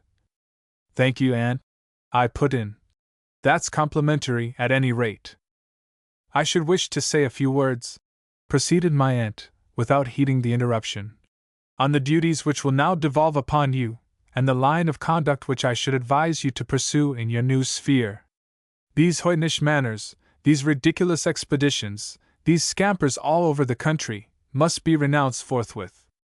Unbecoming as they are in a young unmarried female, a much stricter sense of decorum, a vastly different repose and reserve of manner, are absolutely essential in a wife, and it is as a wife, Kate, that I am now addressing you." "A wife, Aunt?" I exclaimed. "Whose, I should like to know?" "This is an ill-chosen time for jesting, Kate," said my aunt with a frown. "I cannot congratulate you on your good taste in turning so important a subject into ridicule. Mr. Haycock has proposed to you, you have accepted him. Whilst poor Deborah is so ill I am your natural guardian, and he has with great propriety requested my consent, although, in the agitation very natural to a man so circumstanced," added my aunt, smothering a smile, "it was with some difficulty that I made out exactly what he meant." "He never proposed to me. I never accepted him," I broke in, breathless with agitation. "I never will be his wife, Aunt. You had no right to tell him so. Write to him immediately. Send a man off on horseback to overtake him. I'll put my bonnet on this instant, and walk every mile of the way myself. He's a true-hearted gentleman, and I won't have him made a fool of."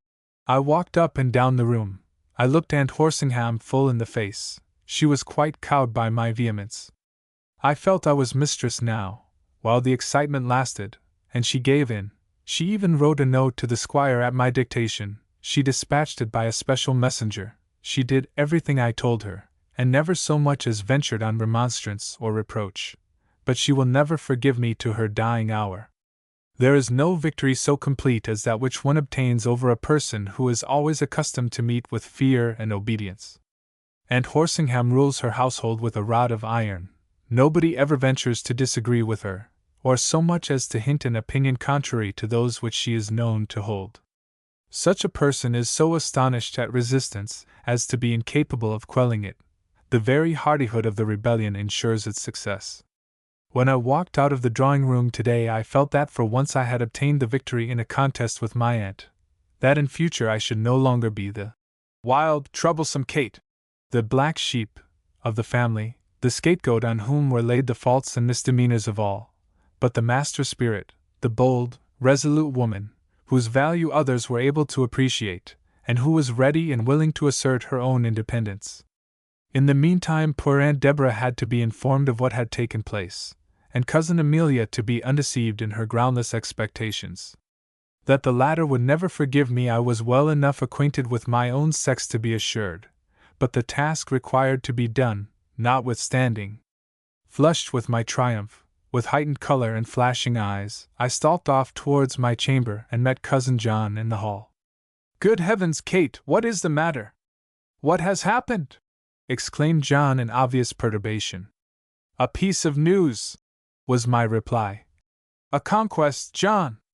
What do you think? Mr. Haycock has just been here, and proposed for me."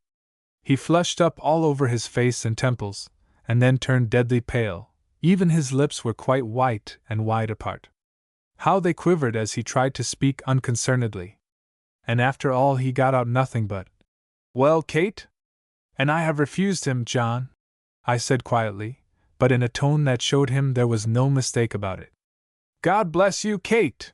was all he replied, and turned away muttering something about wet things and his dressing room. But he was going to the wrong door, and had to turn back, though he took care not to let me see his face again. I can't make John out. At dinner he was just as if nothing had happened, but at all events I'm glad I've refused Mr. Haycock, so I shall read Frank's note over once more and then go to bed. Chapter 14.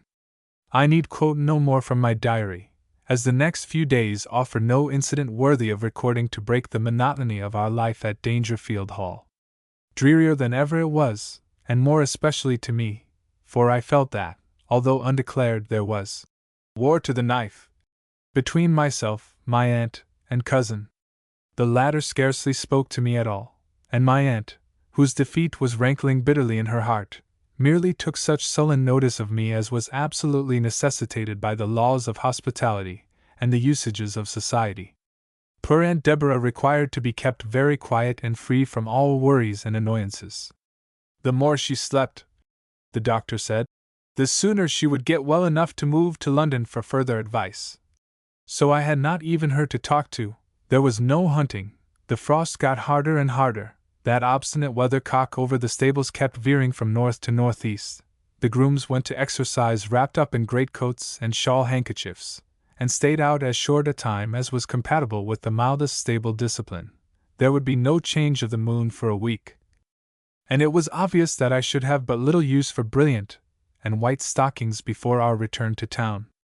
Oh, the hopelessness of a real bitter black frost coming on early in the season, especially when you are not at your own home and your time is limited. To get up morning after morning with the faint hope that the change may have come at last. To see the dry slates and the clear horizon and the iron-bound earth, and to ascertain in your own proper person that the water gets colder and colder every day. You puzzle over the almanac till your eyes ache, and study the thermometer till you get a crick in your neck. You watch the smoke from every farmhouse and cottage within your ken, and still, after curling high up into the pure, rarefied atmosphere, it floats hopelessly away to the southward and corroborates the odious dog vane that you fondly imagine might have got stuck in its northerly direction. You walk out and ask every laborer you meet whether he does not think we are going to have a change. The man looks up from his work, wonders at your solicitude, opines the gentry folk have queer ways, but answers honestly enough, according to his convictions, in the negative, perhaps giving some local reasons for his opinion, which, if an old man, he will tell you he has never known to fail. Lastly, you quarrel with every one of your non-hunting friends, whose unfeeling observations on fine seasonable weather and healthy bracing frosts you feel to be brutal in the extreme. How I hated the frost at Dangerfield! My only chance of meeting with Frank Lovell was out hunting. I had written him an answer to his note. I have often heard Aunt Horsingham say that nothing is so inexcusable as not to answer a letter, and I had no possible means of delivering it. I could not put it in the bag, for my aunt keeps the key. I did not like to entrust it to any of the servants, and my own maid is the last person in whose power I should choose to place myself. I did once think of asking Cousin John to give it to Frank, and throwing myself on kind, good John's generosity, and confessing everything to him, and asking for his advice, but somehow I could not bring myself to it. If he had been my brother, nothing would have been easier, but John is only a cousin, and one or two little things of late had made me suspect that he liked me even better than cousins generally do, so altogether I thought I would leave it alone. Besides, John was going off to shoot pheasants in Wales. The third morning of the frost he came down to breakfast in a suit of wondrous apparel that I knew meant a move in some direction, and I attacked him accordingly. "Is that killing get-up entirely for our benefit, John?" I asked. "Or are you bound on some expedition that requires more fascinations than common?" John colored. He has taken to blushing lately. "I'm going down to Wales for a few days shooting, Kate," was his reply. "I shall come back again when the frost breaks up if Lady Horsingham will be good enough to receive me." And Horsingham is always very civil to John, and so is Cousin Amelia. People generally are to young bachelors. I wonder why men ever marry. They are so much more in request without wives and children. "Always happy to see you," said Aunt Horsingham, with an emphasis on the pronoun. "By the way, what is your address in Wales, that I may forward your letters?" John looked rather guilty as he handed an envelope to my aunt and begged her to copy it exactly. "I can't pronounce the name of my friend Lloyd's place," he said, "but you'll find it written there in 7 consonants and 1 vowel." "Lloyd," said I. "Lloyd. Wasn't there a pretty Miss Lloyd you used to dance with last season in London?" "John! John! I've found you out at last. Now I can account for the splendor of your attire. Now I can see why you post off to Wales in such a hurry, leaving your horses and your hunting and your cousin, sir, for the beaux-yeux of Miss Fanny. Isn't that her name? Well, John, I give you joy. She is a pretty girl, even in London, and Aunt Deborah says she's a fortune." John looked so distressed I didn't like to pursue the subject. I couldn't think what had come over him. He never spoke another word to me till he jumped into his dog-cart to be off, and then he only muttered, "Goodbye, Kate," in a hoarse whisper, but he wrung my hand very hard, and I even thought there were tears in his eyes. He is a good fellow, John. I was sorry to think I might have said anything to hurt his feelings. After he went away it was drearier than ever. What could I do but think of Frank Lovell, and wonder when I should see him again? Where could he be? Perhaps at the inn at Muddlebury. I could see the smoke of the town from the breakfast-room windows, and used to watch it with a painful interest. Every time a servant came into the room I thought something impossible was going to happen. If a carriage drove up to the house, if a horse's tramp was heard in the approach, if the doorbell rung, I fancied it must be Captain Lovell coming to call, perhaps to explain everything, possibly to request an interview with my aunt, such as Squire Haycock had undergone. But, as I said to myself with a beating heart, to have a very different result. If the dwelling solely on one idea be a species of madness, then was I undoubtedly mad. Nothing was so wild and extravagant as to appear impossible to my heated fancy. I was always expecting and always disappointed. The 4th morning I got a letter from Mrs. Lumley, which did not add much to my composure or comfort. Why is it ladies have such a knack of making each other miserable equally by letter as by word of mouth? I give the epistle of Mrs. Lumley verbatim, omitting only the dashes and notes of admiration with which it was studded. "My dearest dear Kate, here we are settled at Brighton, much to the benefit of my poor, dear husband, whom you have never seen, but who knows you well by name, and have everything, even the weather, all we can wish. The only drawback to me is the loss of your charming society and the absence of your dear, merry face. I am leading a highly virtuous and praiseworthy life, and have not done the least bit of mischief since I came here, except making the Dean's wife jealous, which I can hardly call a crime, as she is a vulgar little woman with a red nose and a yellow bonnet. The Dean is a fat, good-natured man, and calls here nearly every day. His wife abuses me in all societies, and tries to pass me without speaking. You know how I always return good for evil, so I go up and shake hands with her, and ask after her dear children, and patronize her till I make her so angry she don't know which way to look. It's rather good fun in such a slow place as this. My time is fully occupied nursing my old man, who was very ill before we came here, and can only go out in a pony carriage for an hour or two at a time, so I have brought the ponies down and drive him myself. The only chance the brown mare has of a gallop is in the mornings, though next week I mean to have a day with the harriers. Indeed, they have appointed them at a good place on purpose for me. I inspected the regiment of dragoons quartered here yesterday morning. They were at exercise on the downs, and as the Gitana, my brown mare, always behaves well with troops, which my enemies would affirm is more than can be said of her mistress, I am able to report upon their general appearance and efficiency. Such a set of gigs, my dear, I never saw in my life. Large underbred horses, and not a good-looking man amongst them. The officers are, if possible, more hideous than the privates, and they never give balls or theatricals or anything, so we need waste no more words upon them. I am improving my mind, though, vastly, picking up shells for my little cousins, and perfecting my education besides by learning to swim. I wish you were here. What fun we would have enacting the part of mermaids! Though I fear the cold will now put a stop to my aquatic exploits. The other morning I swam nearly 200 yards on a stretch, and the tide having taken me out of my reckoning, I brought up, as the sailors say, opposite the gentlemen's bathing machines. What could I do? It was as impossible to walk along the beach as to fight back against the current. Presence of mind, Kate, is the salient point of the heroic character. The door of a machine was open, and I popped in. My dear, there were all his clothes, his hairbrush, his button-hook, his wig, and, would you believe it? An instrument for curling his whiskers. I put everything on except the wig, crowned myself with his broad-brimmed white hat, felt in his pockets, which were full of gold and silver, and, to my credit be it said, only selected 1 shilling, with which I paid the bathing man, and walked off undiscovered to my own machine. The fat old she-triton laughed till she cried.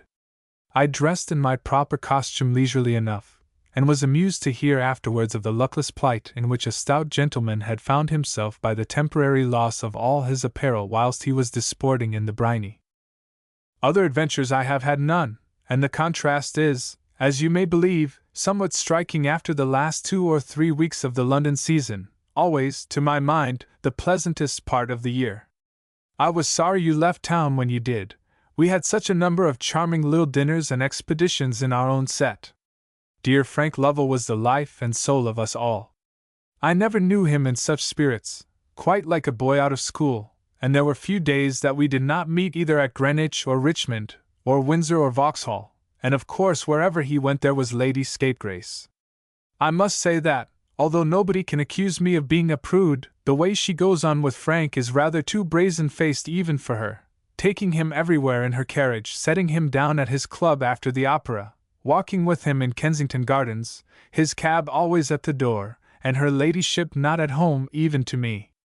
To be sure, he is almost as bad, if it is true, as everybody says it is, that he is to marry Miss Molasses. Poor Frank! He must get hold of somebody with money, or he will soon be in the bench. He is rather a friend of yours, my dear, so I ought not to abuse him, but he is very wild, and though extremely agreeable, I am afraid utterly unprincipled. I do not believe, however, that he cares 1 snap of the fingers for Lady Scapegrace, or Miss Molasses either, for the matter of that. I meant to have written you a long letter, but my stupid servants have let the Dean in, and I hear his cough at this moment on the stairs. He is sadly out of wind before he reaches the first landing. I think even my poor old man would beat him at even weights 100 yards along the beach. As I shall not get rid of him under an hour, and the post will by that time be gone out, I must wish you goodbye. Ever my dearest Kate's most affectionate. N.M.L. I threw the letter on the floor, and stamped upon it with my feet. And was this the end of all? To have brooded and pined, and made myself miserable and well-nigh broken my heart day by day for a man that was to prove so utterly unworthy as this. To have been thrown over for a Lady Scapegrace. Or, worse still, to have allowed even to myself that I cared for one who was ready and willing to be sold to a Miss Molasses. Too degrading, I thought. No, I'll never care for him again. The dream is over. What a fool I'd been! And yet, why did he send his horses down to Muddlebury? Why did he serenade me that night from the park? Why is he not now with his dear Lady Scapegrace at Scamperley, where I see by the Morning Post Sir Guy is entertaining a party of fashionables during the frost? No! I will not give him up quite yet. On reading her letter over again, which I did many times during the day, I found a ray of comfort in my voluble correspondent's own opinion that Frank did not himself care a pin for either of the ladies, to both of whom the world gave him so unhesitatingly. Well, that was something, at any rate. As for his wildness and his debts, and his recklessness and many escapades, I liked him none the worse for these. What woman ever did? I thought it all over during the whole day, and by the time that I opened my window for my usual lookout into the night before going to bed, I am afraid I felt more inclined than ever to forgive him all that had gone before, and more determined to find some means of forwarding him the answer I had written to his note, and which I had been so many times on the point of burning during the day. What a bitter cold night it was, yet the keen north wind felt pleasant and refreshing on my fevered forehead. There had been a sprinkling of snow too since sunset, and the open surface of the park was completely whitened over. How cheerless and desolate it looked! I hadn't the heart to stay very long at the window. It reminded me too much of the pleasant evenings one short week ago. I felt weary and desponding, and drowsy with uncertainty and unhappiness, so I was in the act of shutting down the window, when I saw a dark figure moving rapidly across the snow in the direction of the house. Not for an instant did I mistake it for a deer, or a gamekeeper, or a poacher, or a housebreaker. From the moment I set eyes on it, something told me it must be Frank Lovell, and though I shrunk back that he might not see me, I watched him with painful anxiety and a beating heart. He seemed to know his way quite well. He came straight to the moat, felt his way cautiously for a step or two, and finding the ice would bear him, crossed at once, and took up a position under my window, not 20 feet from where I was standing. He must have seen my shadow across the candlelight, for he whispered my name. "Miss Coventry, Kate!" Only one word. What could I do? Poor fellow! He had walked all that distance in the cold and the snow only for one word, and this was the man I had been doubting and misjudging all day. Why, of course, though I know it was very wrong and very improper and all that, of course I spoke to him, and listened to what he had to say, and carried on a long conversation, the effect of which was somewhat ludicrous, in consequence of the distance between the parties, question and answer requiring to be shouted, as it were, in a whisper. The night too was clouding over, more snow was falling, and it was getting so dark I could not see Frank, even at the distance of 12 or 14 feet, and it could not have been much more between my bedroom window and the ground. "Did you get my note?" said he with sundry complimentary expressions. "Here's the answer," was my practical reply, as I dropped my own missive into the darkness. I know he caught it, because I heard him kiss it. At that moment I was aware of a step in the passage, a hand on my door. Down went my window in a twinkling, out went my candles. The wick of the second one would keep glimmering like a light far off at sea, and in came Aunt Horsingham, clad in flannel attire, with a wondrous headdress, the like of which I have never beheld before or since, just as I popped into bed, and buried myself beneath the clothes as if I had been asleep for hours. "Where can it be, Kate?" said my aunt. "I have been in every room along the passage to find out where the light comes from. I saw it distinctly from my own room, streaming across the moat. There might be thieves in the house," added my aunt, looking valiant even in flannel, "or some of the men servants carousing, but I have been in every room on the ground floor myself, and then I thought perhaps you might be sitting up reading." "Reading, Aunt? Oh dear, no! I assure you I wasn't reading," I answered, every nerve racked with suspense, lest Frank should get impatient, and wonder what had become of me, perhaps throw a snowball up at the window to attract my attention. "What o'clock is it?" I added with a faint yawn. "I think I must have been asleep for hours." As if to punish me for this gratuitous perversion of the truth, the words were hardly out of my mouth when I heard a loud crack on the ice, and a splash as of the sudden immersion of some daring adventurer. Then all was still. The snowflakes fell softly against the window panes. My aunt, shading her candle with her long hand, talked drowsily on, and finally persisted in my coming to sleep with her in her own room, as she said I was. The only person in the house that had the nerves of a hen. I would have given all I was worth in the world to have one more look out of the open window, though even then it might be too late. I would willingly have walked barefoot in the snow all the way to Muddlebury, only to know he was safe back at the inn. For a moment I thought of confessing everything and alarming the house, but I had not courage, so I followed my aunt to her room, and lay awake that livelong night in such a state of agony and suspense as I hope I may never have to endure again. Chapter 15. It may easily be believed that I took an early walk next morning before breakfast. No sooner had I made my escape from Aunt Horsingham's room, than, in utter defiance of the cold thaw just commencing, I put my bonnet on and made the best of my way to the moat. Sure enough, large fragments of ice were floating about where the surface had been broken, close to the side farthest from the hall. There were footprints on the snow, though, leading away through the park in the direction of Muddlebury, and I came back to breakfast with a heart lightened of at least half its load. We were to return to London immediately. Aunt Deborah, pale and reduced, but undoubtedly better, was able to appear at breakfast, and Lady Horsingham, now that we were really about to take leave of her, seemed to value our society, and to be sorry to part with us.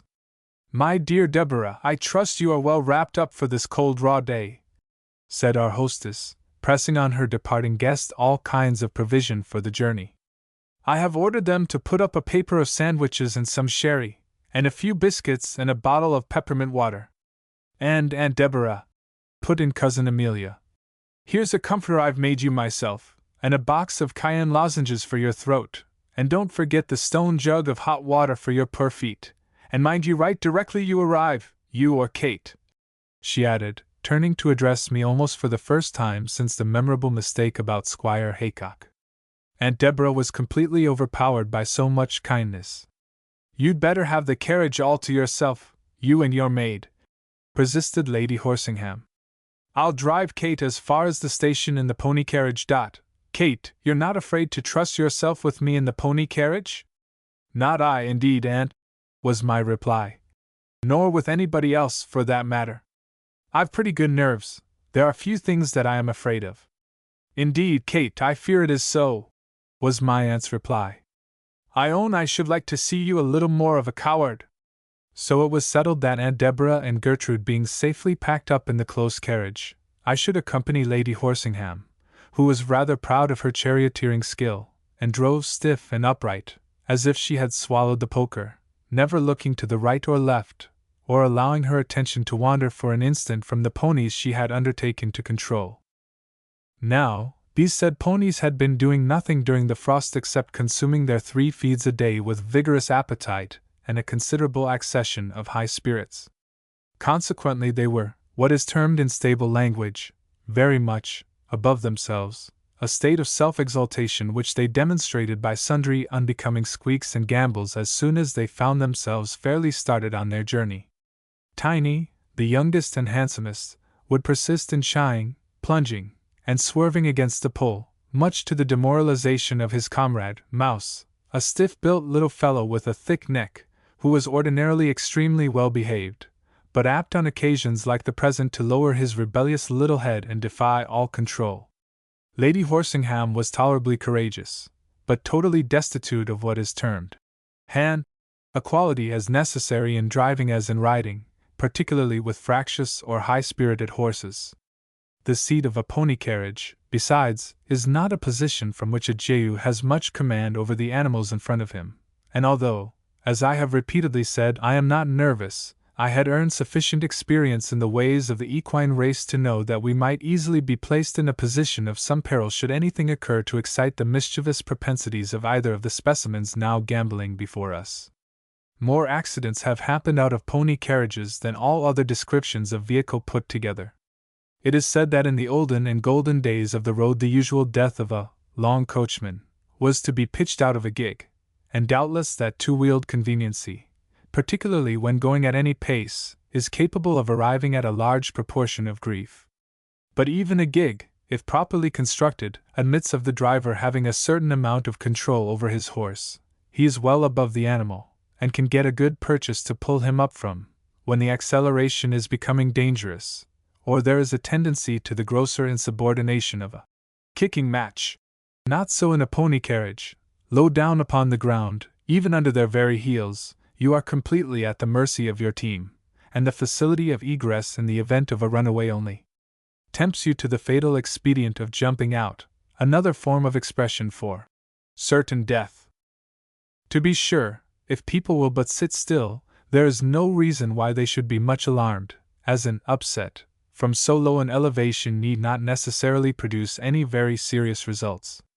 But they never will sit still, at least they won't in 9 cases out of 10, and the consequence is that whilst newspaper columns are filled with horrid accidents and frightful occurrences, based on the fact of the unfortunate sufferer taking an airing in his or her pony carriage, many an elderly lady and cautious gentleman is not to be persuaded into entering one of these little conveyances, but prefers the slow and sure travelling of his or her own respectable feet. Well, Lady Horsingham seemed rather uncomfortable on her driving seat, although far too proud to acknowledge so derogatory a feeling. We had no servant with us, and when I suggested that we might as well take one of the stable men to open the gates, my proposal was met with derision and contempt. I should have thought such a masculine lady as yourself, Kate, would have been above requiring any assistance. I am always in the habit of driving these ponies quite by myself, but of course, if you're afraid, I'll have a groom to go with us immediately. Afraid, indeed. I scouted the idea, my blood was up, and I almost hoped something would happen, that I might fling the word in my aunt's teeth, and ask her, "Who's afraid now?" It came sooner than I bargained for. The ponies were pulling hard, and had got their mouths so thoroughly set against my aunt's iron hand, that she might as well have been driving with a pair of halters for any power she had over them, when a rush of colts in an adjoining paddock on one side of the lane, and a covey of partridges, whirring up, out of a turnip field on the other, started them both at the same moment. My aunt gave a slight scream, clutched at her reins with a jerk, down went the ponies' heads, and we were off, as hard as ever they could lay legs to the ground, along a deep rutted narrow lane, with innumerable twistings and turnings in front of us, for a certainty, and the off chance of a wagon and bell team blocking up the whole passage before we could emerge upon the high road. "Lay hold, Kate!" vociferated my aunt, pulling for her very life, with the veins on her bare wrists swelling up like whipcord. "Gracious goodness! Can't you stop him? There's a gravel pit not half a mile farther on. I'll jump out! I'll jump out!" My aunt began kicking her feet clear of the sundry wraps and shawls, and the leather apron that kept our knees warm, though I must do her the justice to say that she still tugged hard at the reins. I saw such an expedient would be certain death, and I wound one arm round her waist, and held her forcibly down in her seat, while with the other I endeavored to assist her in the hopeless task of stopping the runaway ponies. Everything was against us. The ground was slightly on the decline. The thaw had not yet reached the sheltered road we were traveling, and the wheels rung against its frozen surface as they spun round with a velocity that seemed to add to the excitement of our flying steeds. Ever and anon we bounded and bumped over some rut or inequality that was deeper than usual. Twice we were within an inch of the ditch. Once, for an awful 100 yards, we were balancing on 2 wheels, and still we went faster and faster than ever. The trees and hedges wheeled by us.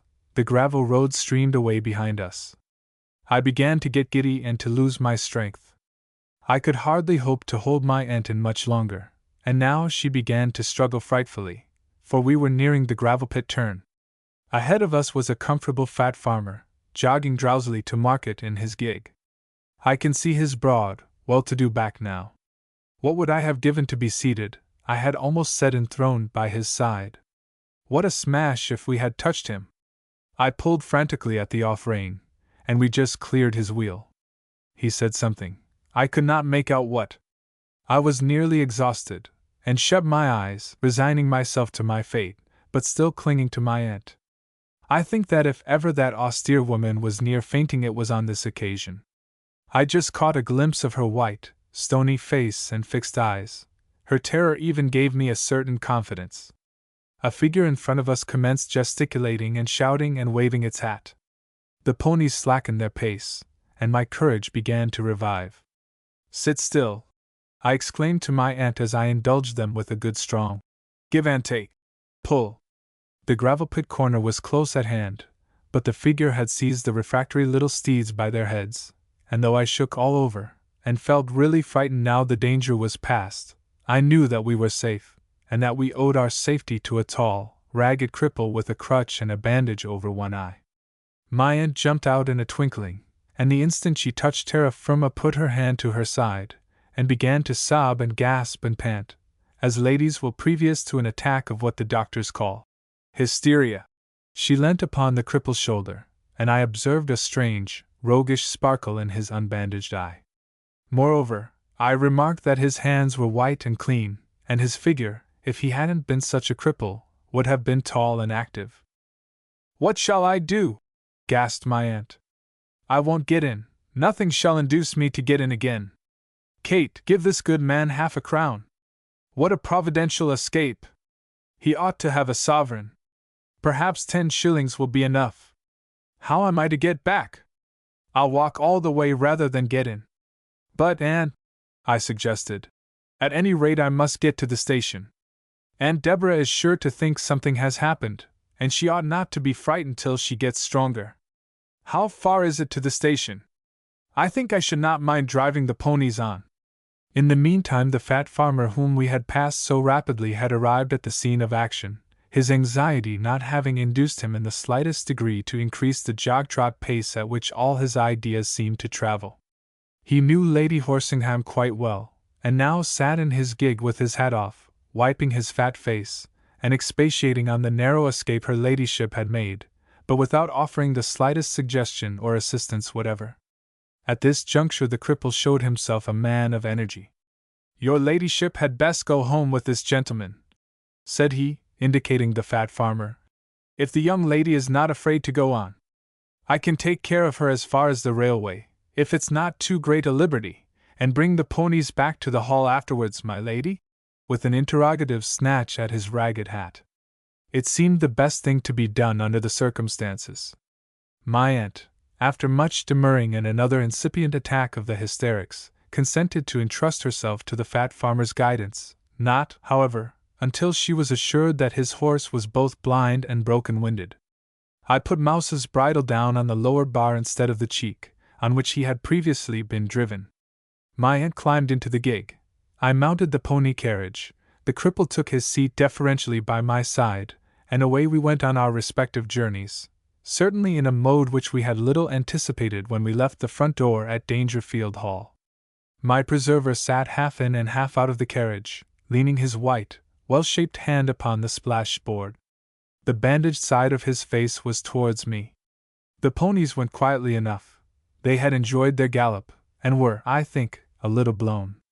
I had leisure to take a good survey of my companion. When we had thus travelled for a quarter of a mile in silence, he turned his face towards me. We looked at each other for about half a minute, and then both burst out laughing. "You didn't know me, Miss Coventry?" "Not the least in the world," exclaimed the cripple, pulling the bandage off his face, and showing another eye quite as handsome as the one that had previously been uncovered. "How could you do so, Captain Lovell?" was all I could reply. "Conceive if my aunt had found you out, or even if any one should recognize you now. What would people think of me? But how did you know we were going to London today, and how could you tell the ponies would run away?" "Never mind how I knew your movements, Miss Coventry," was the reply. "Kate. May I call you Kate? It's such a soft, sweet name," he added, now sitting altogether inside the carriage, which certainly was a small one for 2 people. "You don't know how I've watched for you, and waited and prowled about during the last few days. You don't know how anxious I've been only for one word, even one look. I've spent hours out on the down just to see the flutter of your white dress as you went through the shrubbery. Even at that distance it was something to gaze at you and know you were there. Last night I crossed the ice under your window." "You did indeed," I replied with a laugh. "And what a ducking you must have got!" Frank laughed too, and resumed. "I was sadly afraid that your aunt might have found out you were holding a parley with the enemy outside the walls. I knew you were to go to London today. I thought very likely you might be annoyed, and put under surveillance on my account, and I was resolved to see you, if only for one moment, So I'd borrowed these ragged garments of a professional beggar, who I believe is a great deal better off in reality than myself, and I determined to watch for your carriage and trust to chance for a word, or even a glance of recognition. She has befriended me more than I could expect. At first, when I saw Aunt Deborah alone in the chariot, it flashed across me that perhaps you were to stay en penitence at Dangerfield. But I knew Lady Horsingham had a pony carriage. I also knew, or what would be the use of servants, that it was ordered this morning, so I stumped gaily along the road, thinking that at all events I might have an opportunity of saying 3 words to you at the station whilst the servants were putting the luggage on, and the dear aunts, who I presume cherish a mutual hatred, were wishing each other a tender farewell. But that such a chance as this runaway should befriend me was more than I ever dared to hope for, and that I should be sitting next you, Kate, and so close, I'm sure he might have added, in Lady Horsingham's pony phaeton is a piece of good luck that in my wildest moments I never so much as dreamt of. We scarcely ever meet now. There, you needn't drive so fast. The up train don't go by till the half hour, and every minute is precious, at least to me. We are kept sadly apart, Kate. If you can bear it, I can't. I should like to be near you always to watch over you and worship you. Confound that pony! He's off again.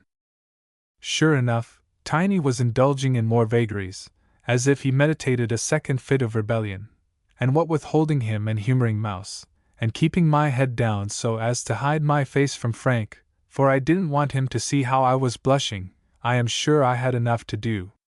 Kate, you must really have pity on me, pursued Frank. You don't know how miserable I am sometimes. I wonder what he wanted me to say, or how happy you have it in your power to make me. Here we are at that cursed station, and my dream is over. I must be the cripple and the beggar once more. A beggar I am indeed, Kate, without your affection. When shall we meet again, and where? In London, was all I could answer. And you won't forget me, Kate? Pleaded poor Frank, looking so handsome, poor fellow. Never, I replied, and before I knew how it was, I found myself standing on the platform with Aunt Deborah and the servants and the luggage. The great green engine was panting and gasping in front of me, but ponies and pony carriage and cripple had all vanished like a dream. As we steamed on to London, I sometimes thought it was a dream, not altogether a pleasant one, nor yet exactly the reverse. I should have liked my admirer to have been a little more explicit. It is all very well to talk of being miserable and desperate, and to ring the changes of meeting and parting, and looks and sighs, and all that, but after all the real question is, will you? Or won't you? And I don't think a man is acting very fairly towards a girl who don't put the case in that way at once before he allows himself to run into rhapsodies about his feelings and his sufferings and such matters, which, after all, lead to nothing, or at least to nothing satisfactory. To be sure, men are strange creatures, and upon my word I sometimes think they are more troubled with shyness than our own sex. Perhaps it's their diffidence that makes them hesitate so, and, as it were, beat about the bush, when they have only got to flush the bird, and shoot it at once and put it in the game bag. Perhaps it's their pride for fear of being refused. Now I think it's far more creditable to a man to wear the willow, and take to men dinners and brandy and water for a month or 6 weeks, than to break a girl's heart for a whole year, and I know it takes nearly that time for a well-brought-up young lady to get over a real matrimonial disappointment. However, shy or not shy, they certainly ought to be explicit. It's too bad to miss a chance because we cannot interpret the metaphor in which some bashful swain thinks it decorous to couch his proposals, and I once knew a young lady who, happening to dislike needlework, and replying in the negative to the insidious question, "Can you sew a button?" never knew for months that she had actually declined a man she was really fond of, with large black whiskers, and 2200 a year. Women can't be too cautious. Chapter 16. I was not sorry to be once again fairly settled in Lowndes Street. Even in the winter London has its charms. People don't watch everything you do or carp at everything you say. If there is more apparent constraint, there is more real liberty than in the country. Besides, you have so much society, and everybody is so much pleasanter in the metropolis during December than July. The frost had set in again harder than ever.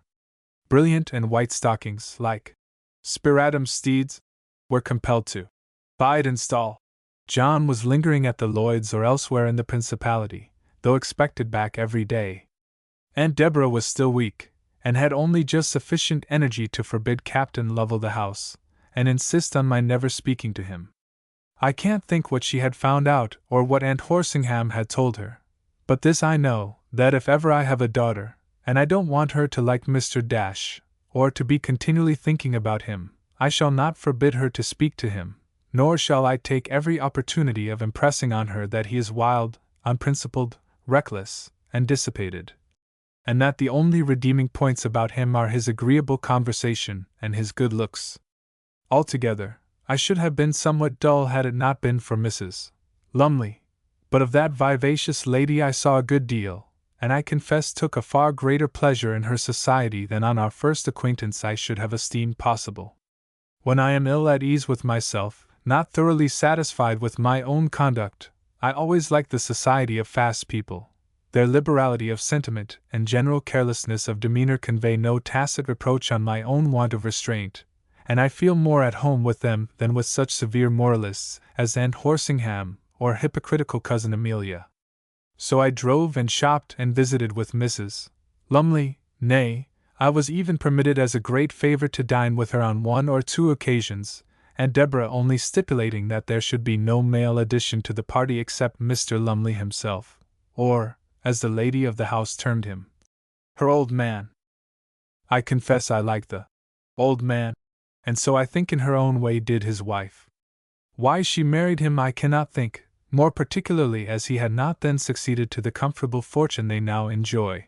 He was little, old, ugly, decrepit, and an invalid, but he was good nature and contentment personified. I believe he had great talents. For all his want of physical beauty he had a fine head, but these talents were wholly and unsparingly devoted to one pursuit. He was an entomologist. With a black beetle and a microscope he was happy for the day. Piles upon piles of manuscripts had he written upon the forms and classification of the bluebottle fly. He could tell you how many legs are flourished by the house spider, and was thoroughly versed in the anatomy of the common gnat. This pursuit, or science as he called it, engrossed his whole attention. It was fortunate he had such an absorbing occupation, inasmuch as his general debility prevented his entering into any amusement out of doors. His wife and he seemed to understand each other perfectly. "My dear," he would say when listening to some escapade that it would have been scarcely prudent to trust to most husbands' ears, "I never interfere with your butterflies, and you never trouble yourself about mine. I must, however, do myself the justice to observe that you get tired of your insects infinitely the soonest of the two." He never inquired where she went, or what she did, but late or early always received her with the same quiet welcome, the same sly, good-humored smile. I firmly believe that with all her levity, whatever scandal might say, she was a good wife to him. He trusted her implicitly, and I think she felt his confidence deserved to be respected. Such was not the opinion of the world, I am well aware, but we all know the charitable construction it is so eager to put on a fair face with a loud laugh and a good set of teeth. Dear me! If he looked for a lady that had never been talked about, Caesar might have searched London for a wife in vain. Good Mr. Lumley professed a great affection for me, and would occasionally favor me with long and technical dissertations on the interior economy of the flea, for example, and once in the fullness of his heart confided to his wife that Miss Coventry was really a dear girl. It's my belief, Madge, that if she'd been a man she'd have been a naturalist. These little dinners were indeed vastly agreeable. Nobody had such a comfortable house or such a good cook or so many pretty things as Mrs. Lumley. Her old man seemed to enjoy the relaxation of ladies' society after his morning labors and researches. With me he was good-humored and full of fun. At his wife's jokes and stories, most of them somewhat scandalous, he would laugh till he cried. "I'm responsible for you, Miss Coventry," he would say with a sly laugh. "You're not fit to be trusted with Madge. Upon my life, I believe she is the wildest of the two. If you won't have the carriage, I must walk back with you myself. How far is it, Madge? Do you think I can stay the distance, as you sporting people term it in your inexplicable jargon?" Why, you know you can't get 100 yards, you foolish old man, laughed his wife. A nice chaperone you'd make for Kate. Why, she'd have to carry you, and you know you'd tumble off even then. No, no, you and I will stay comfortably here by the fire, and I'll give you your tea and put you tidily to bed. I shan't be home any other night this week. Kate has a convoy coming for her. Haven't you, Kate? Le beau cousin will take the best possible care of us, and even prim Aunt Deborah won't object to our walking back with him. I believe he came up from Wales on purpose. What would somebody else give to take the charge off his hands? You needn't blush, Kate. I can see through a millstone as far as my neighbors. I'm not quite such a fool as I look, am I, old man? There's the doorbell. John, ask Mr. Jones if he won't step up and have some tea. We were sitting by a blazing fire in the boudoir, a snug and beautiful little room, to which no one was admitted but the ladies' especial favorites. Even the old man never entered it during the day.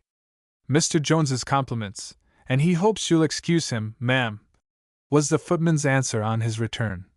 But it's very late, and he promised to bring Miss Coventry back by 11. Well, I'm sure, said Mrs. Lumley. If I was you, Kate, I shouldn't stand his anticipating his authority in this way. Never mind, be a good girl, and do as you're bid, pop your bonnet on. Shall I lend you an extra shawl? There, you may give my old man a kiss if you like. Bless him! He's gone fast asleep. Good night, Kate. Mind you come to luncheon tomorrow, there's a dear. So saying, Mrs. Lumley bid me a most affectionate farewell, and I found myself leaning on John's arm, to walk home through the clear frosty night. I do like perambulating London streets by gaslight, of course with a gentleman to take care of one. It is so much pleasanter than being stewed up in a brougham. How I wish it was the fashion for people to take their bonnets out to dinner with them, and walk back in the cool fresh air. If it is delightful even in winter, how much more so in the hot summer nights of the season? Your spirits rise and your nerves brace themselves as you inhale the midnight air, with all its smoky particles, pure by comparison with that which has just been poisoning you in a crowded drawing-room. Your cavalier asks leave to indulge in his weed, and you enjoy its fragrance at second hand as he puffs contentedly away and chats on in that prosy, confidential sort of manner which no man ever succeeds in assuming, save with a cigar in his mouth. John lit his, of course, but was less communicative, to my fancy, than usual. After asking me if I had enjoyed a pleasant evening, and whether I preferred walking, he relapsed into a somewhat constrained silence. I too walked on without speaking.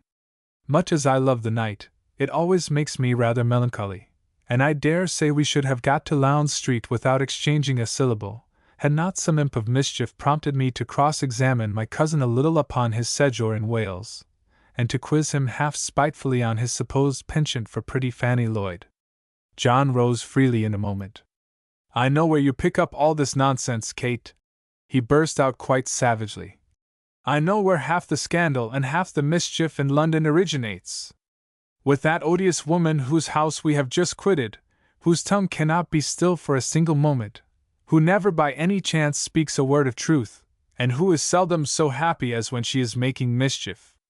I pity that poor decrepit husband of hers, though he ought to keep her in better order, yet it is a hard case upon any man to be tied to such a Jezebel as that. The Jezebel, as you call her, John, I interposed quietly, is my most intimate friend. That's exactly what I complain of, urged my cousin. That's my great objection to her, Kate. That's one of the things that I do believe are driving me out of my senses day by day. You know I don't wish you to associate with her. You know that I object extremely to your being seen everywhere in her company. But you don't care. The more I expostulate, the more obstinate and wilful you seem to become. It is my turn to be angry now. Obstinate and wilful indeed, I repeated, drawing myself up. I should like to know what right you have to apply such terms to me.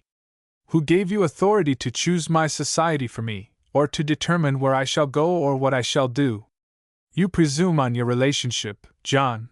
You take an ungenerous advantage of the regard and affection which I have always entertained for you. John was mollified in an instant. Do you entertain regard and affection for me, Kate? Said he.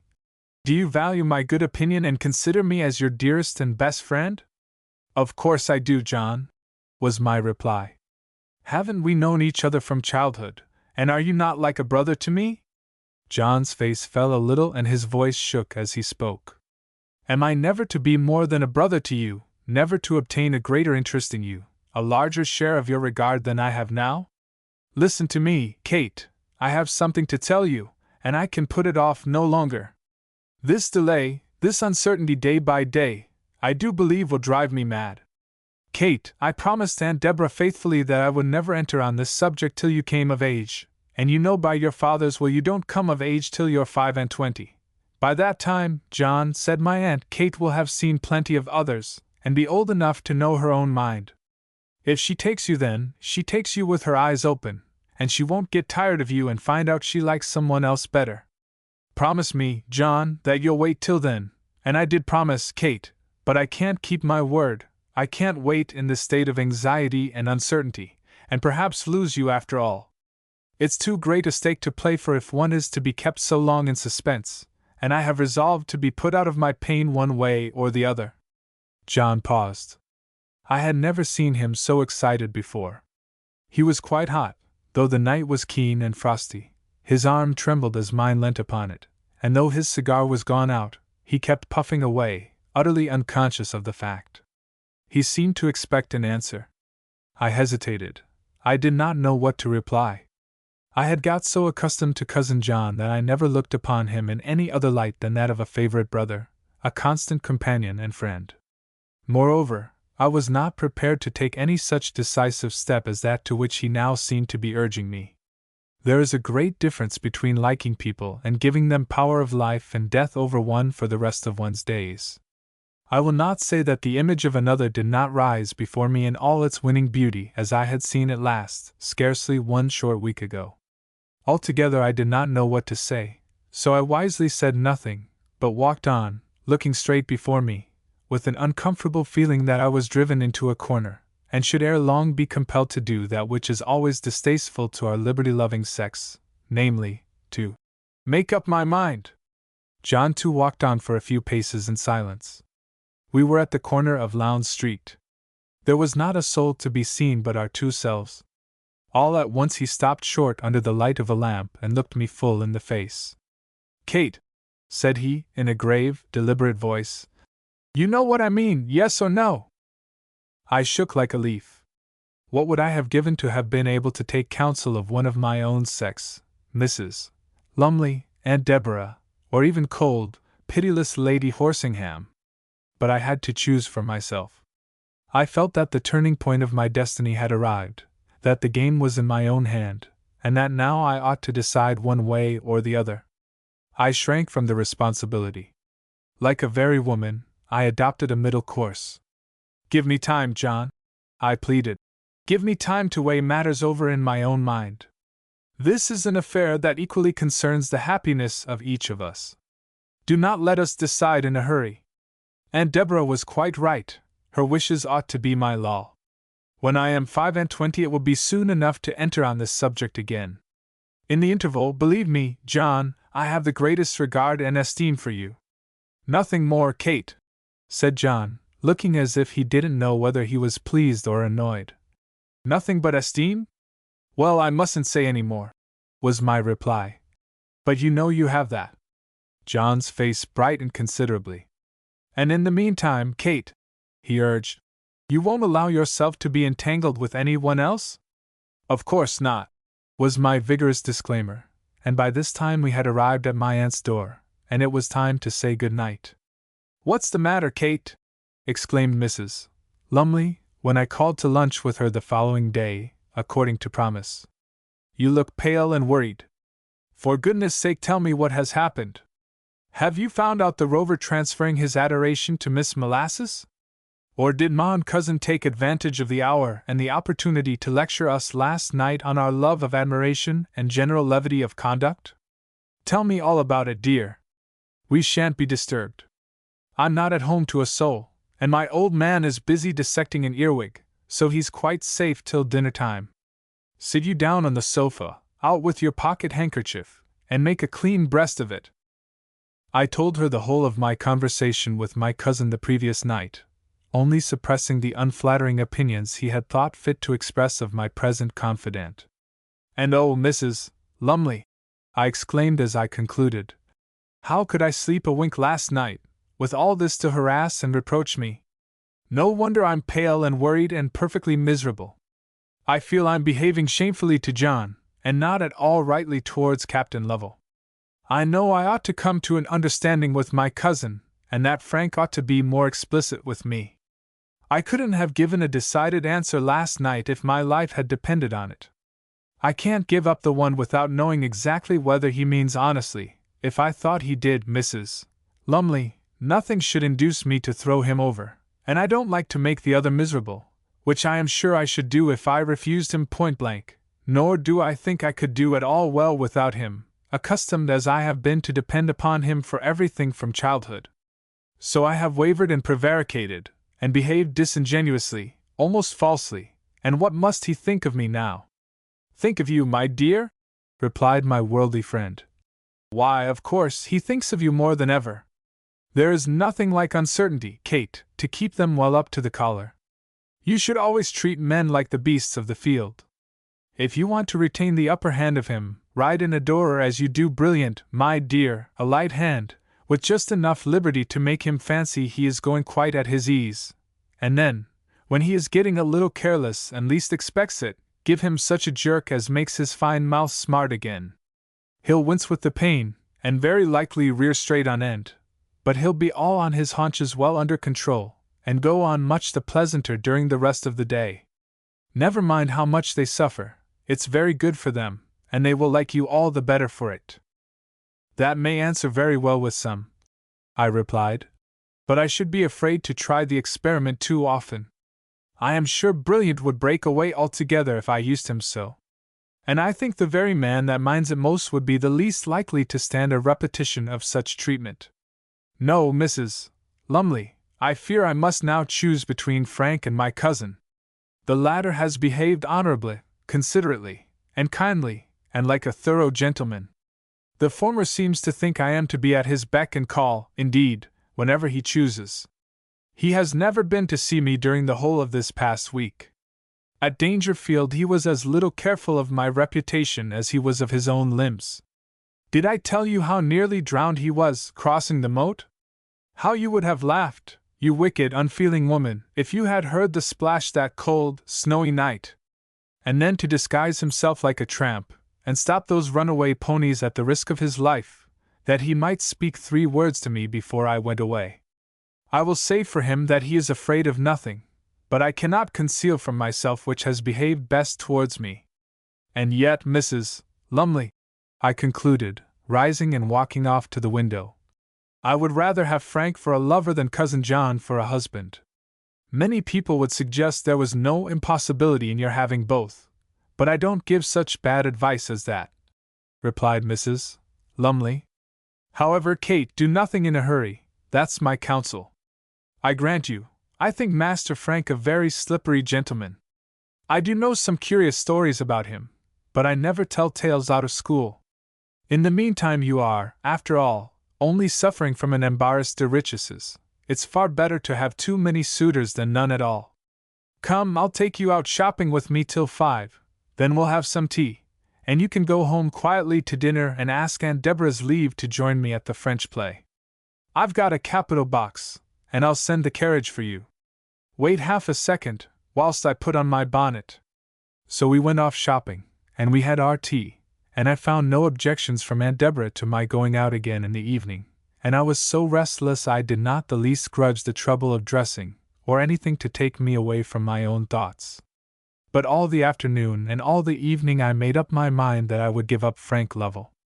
A little resolution was all that was needed. It was plain he did not really care for me.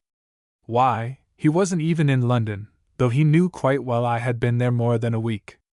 Very likely I shouldn't see him all the winter, and my heart sank as I thought how much easier this would make my sacrifice.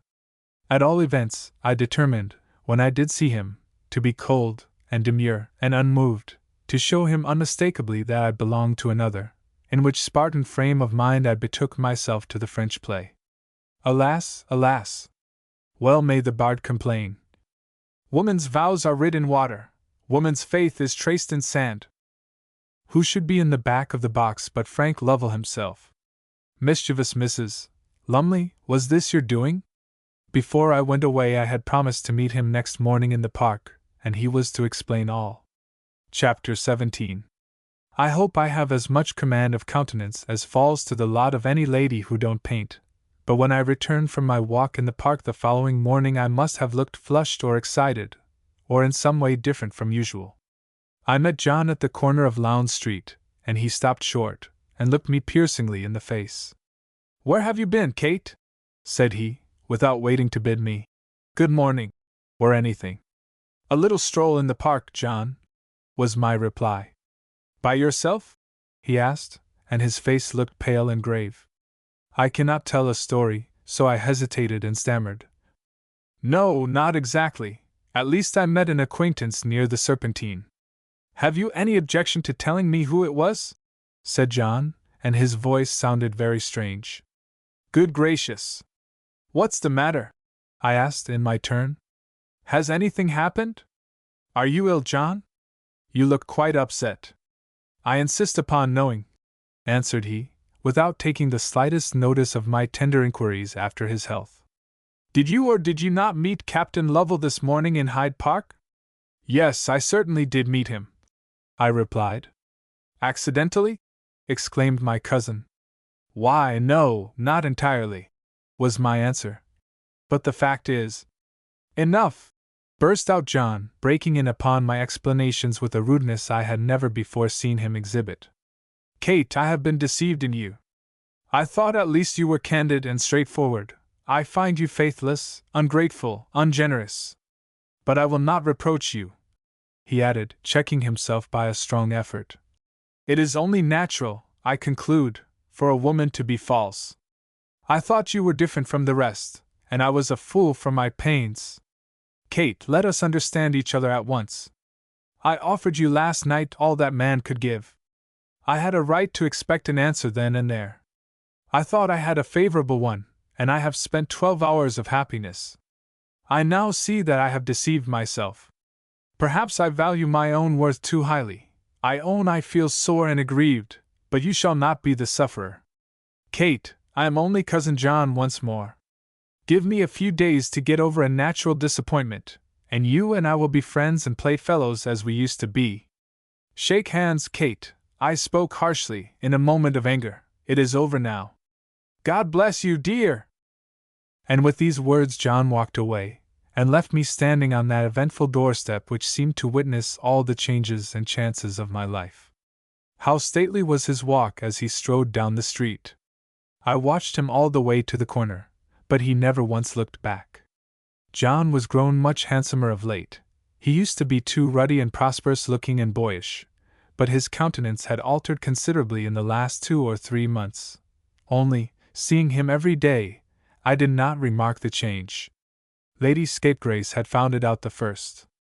I perfectly remember her saying to me, on the day of our Greenwich dinner, "My dear, your cousin has a great deal in him, if one did but know how to get it out.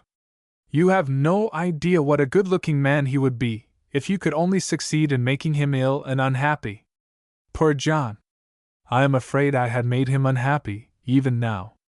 It struck me he had a nobler bearing than Captain Lovell himself, although, of course, I could not think him so graceful, or so handsome, or half so charming as my dear Frank. I rushed into the house and locked myself in my boudoir, to think over and dwell upon the many events of that most eventful morning, my happy walk, my delightful companion, whose soft voice was still whispering in my ear, whose every look and gesture I could recall, even to the wind freshening his handsome brow and waving his clustering locks. How happy and contented I felt by his side! And yet there was a something. I was not satisfied. I was not thoroughly at ease. My cousin's face would intrude itself upon my thoughts. I could not get out of my head the tone of manly kindness and regret in which he had last addressed me. I reflected on his sincerity, his generosity, his undeviating fidelity and good humor, till my heart smote me to think of all he suffered for my sake, and I began to wonder whether I was worthy of being so much cared for, and whether I was justified in throwing all this faith and truth away. Reader, have you ever lived for weeks and weeks in a place which bored you to death? Have you learned to loathe every tree and shrub and hedgerow in the dreary landscape? Have you shivered up and down the melancholy walks, and yawned through the dull, dark rooms, till you began to think the hour never would arrive that was to restore you once again to liberty and light? And then, when the hour has come at last, have you been able to take your departure without some half-reproachful feeling akin to melancholy, without some slight shade of regret to think that much as you have hated it, you look upon it all now for the last time? Perhaps the sun breaks out and shines upon the old place as you catch your last glimpse. Ah! It never used to shine like that when you could see it from those windows every day. You almost wish your departure had been put off till the morrow. You think if you were back again, the walks would not be so very melancholy, the rooms no longer so dull and gloomy.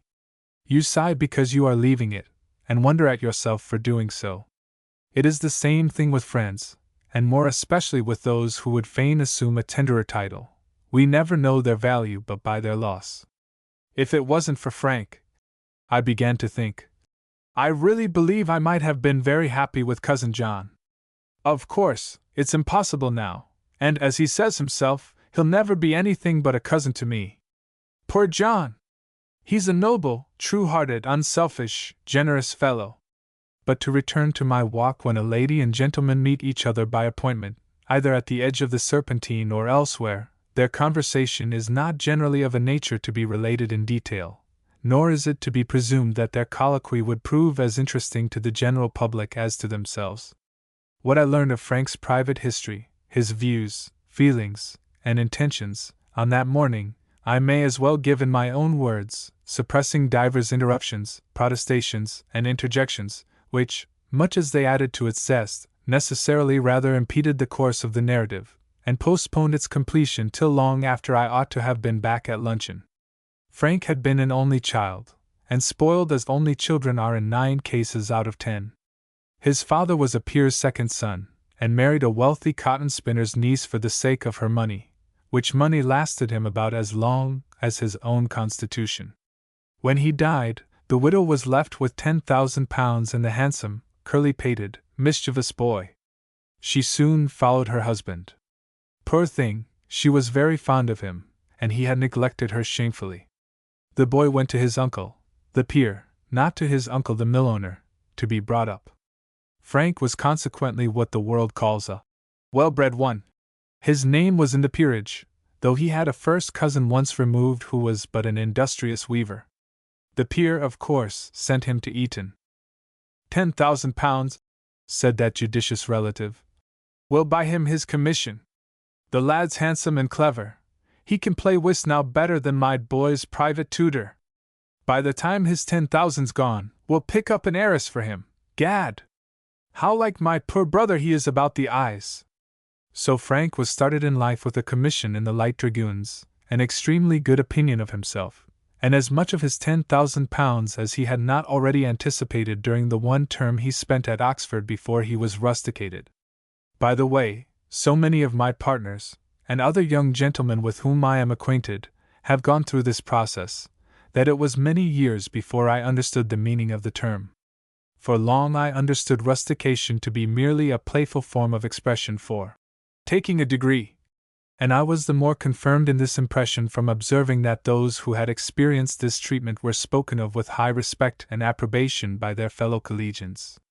What odd creatures young men are! I can understand their admiring prowess in field sports and athletic pursuits, just as I could understand one's admiring a statesman, an author, an artist, or a successful man in any pursuit of life. But why they should think it creditable to get drunk, to run into debt, to set at defiance all the rules and regulations enacted for their own benefit, and to conduct themselves in unswerving opposition to the wishes of their nearest and dearest friends, and all to do themselves as much harm as possible, is more than I can comprehend. Girls are not wrong-headed like this. Where the son is the source of all the annoyance, and ill-humor, and retrenchment in a family, the daughter is generally the mainstay, and comfort, and sunshine of the whole house. When shall we poor women be done justice to? But to return to Frank. By his own account he was a gambler, of course. A man turned loose upon the world, with such an education as most English gentlemen deem befitting their sons, and without means to indulge the tastes that education has led him to acquire, is very likely to become so. As a boy, the example of his elders teaches him to look upon frivolous distinction as a great end and aim of life, whilst that of his comrades leads him to neglect all study as dry, to despise all application as slow.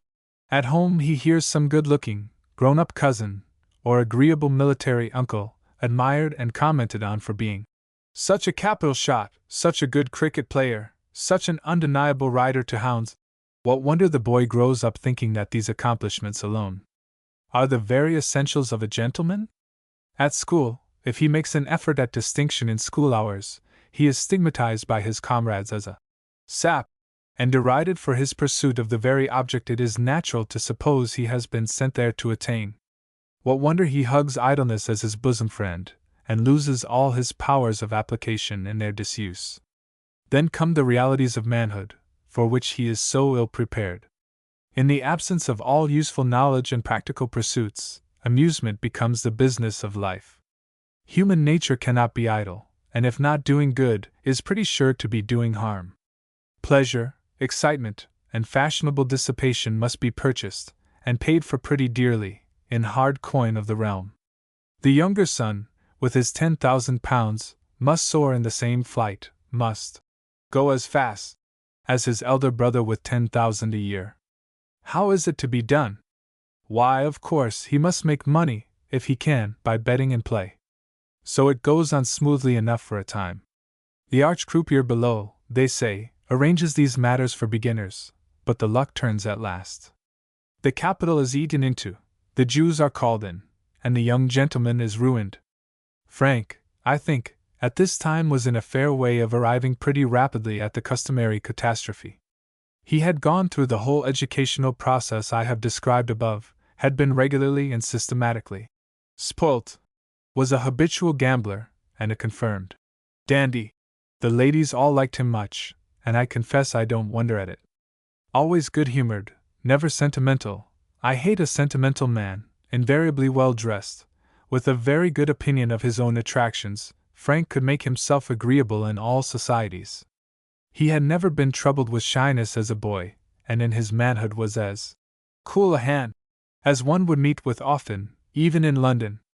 Then he had plenty of courage, which made the men respect him, and above all, was very good-looking, an advantage which, doubtless, has a certain weight even with our far-sighted and reflective sex. I never quite made out the rights of his liaison, or whatever people call it, with Lady Scapegrace, nor do I think his own account entirely satisfactory. He assured me that he met her first of all at a masked ball in Paris, that she mistook him for someone else, and confided a great deal to his ears which she would not have entrusted to any one save the individual she supposed him to be, that when she discovered her mistake she was in despair, and that his discretion and respect for her feelings had made her his fast friend for life. I cannot tell how this may be, but that they were great friends I have had reason to know too well. He declared, however, that he looked upon her quite as a sister. I do not think, though she is always very kind to me, that I should exactly like her for a sister-in-law. I certainly have known Lady Scapegrace do most extraordinary things, such things as no other woman would be permitted to do without drawing down the abuse of the world. If she had been fair, and rosy, and pleasing, people would have scouted her, but she was dark, and stern, and commanding. The world was afraid of her, and it is very true that in the world one had better be feared than loved. Scandal did not dare say all it thought of Lady Scapegrace, and if she brought Frank Lovell home in her carriage, or went to the opera alone with Count Cochin, or was seen, day after day, perambulating Kensington Gardens arm in arm with young Greenfinch of the Life Guards, instead of shouting and hissing, and, so to speak, pelting her off the stage, the world lifted its fingers to its lips, shrugged up its worldly shoulders, and merely remarked, "Always was very odd, poor woman! Hers has been a curious history, little cracked, I think, now, but what a handsome creature she was years ago, when I left school, before you were born, my boy! Whatever may have been her carelessness of appearances and levity of manner, I think it was never for an instant supposed that she liked any human being half so much as she hated Sir Guy. Then, again, Sir Guy and Frank were fast friends, almost inseparable. They say Frank kept things right between the ill-assorted pair, and that his good offices had many a time interposed to prevent scenes of abuse and violence such as must have ended in a separation at least. I was not quite clear that Frank's regard for the coach-driving baronet was alone at the bottom of all this friendship. I cannot conceive two men much worse suited to each other, but Frank vowed, when I cross-questioned him on the subject, which I thought I had a right to do, that he was under the greatest possible obligations to Sir Guy, that the latter had even lent him money, and stood by him when such assistance was most valuable, and that he looked upon him as a brother, just as he looked upon her ladyship as a sister. It seems to have been quite a family party altogether. Frank warmed with the topic. "You will hear me talked about with all sorts of people, Kate," said he, as we took about our 20th turn, each of which I had protested should be the last. "But the world is so officious and mischief-making, you must never believe a word it says. They know I am ruined, and they choose to decide that I must be making up to some wealthy young lady. As if I was a man to marry for money, as if I cared for anything on earth but one person, and that for the sake of her own dear self alone. You asked me about Miss Molasses. You declare I am continually riding with her, and dancing with her, and what you ladies call paying her attention, that yellow lackadaisical miss. Do you think I would marry her if she had $500,000? Do you think I could stand those sentimental airs, that smattering of learning, and affectation of being poetical, and romantic, and blue, I, who have only lately learned what a woman should be, and what a treasure such a woman is? No, no, I have known the whole family from a child. I can't quite stand the lady part of it, but old Molasses is a right good fellow, and one must be civil to them all. No, no, Kate, with my many faults, I am a very different person from what you seem to think. I have my hopes and wishes, certainly, but—" I can't possibly go on to relate the conclusion of Frank's rhapsody, but he took great pains to convince me that if there was ever a high-principled, pure-minded, much-injured individual, that exemplary character was the gentleman now walking by my side, and I was convinced, but at the same time not exactly satisfied. In thinking over the whole of our conversation, I could gather nothing very definite, nothing that led to any particular result from it. One thing was clear to my mind, and that was at all events a gratifying reflection. Frank did not seem to be aware that I had any worldly prospects whatever. It was evident that if he liked me entirely for myself. I confess I should not wish to be a great heiress. I should always be fancying that it was the fine eyes of my casket, as the French say, which attracted my admirers, and I could not stand that. No, Frank was not mercenary, I was sure, and if even, why the competency I should be possessed of would be an agreeable surprise.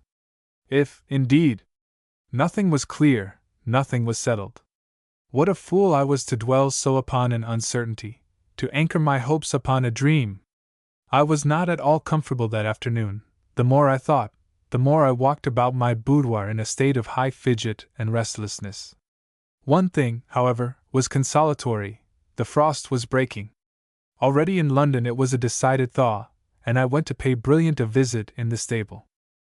Now I dare say I shall be considered very bold and unladylike, and unfeminine, that's the word, for owning that I do indeed enjoy paying my favorites a visit in their comfortable quarters. It's worth a good deal to see Brilliant's reception of me when I approach his stable. From the instant I enter his abode and he hears my voice, he begins to move restlessly to and fro, whisking his dear tail, cocking his ears, and pawing up his litter, till indeed that word alone describes the state to which he reduces his bed. Then when I go up to him he lays back his ears with sheer delight, and gives a jump, as if he was going to kick me, and whisks that thin tail about more than ever. I lay my cheek to his smooth soft skin, and he nestles his beautiful head in my arms, and pokes his pretty muzzle into my pockets, and seems to ask for bits of bread and sugar and other delicacies, all of which are conferred upon him forthwith. I am sure he has more sense than a dog, and a great deal more affection than most men. I don't care how slang and bad style people may think me, but I feel every one of those strong flat black legs, and look into his hoofs, hind feet and all, and turn his rug up to see that he has been properly cleaned and treated as he deserves. For I love Brilliant, and Brilliant loves me. It has sometimes been my lot to have an aching heart, as I conclude it is the lot of all here below. Like the rest of my fellow creatures, I have been stung by ingratitude, lacerated by indifference where I had a right to expect attachment, or, worst of all, forced to confess myself deceived where I had bestowed regard and esteem. When I feel sore and unhappy on any or all of these points, nothing consoles and softens me so much as the affection of a dumb animal, more particularly a horse. His honest grave face seems to sympathize in one's grief, without obtruding the impertinence of curiosity, or the mockery of consolation. He gives freely the affection one has been disappointed in finding elsewhere, and seems to stand by one in his brute vigor and generous unreasoning nature like a true friend. I always feel inclined to pour my griefs into poor Brilliant's unintelligent ears, and many a tear have I shed nestling close to my favorite, with my arms round him like a child's round its nurse's neck. That very afternoon, when I had made sure there was no one else in the stable, I leaned my head against Brilliant's firm warm neck, and sobbed, like a fool as I was. Chapter 18. Gentlemen think it right to affect a contempt for stag hunting, and many a battle have I had with Cousin John when he has provoked me by pooh-poohing that exhilarating amusement. I generally get the best of the argument. I put a few pertinent questions to him which he cannot answer satisfactorily. I asked him, "What is your principal object in going out hunting? Is it to learn the habits of the wild animal, or to watch the instinct of the hound that pursues him? Do you enjoy seeing a fox walk to death, as you call it, on a cold-scenting day, or do you care for the finest hunting run that ever was seen in a woodland country? Have I not heard you say 100 times, when questioned as to your morning sport, 'Oh, wretched! Hounds never went any pace, couldn't shake off the crowd. Yes, we killed our fox, but the whole thing was dead slow,' or else exclaim, with a face of delight, 'the fastest thing I have seen for years. 18 minutes upwind, extra pace.' Not a soul but myself in the same field with them when they threw their heads up. Fox was back, of course, and we never recovered him, but it was by far the best gallop of the season. It is evident to me that what you like is riding a good hunter fast over a stiff country, going a turn better than your neighbors, and giving your own skill that credit which is due to the superiority of your horse. You only consider the hounds as a fleeting object at which to ride, the fox as a necessary evil, without which all this rasping and bruising and cutting down, as you call it in your ridiculous jargon, cannot be attained.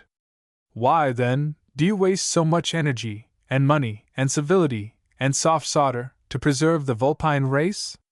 Why don't you all hunt with staghounds, or, better still, devote yourselves to a drag, when you may gallop and jump and bustle about, and upset your horses, and break your own necks to your heart's content?" To all of which John answers, as men invariably do when they are worsted, that women can't enter into these things, and I am talking great nonsense about what I don't understand. However, let him despise the calf, as he termed it, as much as he liked. I was not going to be stewed up in London, with the wind at southwest, the thermometer 45 degrees, and the mud over one's ankles, whilst Brilliant and White Stockings were eating their heads off in the stable, so I took advantage of John's good nature to exact a promise that he would take me down and show me Her Majesty's staghounds in the field, and on the express stipulation that Mrs. Lumley should join our party, and that we should confine ourselves religiously to the lanes, I was promised the enjoyment of a day's hunting. John did everything I asked him now. He was even kinder than he used to be, but it was a different sort of kindness, and it cut me to the heart. Still, the idea was enchanting. The Great Western made a delightful cover hack. We sent our horses on by the early train.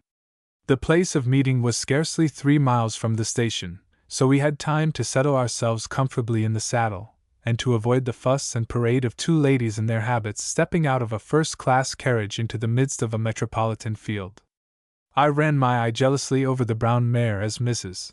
Lumley jogged quietly along by my side, and I confess I had my misgivings whilst contemplating the easy pliant seat and firm graceful figure of her mistress, the strong lengthy frame and beautiful proportions of the mare herself. But then Brilliant felt so light and elastic under me, the day was so soft and fresh, the country air so fragrant, and the dewdrops sparkling so brilliantly on the leafless hedges, that my courage rose with my spirits, and I felt as if I could ride anywhere or do anything in sheer gladness of heart. "Mr. Jones is very strict," said my companion, taking the brown mare lightly on the curb, and putting her into a canter along a level piece of sward by the roadside. "He declares he only takes charge of us under the solemn promise that there is to be no jumping. For my part, I never do what I am told, Kate, do you?" "I always do as I like with John," said I. "But then I always like to do what he wishes." My cousin's sorrowful smile almost brought the tears into my eyes. "I dare say he's quite right," rejoined Mrs. Lumley. "For my part, I've no nerves left now. If you'll promise not to jump, I'll promise too. What say you, Kate? Is it a bargain?" "Agreed," I replied, and just then a turn in the lane brought us into full view of the meet of Her Majesty's staghounds. What a motley assemblage it was! At first I could not catch a glimpse of the hounds themselves, or even the servants, for the crowd, mostly of foot people, that surrounded them. Where did these queer-looking pedestrians come from? They were not agricultural laborers. They were not townspeople, nor operatives, nor mechanics. They were the sort of people that one never sees except on such an occasion as this. I believe if I was in the habit of attending low pigeon matches, dog fights, or steeplechases in the Harrow County, I should recognize most of them enjoying the spectacle of such diversions. One peculiarity I remarked amongst them was scarcely an exception. Although in the last stage of shabbiness, their clothes had all been once of fashionable texture and good material, but they entirely neglected the unities in their personal apparel. A broadcloth coat, much the worse for wear, was invariably surmounted by a greasy cap, whilst he who rejoiced in a beaver, usually battered in at the crown and encircled by a tag of threadbare crape, was safe to have discarded his upper garment, and to appear in his waistcoat and shirt sleeves. A wiry sweep, in the full uniform of his profession, was by far the most respectable-looking personage of the lot. They clustered round the pack, and seemed to make remarks, more or less sarcastic, amongst themselves. As they opened out a little, I observed a very aristocratic-looking old man, clad in most gorgeous apparel of scarlet and gold, and seated on a remarkably handsome, powerful horse, long and low, with great strength and small compass, and to all appearance quite thoroughbred. "That's the huntsman," said Mrs. Lumley, who kindly undertook to be my cicerone, for she often enjoyed a day with the queens, and was quite at home here. "He'll be so glad to see me. We're great friends. If you like, Kate, I'll introduce you." I declined the honor as rather too public. "But," said I, "do tell me who is in that green carriage with its back to us? Is it Prince Albert?" Mrs. Lumley laughed. "Not exactly, my dear," she replied. "That's the calf. Come a little this way, and when they open the door we shall see him bounce out." So we edged our horses off to a spot at which the foot people were already beginning to congregate, and sat there quietly anticipating the enlargement of the deer. "What are we waiting for now?" I asked at length, when my patience was nearly worn out. "Why don't we begin?" "The master of the buckhounds, of course," replied my cicerone. "He's not come yet. You know, Kate, it's a political appointment, and they generally give it to somebody who hates hunting, and particularly stag hunting, more than anything, so, of course, he wisely comes as late and goes home as early as he can. But this man is a good sportsman and a thorough gentleman, and very fond of it too, so we shall not have to wait much longer." In fact, the words were hardly out of her mouth before a carriage and four drove up containing three very gentlemanlike, good-looking men, got up, to the utmost extent of hunting splendor, and looking the very personification of that dandyism which Melton and grafted upon London would be likely to produce.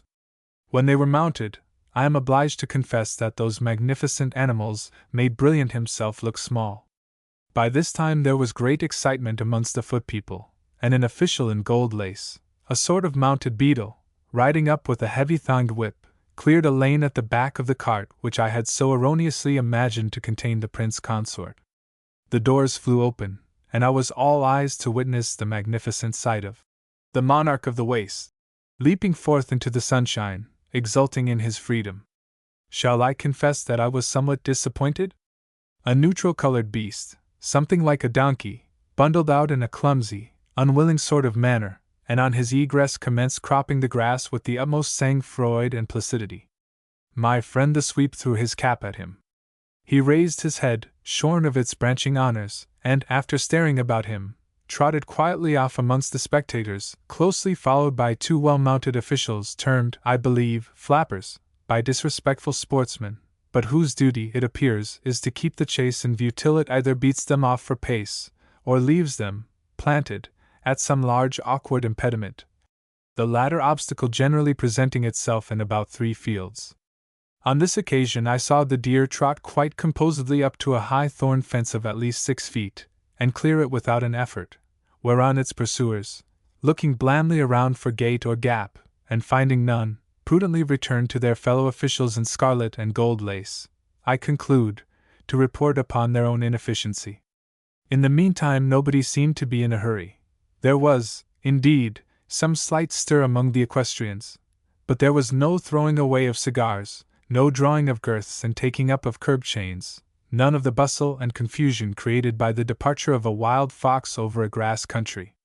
On the contrary, every one here seemed to know exactly how much time he had to spare. We ladies were naturally the most impatient of the throng. Presently the huntsman looked at his watch, and said something to the noble master, who looked at his, and replied, I think we may begin. There was a slight bustle among the knowing ones. 2 or 3 officers of the Life Guards stole forward a few paces. One of the officials cracked his whip, and ere I knew exactly what had happened, the hounds were streaming away over an adjoining field, heads up and sterns down, running perfectly mute, but at a pace which would have astonished my old friends of the heavy-top country to no small extent. Several desperate speculators were making frightful efforts for a start. 2 of the Life Guardsmen were settled with the hounds, and the third would have been, had he not been, turned over, by an uncompromising flight of rails. 4 London dealers and a young Berkshire farmer were flourishing about, determined to show their horses whilst they were fresh. The noble master and his aristocratic friends were pounding down a lane running parallel to the line of chase. Mrs. Lumley was getting excited, and the gitana reared straight on end. Brilliant was fighting most disagreeably with his bridle, and John nervously endeavoring to quiet our horses, and prevail on ourselves to submit to his guidance. We did follow him into the lane, but here what a scene of confusion it was! Mild equestrians, much at the mercy of their infuriated steeds, hot-foot people, springing out of the way of the charging squadrons, and revenging themselves for threatened annihilation by sarcastic jeers, not altogether undeserved. "Give me a lead, sir!" implored a good-looking lightweight, who was evidently not in his usual place, and most anxious to get out of the lane, to a fat, jolly old sportsman in a green coat and brass buttons on a stiff bay horse. "Certainly, sir," said the good-natured man, and turned his horse short at the fence, closely followed by the gentleman he was so ready to oblige. The bank was rotten and the bay horse unwilling. As might have been expected, the green coat kissed Mother Earth, whilst his own horse and his pursuer's horse rolled about on the top of him in a most complicated game of all fours. As they picked each other up, I heard the fat man in green, much to my astonishment, apologizing for the accident with the greatest empressement. "1,000 pardons, my dear sir! How could I be so clumsy? It might have been a most serious accident." All of which excuses the aggressor, as was to be expected, received with boundless affability and good humor. In the meantime we had a beautiful view of the run. The hounds were still streaming away, 2 fields in front of every one, the huntsman and the 2 officers going gallantly abreast in their wake. One of them reminded me a little of Frank Lovell. The noble master, too, had cut in, and was striding along over every obstacle. The London dealers had dropped somewhat in the rear, and the farmer's horse was already completely sobered by the pace. The hounds turned towards us. John entreated us to stop. They crossed the lane under our horses' heads, and taking up the scent in the adjoining pasture, went off again at score, not a soul really with them. "Flesh and blood can't stand this!" exclaimed Mrs. Lumley as, turning the gitana short round at a high stile with a footboard, she landed lightly in the field. "Don't attempt it, Kate!" she screamed out to me, half turning in her saddle. I heard John's voice too, raised in expostulation, but it was too late. I was already in the air. I thought Brilliant never would come to the ground, and when he did touch it, he was so excited with his previous restraint and his present position, that he broke clean away with me. I was a little frightened, but I never lost my nerve. I flew past Mrs. Lumley like an arrow, and though she put the gitana to her speed, and made my horse more violent still as she thundered close upon his quarters, I was too proud to ask her to give me a pull, and a wicked, jealous feeling rose in my heart that was an excellent substitute for true courage at the time. My horse was almost frantic, but fortunately he knew my voice, and by speaking to him I was able to steady him before we reached the fence. He bounded over it like a deer, and went quite quietly, now that he had nothing before him but the hounds. I had never known till now what it was to ride for myself. Hitherto I had always followed a leader, but henceforth I resolved to enjoy the true pleasure of finding my own way. I looked back. I was positively first, but Mrs. Lumley was not 50 yards behind me, and coming up rapidly. "Well done, Kate!" said she as we flew our third fence side by side. Still the hounds fleeted on, and I never took my eye off them, but urged my horse in their wake, taking every turn they did, and swerving from nothing. Fortunately, Brilliant was thoroughbred and the fences light, or, even with my weight, such a style of riding must soon have produced fatal results. I shall never go again as well as I did that day, but do what I would I could not shake off Mrs. Lumley. If I lost sight of her for an instant, she was sure to gain a turn upon me, and on one or two occasions she was actually in my front. I felt I could have ridden into a chalk pit, and dared her to follow me with the greatest satisfaction. At last the hounds checked. We stood alone with them. I felt almost delirious with the excitement. "What an example we have made of the gentleman, Kate," said Mrs. Lumley, turning the gitana's head to the wind. "I had no idea you could ride like this." I did not answer, but I thought, "Wait a little, and I'll show you." I felt I hated her, though she was my friend. Again the hounds stooped to the scent. They crossed a deep, narrow lane, up which I saw the crowd advancing. I put my horse into his pace. "You can't go there, Kate," vociferated Mrs. Lumley. "This way, here's a gate in this corner." I clenched my teeth, and rode straight for the fence. It looked dark and forbidding. I did not see how it was to be done, but I trusted to Brilliant, and Brilliant nearly did it, but not quite. There was a loud crash. One of my pommels gave me an awkward dig in the side.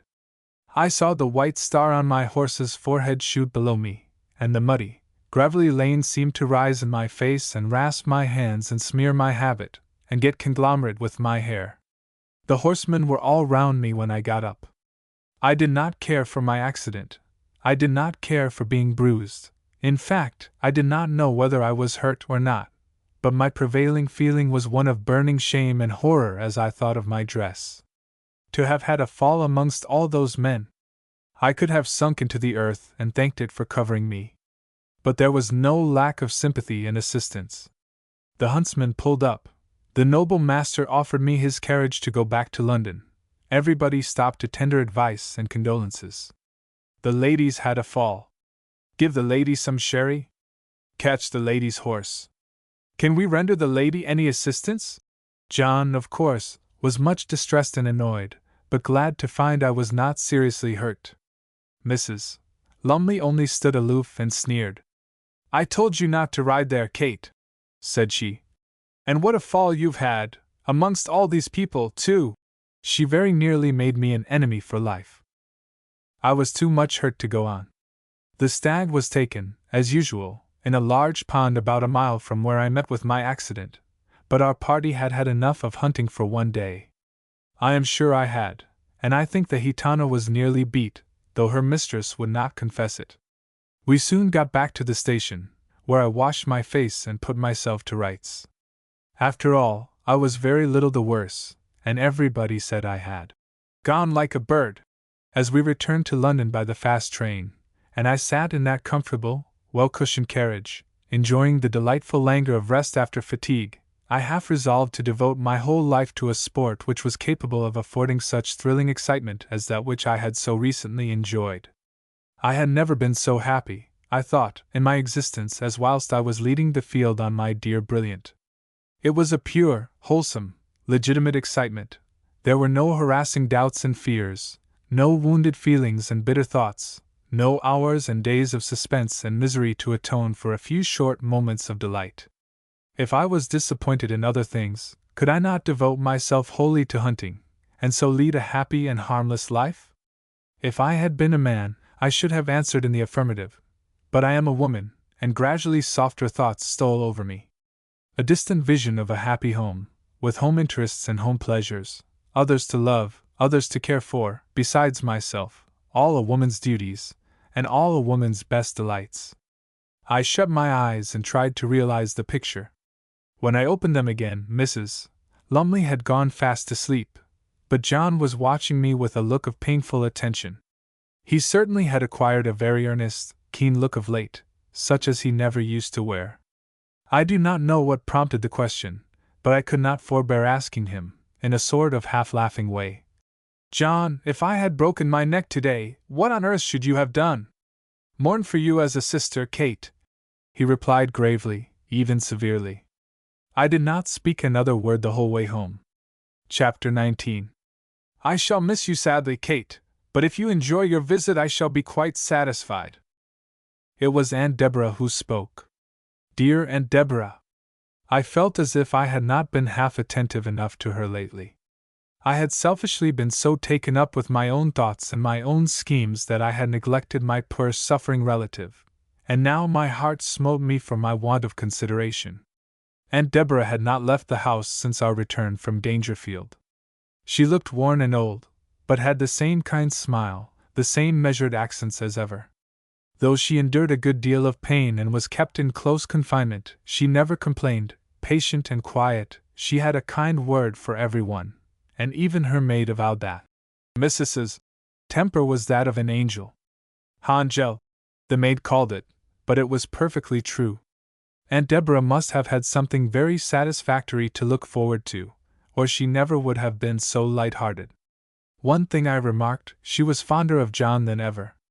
"I won't go, my dear aunt," was my reply, for my conscience smote me hard.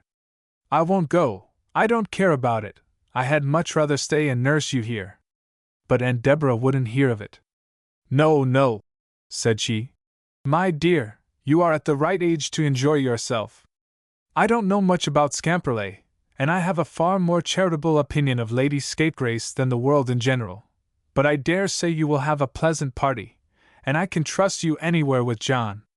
There it was, John again, always John, and I knew exactly what John thought of me, and it made me thoroughly despise myself. I reflected that if I were John, I should have a very poor opinion of my cousin. I should consider her silly, vacillating, easily deceived, and by no means to be depended upon, more than woman in her weaknesses, and less than woman in her affections. What a character! And what a contempt he must have for me! My cousin called to take me to the railway, and to accompany me as a chaperone on a visit to Sir Guy and Lady Scapegrace, who were, as usual, entertaining a distinguished party of fashionables at their residence, Scamperley. By the way, what an odd phrase that same, entertaining, always sounds to my ear. When I learn that the Marquis of Mopes has been entertaining his friends, the Duke of Drearyshire, Count and Countess Crotchet, Viscount Inane, Sir Simon and Lady Sulks, the Honourable Hercules Heavyhead, etc., etc., at his splendid seat, Boudoir Castle, I cannot refrain from picturing to myself the dignified host standing on his bald head for the amusement of his immovable visitors, or otherwise, forgetful of his usual staid demeanour, performing ludicrous antics, projecting disrespectful larks, to woo a smile from those stolid countenances in vain. Sir Guy might be entertaining, too, in this way, but hardly in any other. What a disagreeable man he was! although I could not help acknowledging his good nature in coming to fetch us from the station himself. As we emerged from the railway carriage, the first object that greeted my eyes was Sir Guy's great gaudy drag, with its 3 piebalds and a roan. The first tones that smote on my ear were those of his hoarse, harsh voice. How it jarred upon my nerves, in loud obstreperous welcome. "Thought you'd come by this train, Miss Coventry," shouted Sir Guy from the box, without making the slightest demonstration of descending. "Laid Frank 5-2 on the event. Done him again. Hey, Frank, I knew what you'd be up to. Brought the drag over on purpose. Now then, give us your hand. 1 foot on the box, 1 on the roller bolt, and now you're landed. Jones, my boy, get up behind. I've sent the van for servants and luggage. Gad! What a pretty maid you've got. Let 'em go, and sit tight."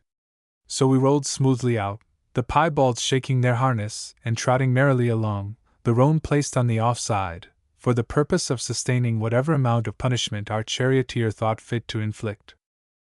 Behold me, then, seated on the box of Sir Guy Scapegrace's drag. A pretty position for a young lady who, during the last month or 2, had been making daily resolutions of amendment as to slang conduct and general levity of demeanor. How I hated myself, and loathed the very sight of him, as I looked at my companion. Sir Guy was redder and fatter than when I had seen him last. His voice was more dissonant, his neckcloth more alarming, his jewellery more prominent, his hat closer shaved and the flower in his mouth less like a flower than ever. How came I there? Why, because I was piqued, and hurt, and reckless. I was capable of almost any enormity. John's manner to me in the train had well nigh driven me mad. So quiet, so composed, so cold, so kind and considerate, but a kindness and consideration such as that with which one treats a child. He seemed to feel he was my superior. He seemed even to soothe and pity me. I would have given worlds to have spoken frankly out to him, to have asked him what I had done to offend him, even to have brought him back to that topic upon which I felt he would never enter more. But it was impossible. I dared not wound that kind, generous heart again. I dared not trust myself. No, he was only Cousin John now, he had said so himself.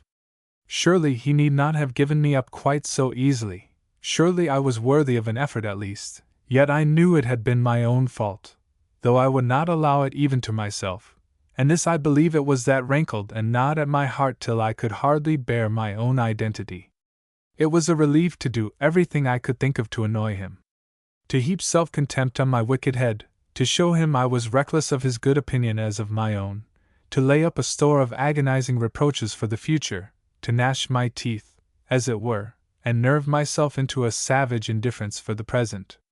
Nay, there was even a diabolical pleasure in it. Frank Lovell occupied the seat behind me. At another time I might have been gratified at his near neighborhood, and annoyed to think he should have been paying so long a visit to Scamperley. I was startled to find how little I cared. He leaned over and whispered to me occasionally, and seemed pleased with the marked encouragement I gave him. After all, I could not help liking Frank very much, and was not my cousin at the back of the coach, to witness all that took place? But Sir Guy would not allow me to be monopolized, as he called it. "You've lost your roses sadly in London, Miss Coventry," said he, poking his odious face almost under my bonnet, and double-thonging the off-wheeler most unmercifully. "Never mind, I think a woman looks best when she is pale. Egad, you've more color now, though. Don't be angry, it's only my way, you know I'm your slave." "Sir Guy don't mean to be rude," whispered Frank, for I confess I was beginning to get indignant, and the baronet went on. "Do you remember our picnic at Richmond, Miss Coventry, and my promise that if ever you honored me by taking a place on my coach you should drive? Take hold of 'em now, there's a good girl. You ought to know something about the ribbons, and the next 4 miles is quite straight, and a dead flat." I was in that state of mind that I should not have had the least scruple in upsetting the coach and risking the lives of all upon it, my own included, but I know not what imp of evil prompted me to turn round and call to my cousin at the back. "John, do you think I could drive 4 horses?" "Pray don't," whispered Frank Lovell, who seemed to disapprove of the whole proceeding, but I did not heed him, for my cousin never answered till I asked him again. "Do as you like, Kate," was his reply. "Only I shouldn't advise you to try." But he looked very grave, and seriously hurt and annoyed. This was enough for me. I laughed aloud. I was determined to provoke him, and I changed places with Sir Guy. He showed me how to part and hold the reins. He lectured me on the art of putting horses together. He got into a state of high good humor, and smiled, and swore, and patronized me, and had the effrontery to call me a d fine girl. And I never boxed his ears, though I confess to having been once or twice sorely tempted. In short, I flirted with him shamefully, and even Frank got grave and out of sorts. At last Sir Guy removed the flower from his mouth, and pulled out his cigar case. "Have a weed, Miss Coventry," said he, with his detestable leer. "Of course you smoke. Any one who can tool 'em along as you do must be able to smoke. Mine are very mild, let me choose one for you." I accepted his offer, though I had considerable misgivings as to whether it would not make me sick. I looked round to see how my cousin approved of all these goings-on, and particularly this last cigar movement. He was sitting with his back to us, reading the morning newspaper, apparently totally indifferent to my proceedings. That decided me. I would have smoked now if there had been a barrel of gunpowder under my nose. I didn't care how sick it made me. I lit my cigar from Sir Guy's. I suffered him to put his horrid red face close to mine.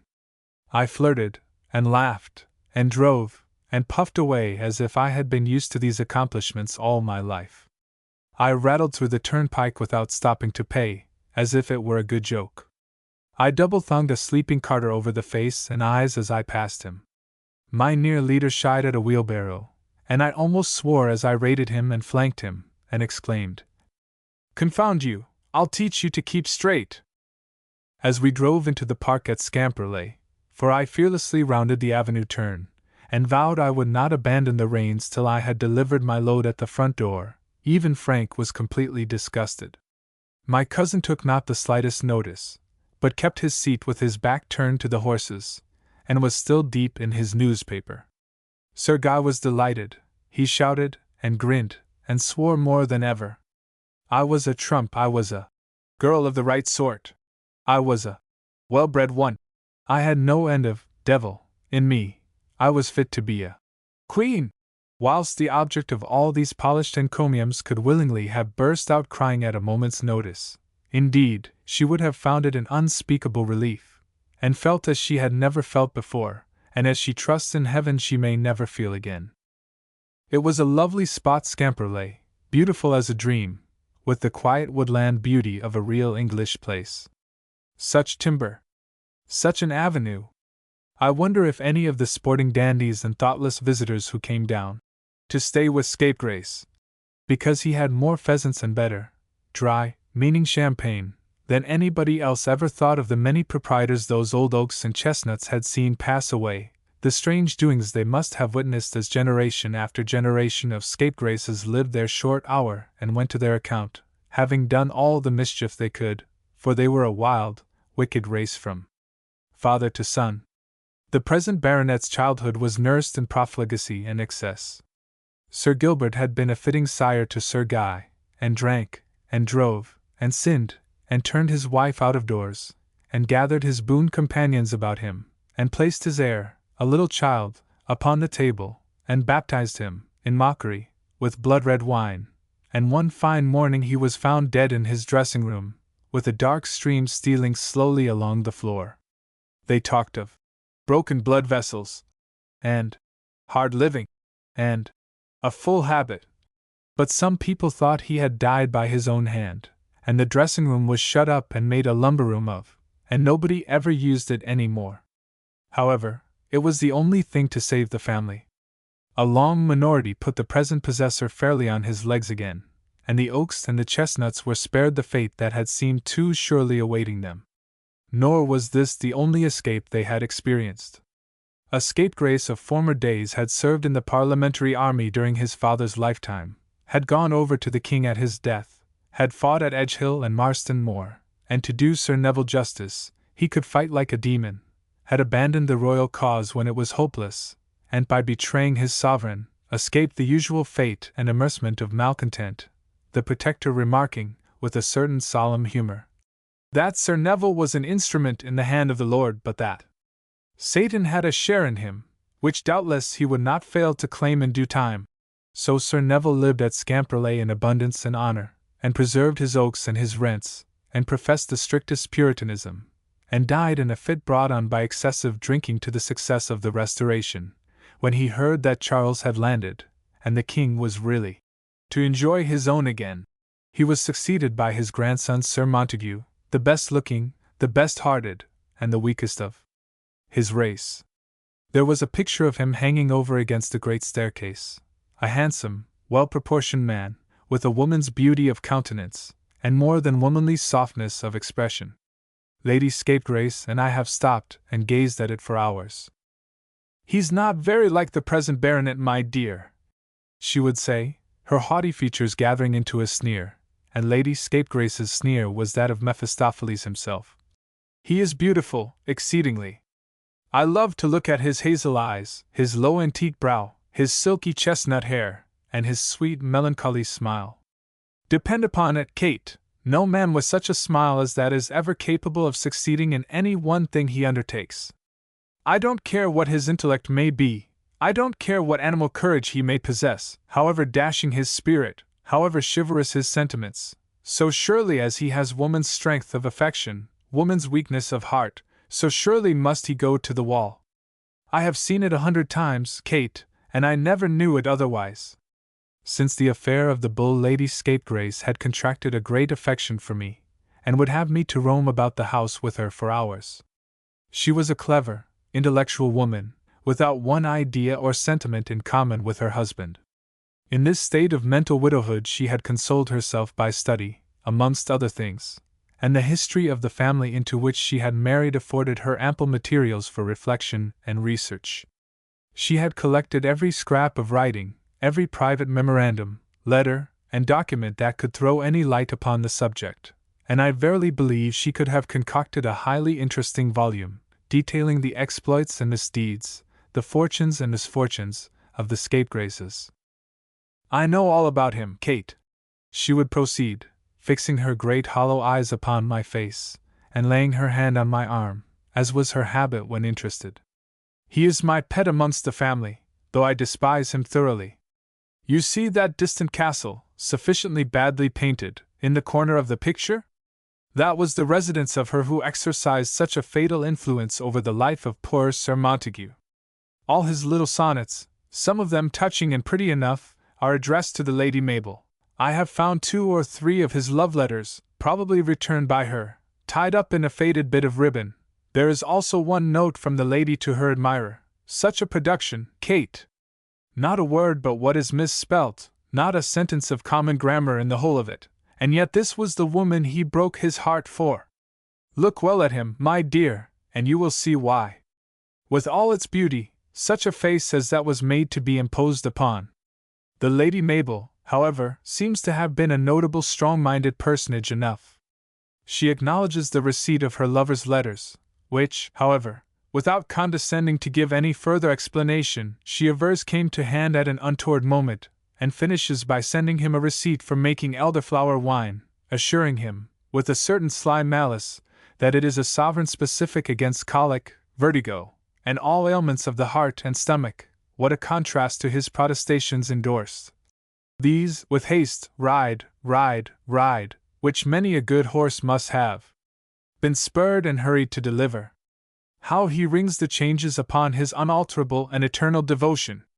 How he implores his dear heart never to forget him, and calls her his sweet life, and protests that he welcomes the very night breeze blowing from the castle, because it must have swept past the windows of his love, and pours out his foolish heart like a child pouring water into a sieve. Lady Mabel, however, seems to have been proof against sentiment, as she undoubtedly was against good looks. From all that I can gather, she appears to have made use of her adorer in furtherance of sundry political schemes, such as were so numerous at that period, and to have thrown him away, like a rusty blade, when she had no further occasion for his services. I cannot help thinking she despised him thoroughly. There are certain bills and memoranda, with his signature attached, relating to levies of men and great purchases of arms, which look as if he had plunged into some desperate enterprise, doubtless at her instigation, and in his sonnets there are frequent allusions to winning her by the sword, loving her to the death, and such quixotic protestations, that look as if he had at one time meditated an unusually daring stroke. "He was a fool," said Lady Scapegrace reflectively. "But he was a fine fellow, too, to throw wealth, life, and honor at the feet of a woman who was not worth a throb of that kind, generous heart, a drop of that loyal, gallant blood. Then he married, I can't quite make out why, as there is a considerable gap in the correspondence of the family about this time, only partially connected by the diary of an old chaplain, who seems to have been formerly tutor to Sir Montague, and to have cherished a great regard for his pupil. The lady was a foreigner and a Romanist, and although we have no picture of her, we gather from the Reverend Chronicler that she was low of stature, dark-browed, and swarthy in complexion, though he gallantly adds that she was doubtless pleasing to the eyes of those who loved such southern beauty. At the wedding it appears that Lady Mabel was present, and my good master's attire and ornaments, consisting of peach-colored doublet, and pearl silken hose, and many gems of unspeakable price, dazzling to the sight of humble men, are detailed with strange minuteness and fidelity. Even the plume in his hat and the jeweled hilt of his rapier are dwelt upon at considerable length. But notwithstanding his magnificence, the worthy chaplain did not fail to remark that my good master seemed ill at ease, and the vertigo seizing him during the ceremony, he must have fallen had I not caught him something cunningly under the armpits, assisted by worthy Master Holder and one of the groomsmen. The chaplain, who seems to have been as blind as became his reverend character, cannot forbear from expressing his admiration of the Lady Mabel, whom he describes as fair and comely in color like the bloom of the spring rose, of a buxom stature, and of a lofty gait and gestures withal. What was she doing at Sir Montague's wedding? No wonder the old attack of vertigo, which her elder-flower wine seems rather to have increased, should have come on again. One thing is pretty clear, the baronet detested his wife. The Scapegraces have generally owned that amiable weakness, my dear. I think it must have been in consequence of her religion that he became so strenuous a supporter of the opposite faith. At last he joined Monmouth, and still the correspondence seems to have gone on, for the night before Sedgemoor he wrote her a letter. Such a letter, Kate! I was lucky enough to get it from a descendant of the lady, who was under great obligations to me. I'll show it you tomorrow. No man with that mouth could have written such a letter, except when death was looking him in the face. I often think when she got it she must have given way at last. But it was too late. He was killed in the first charge made by the royal troops. His own regiment, raw recruits and countrymen, turned at the first shot, but he died like a scapegrace, waving his hat and cheering them on. We are rather proud of him in the family, after all. Compared with the rest of them, his was a harmless life and a creditable end. But what became of Lady Mabel? I asked, for I confess I was a little interested in this disjointed romance of long past days. Did you ever know a thoroughly unfeeling person in your life that did not prosper? Was her ladyship's reply, and again her features writhed into the Mephistopheles sneer. Lady Mabel married an earl, and had sons and daughters, and lived to a green old age. I have seen a picture of her at 50, and she was still fair and comely and buxom as when she dazzled the old chaplain's eyes and broke Sir Montague's heart.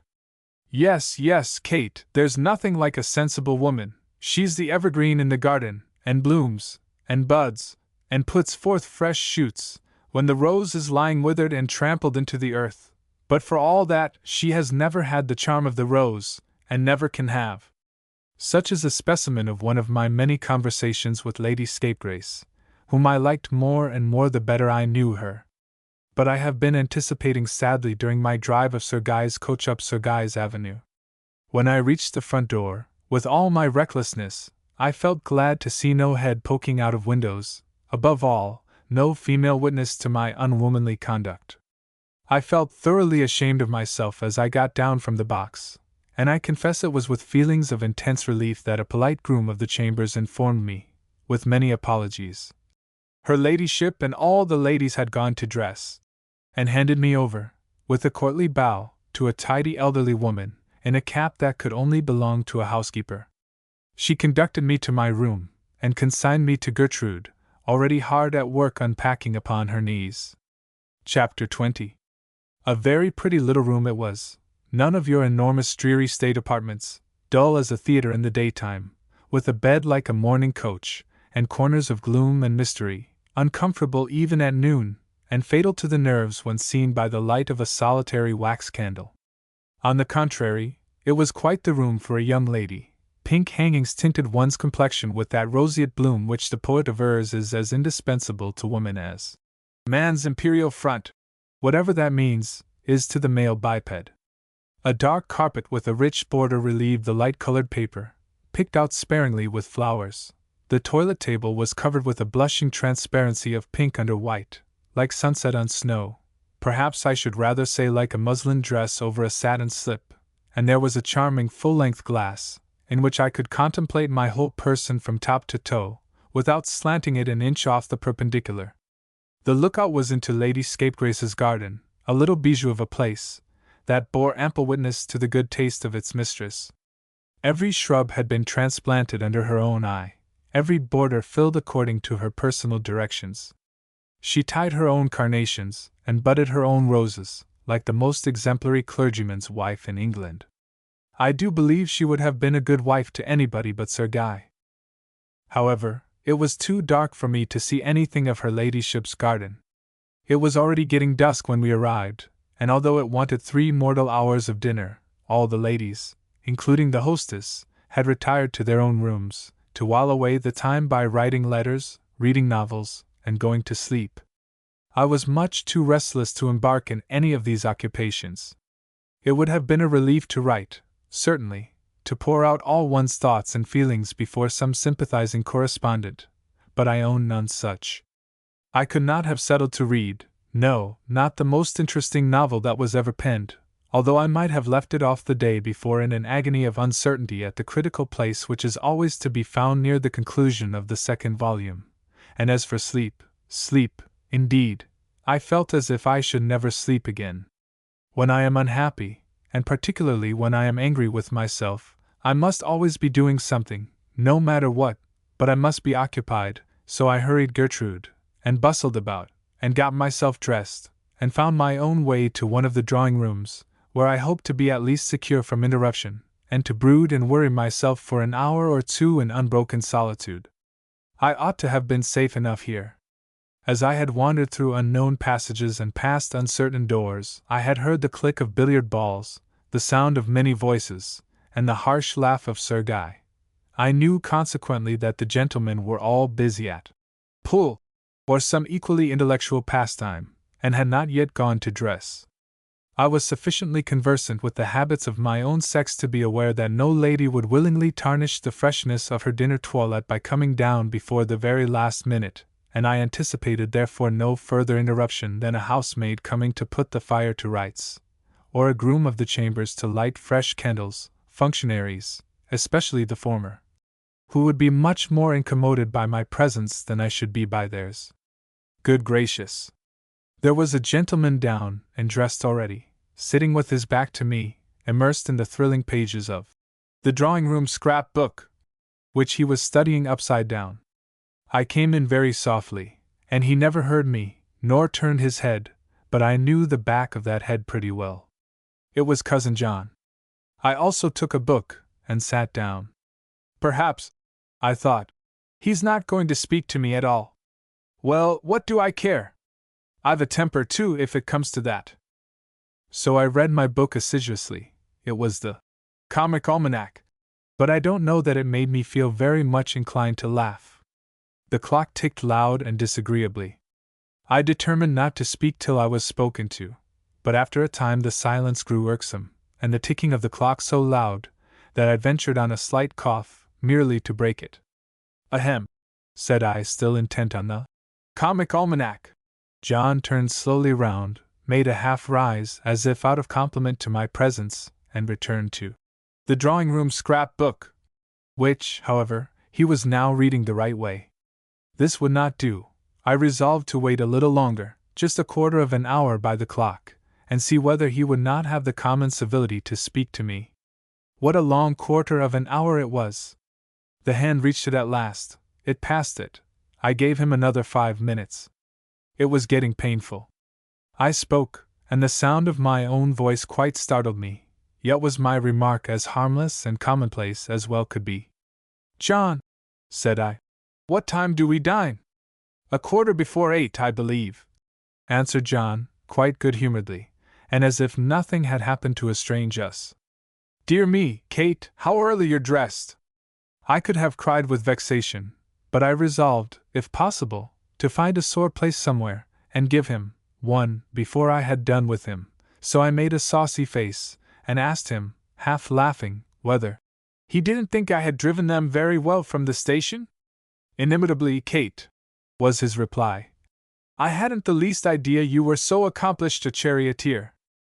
I should have burst into tears, I verily believe, but just then Lady Scapegrace sailed in, and the usual forms of society had to be gone through, and she kissed me, and shook hands with Mr. Jones, as if she really liked us, and we talked of the weather, and the shameful stoppages of the train we had come by, and the general inconveniences of railways, and presently more ladies came down, neat and crisp as if turned out of a bandbox, followed by their lords in choking white neckcloths, and then Sir Guy himself appeared in a costume of surpassing splendor, but still, although in his evening dress, brilliant with starch and polish and buttons and jewellery, looking like a coachman in masquerade, and dinner was announced, and we all paired off with the utmost ceremony, and I found myself seated between Frank Lovell and dear old Mr. Lumley, and opposite the elder Miss Molasses, who scowled at me with an asperity of which I should have believed her unmeaning face incapable, as if she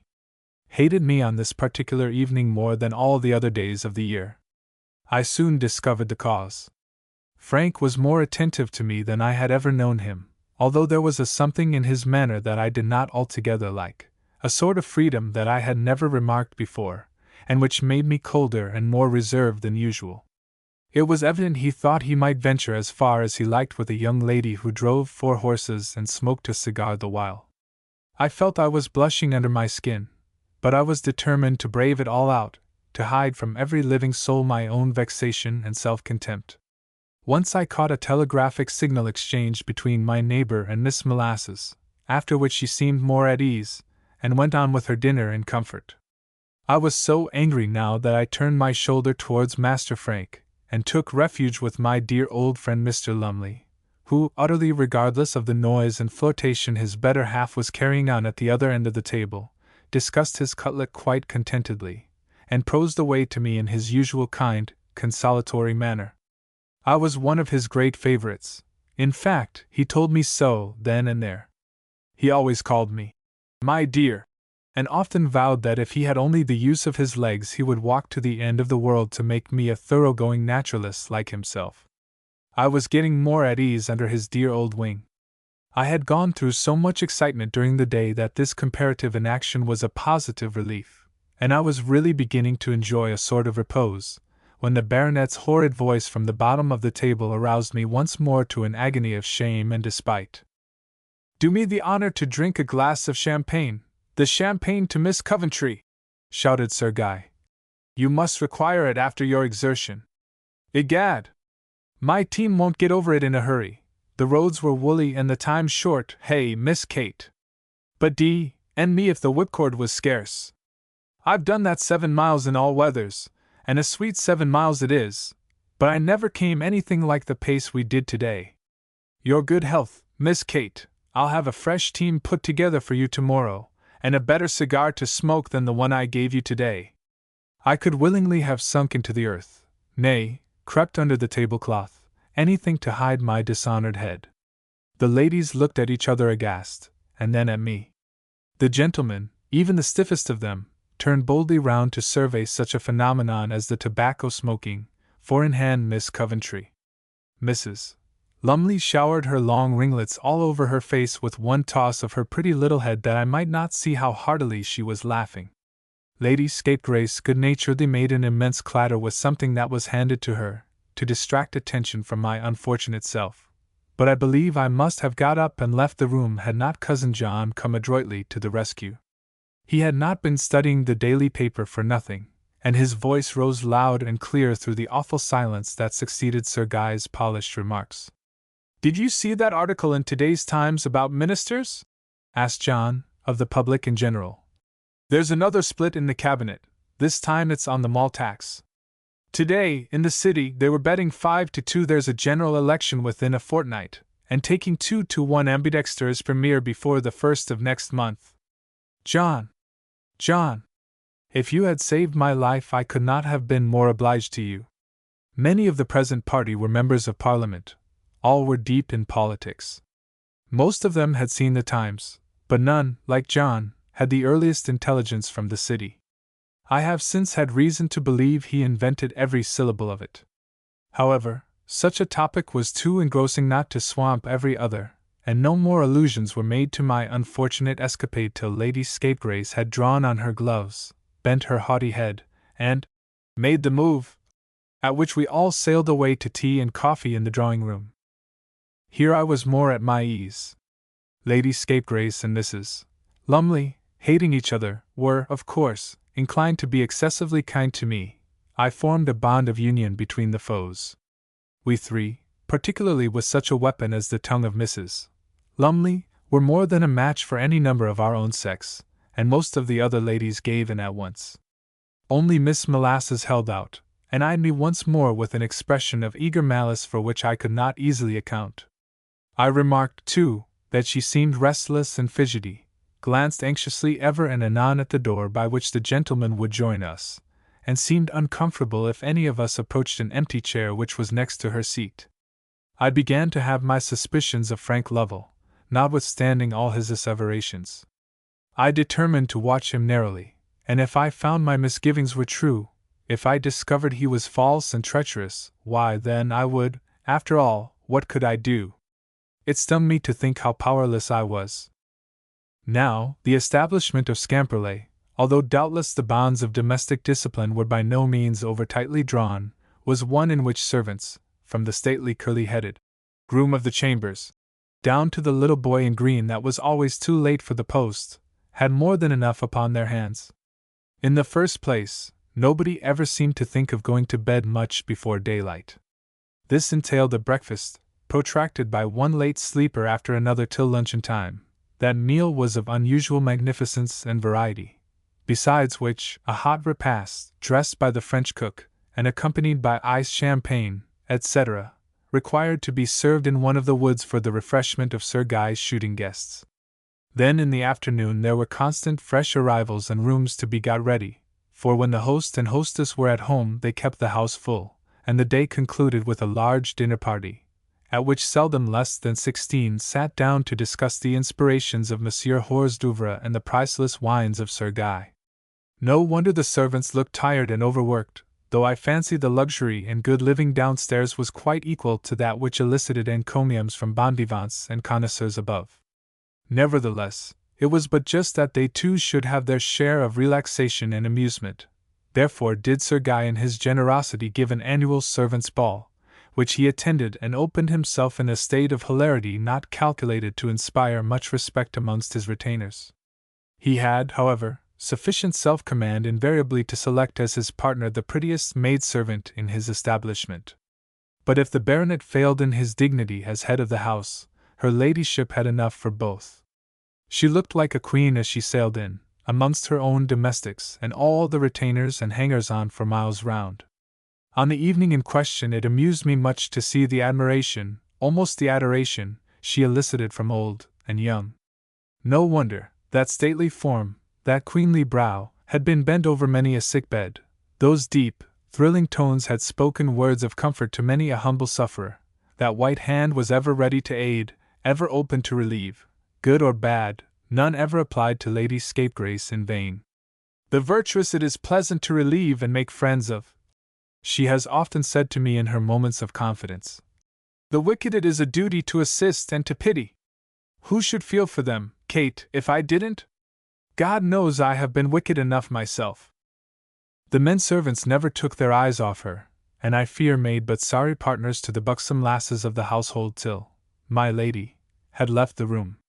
I saw 2 stable boys, evidently fresh arrivals, who seemed perfectly transfixed with admiration, as at an apparition such as they had never pictured to themselves in their dreams, and one rough fellow, a sort of underkeeper in velveteen, with the frame of a Hercules and a fist that could have stunned an ox, having gazed at her open-mouthed for about 10 minutes without winking an eyelash, struck his hand against his thigh, and exclaimed aloud to his own inexpressible relief, though utterly unconscious of anything but the presence which so overpowered him, "Noah, dashed if ever I did!"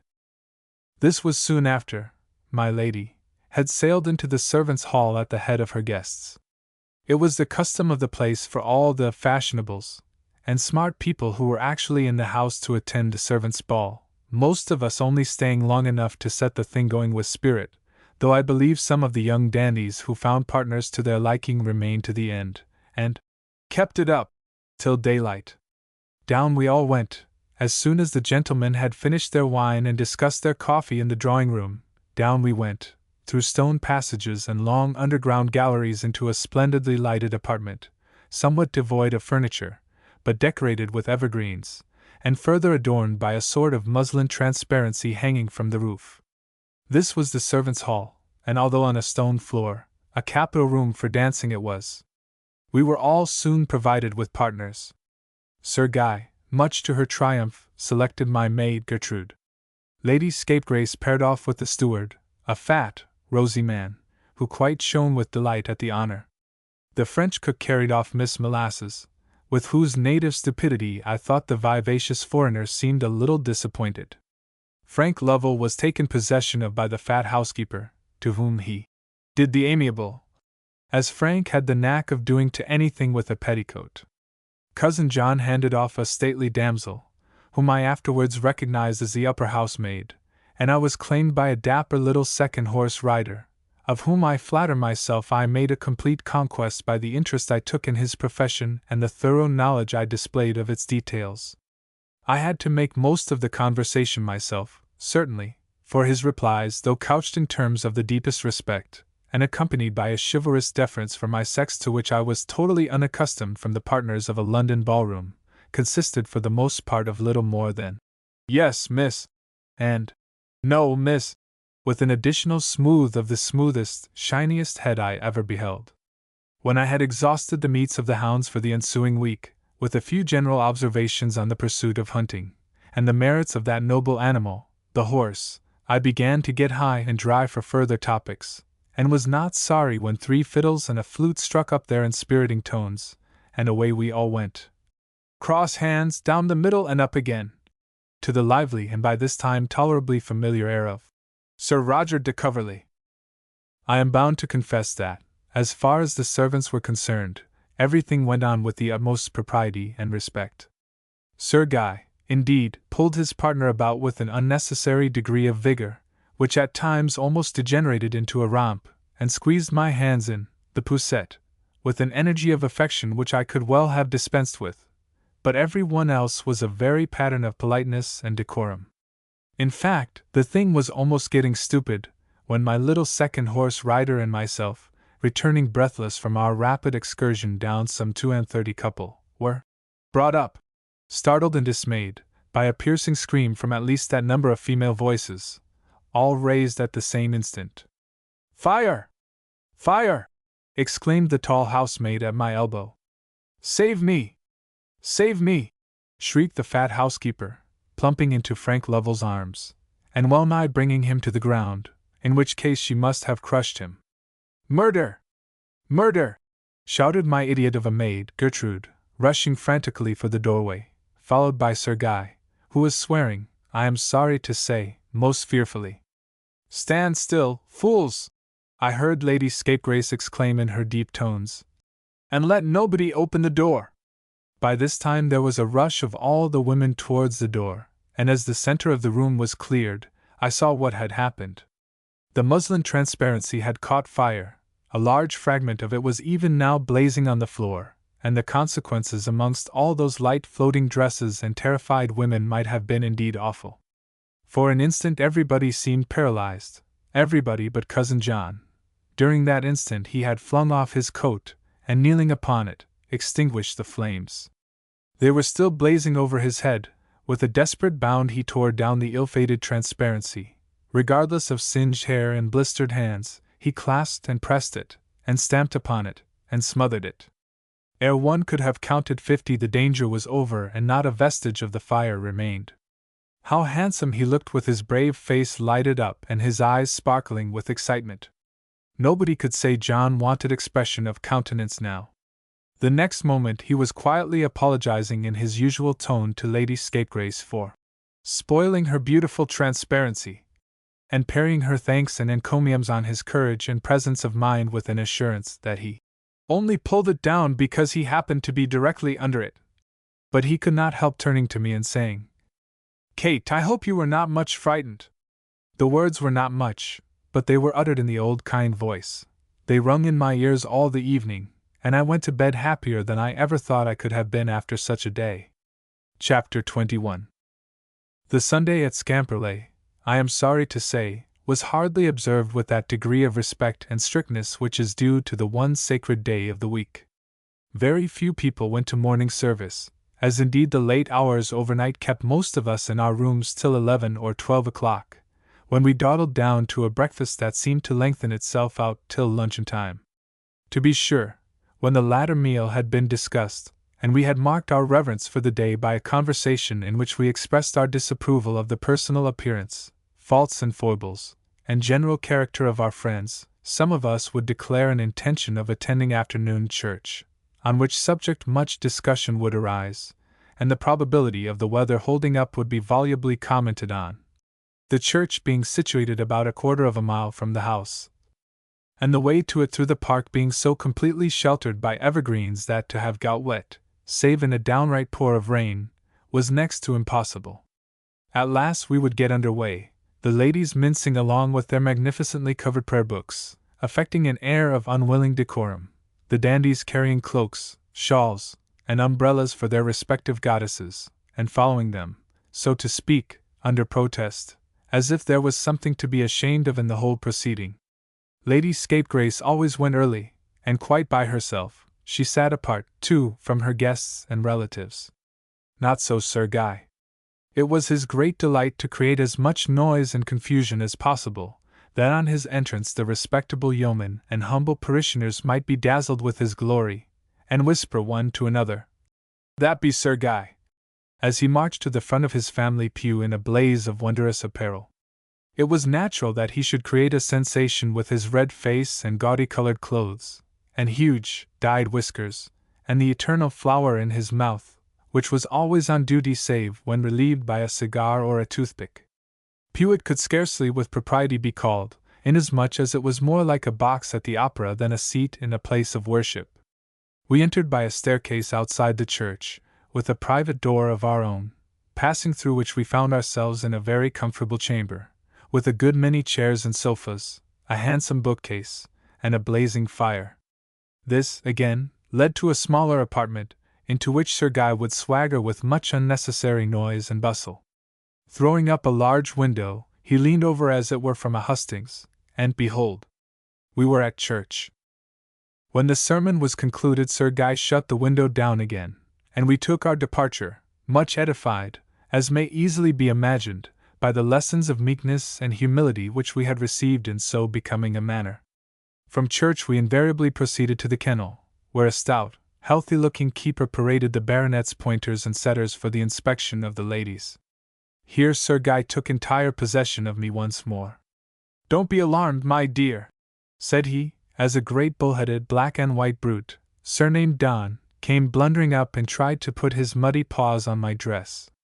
Sir Guy's affectation of the paternal, and his odious way of calling one "my dear," provoked me intensely, and I gave Don such a crack over his double nose with my parasol as broke the ivory handle of that instrument, and completely quelled all further demonstrations of affection from the uninteresting brute. Sir Guy was charmed. "Hit him hard," said he. "He's got no friends. What a vixen it is! How she punished my near leader the other day! I love that girl!" The latter sentence, be it observed, was spoken sotto voce, and required, as indeed it received, no reply. "What interesting creatures!" exclaimed Miss Molasses, indicating an old pointer lady, who went swinging by with all the appearance of having lately brought up a large and thirsty family. "Do tell me, can that dog really catch a hare?" The keeper's face was a study. He was apparently a humorous individual. But Miss Molasses addressed her remarks to Frank Lovell, and Frank, as in duty bound, replied. That girl was evidently making up to him, and thinking he was fond of field sports, pretended to take an interest in everything connected with those pursuits for his sake. "Come and see the tame pheasants, Miss Coventry," said Sir Guy. I knew what this meant. I knew it would entail a tete-a-tete walk with my aversion, and I cast an imploring look at Frank, as much as to say, "Do save me." He caught my meaning in an instant, and skillfully interposed. Of course, as he accompanied us, so did Miss Molasses, but Frank and I lingered a little behind the rest of the party, made a wrong turn in the shrubbery, and found ourselves, I never knew exactly how, taking a long walk all alone in the waning twilight. I don't know what Aunt Deborah would have said to such proceedings, and I am quite sure Lady Horsingham would have been unspeakably shocked, but these Sunday walks were the custom of the country at Scamperley, and after all, it was not my doing, and consequently not my fault. I wonder why it is that, in the very convenient code of morality which the world has adopted for its private use, places and people should so completely alter facts. You may do things with impunity in London that would destroy the character of a Diana in the country, and again, certain rural practices, harmless, nay, even praiseworthy, when confined to a picturesque domain, if flourished before the eyes of the metropolis, would sink the performer to the lowest depths of social degradation. It is not what you do that matters one whit, but what the world thinks of your actions, and the gentlemen use a proverb which I have often heard in connection with certain racing enormities, that one man may steal a horse, while another must not even look at a halter. And if this be the case with that sex who arrogate to themselves the exclusive privilege of doing wrong, how much more does the adage hold good with us poor, weak, trampled upon women? Lady Straight-Lace may do what she likes. She assumes a severe air in society, is strict with her children, and harsh with her servants. In all ranks of her acquaintance, of course below that of a countess, she visits the slightest dereliction from female propriety with unrelenting bitterness. Woe be to the trespasser, high or low! The weapon is always ready to probe and gash and lacerate, the lash is constantly raised. Swift to smite and never to spare. But who would venture to speak a word against the decorum of Lady Straight-Lace? If she goes out in the dark, 'tis to visit a sick friend. If she encourages young Antinous to be what ladies call continually in her pocket, that is only in order to give the lad good advice and keep him out of mischief. Major Ramrod is never out of the house, but what then? The visits of 50 Major Ramrods would not entitle the world to breathe a whisper against a person of such strict propriety as Lady Straight-Lace. But how that sane forbearing world indemnifies itself on poor Mrs. Peony! It is never tired of shrugging its worldly shoulders and raising its worldly hands and eyebrows at the sayings and doings of unfortunate Mrs. Peony.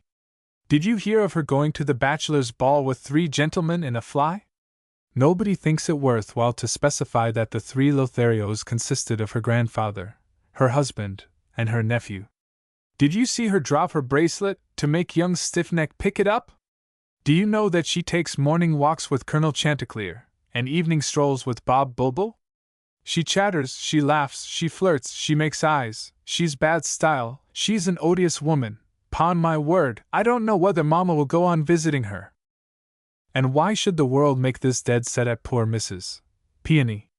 She is good-looking, soft-hearted, and unaffected. She laughs when she is pleased, and cries when she is touched. She is altogether frank, and natural, and womanly. Can these be good reasons for running her down? Heavens knows! But run down she is, just as the hypocritical Lady Straight-Lace is cried up. Well, we must take things as they are and make the best of them.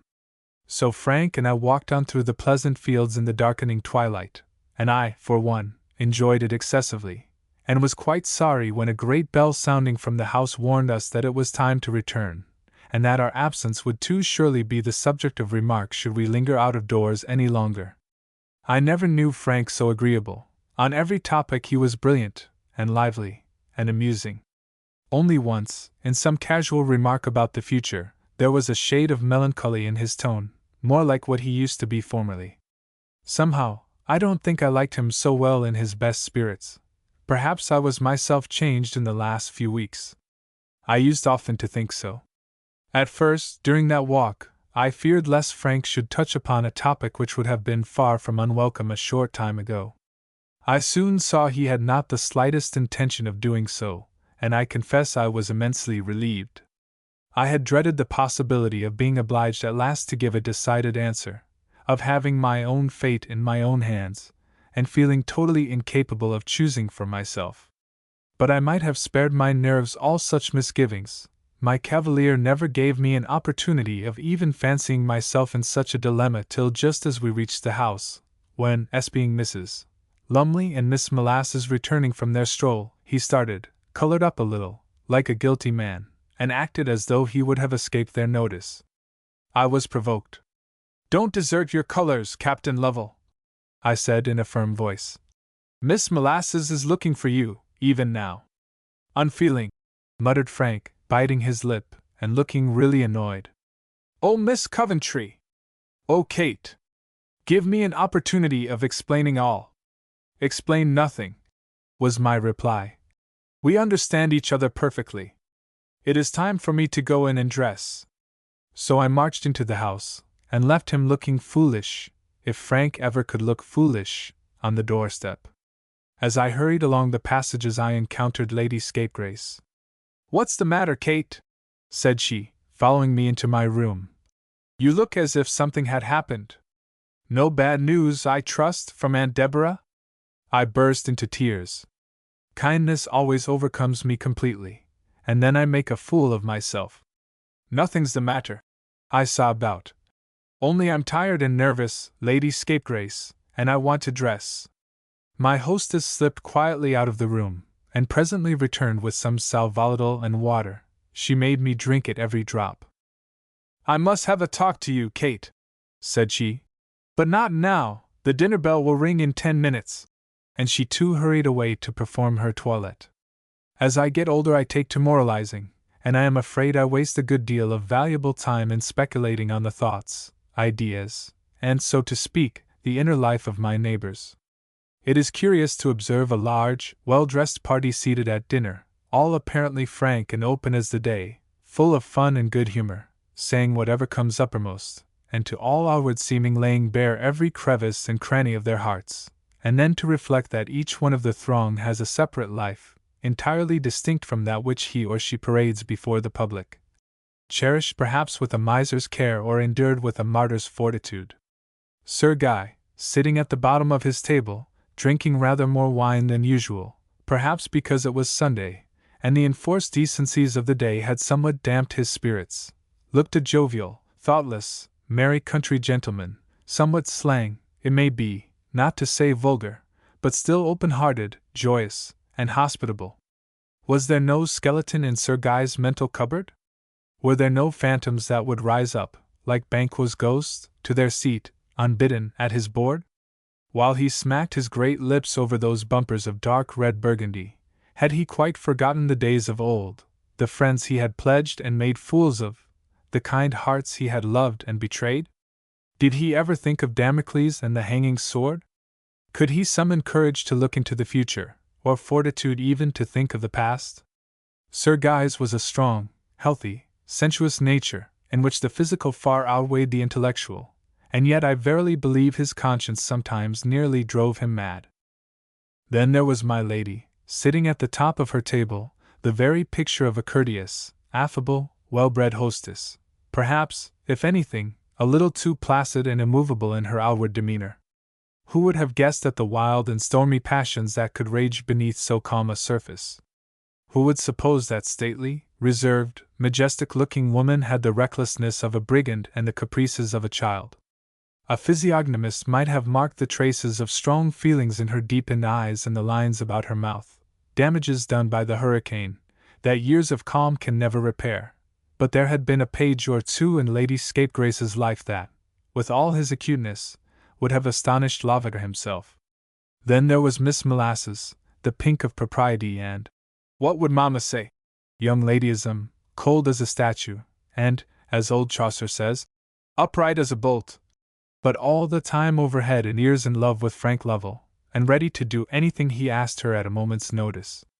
There was Frank himself, gay and debonair, outwardly the lightest-hearted man in the company, inwardly, I have reason to know, tormented with misgivings and stung by self-reproach.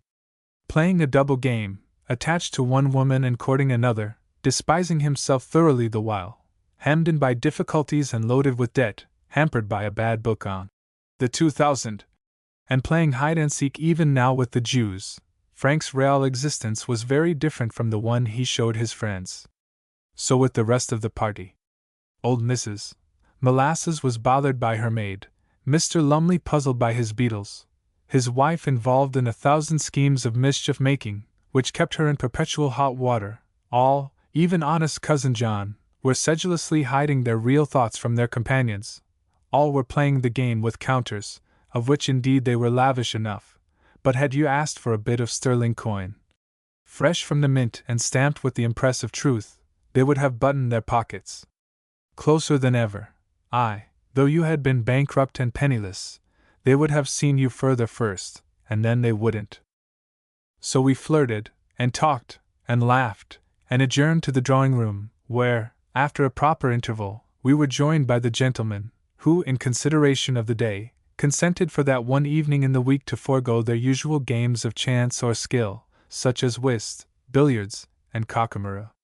But the essential inanity of a fashionable party requires to be amused, so we sat round a large table, and played at letters, sedulously, shuffling the handsome ivory capitals as we gave each other long jaw-breaking words, the difficulties of which were much enhanced by their being usually misspelt, but which, nevertheless, formed a very appropriate vehicle for what the world calls flirtation.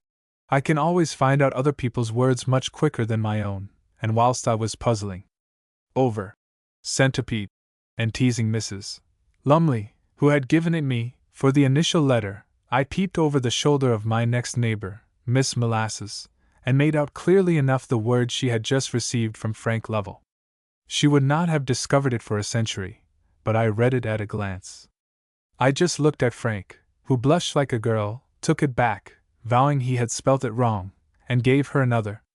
Did he think to throw dust in my eyes? There is a stage of mental suffering at which we grow naturally clear-sighted. I had arrived at it long ago. Watching every action of my neighbors, I had yet ears for all that was going on around.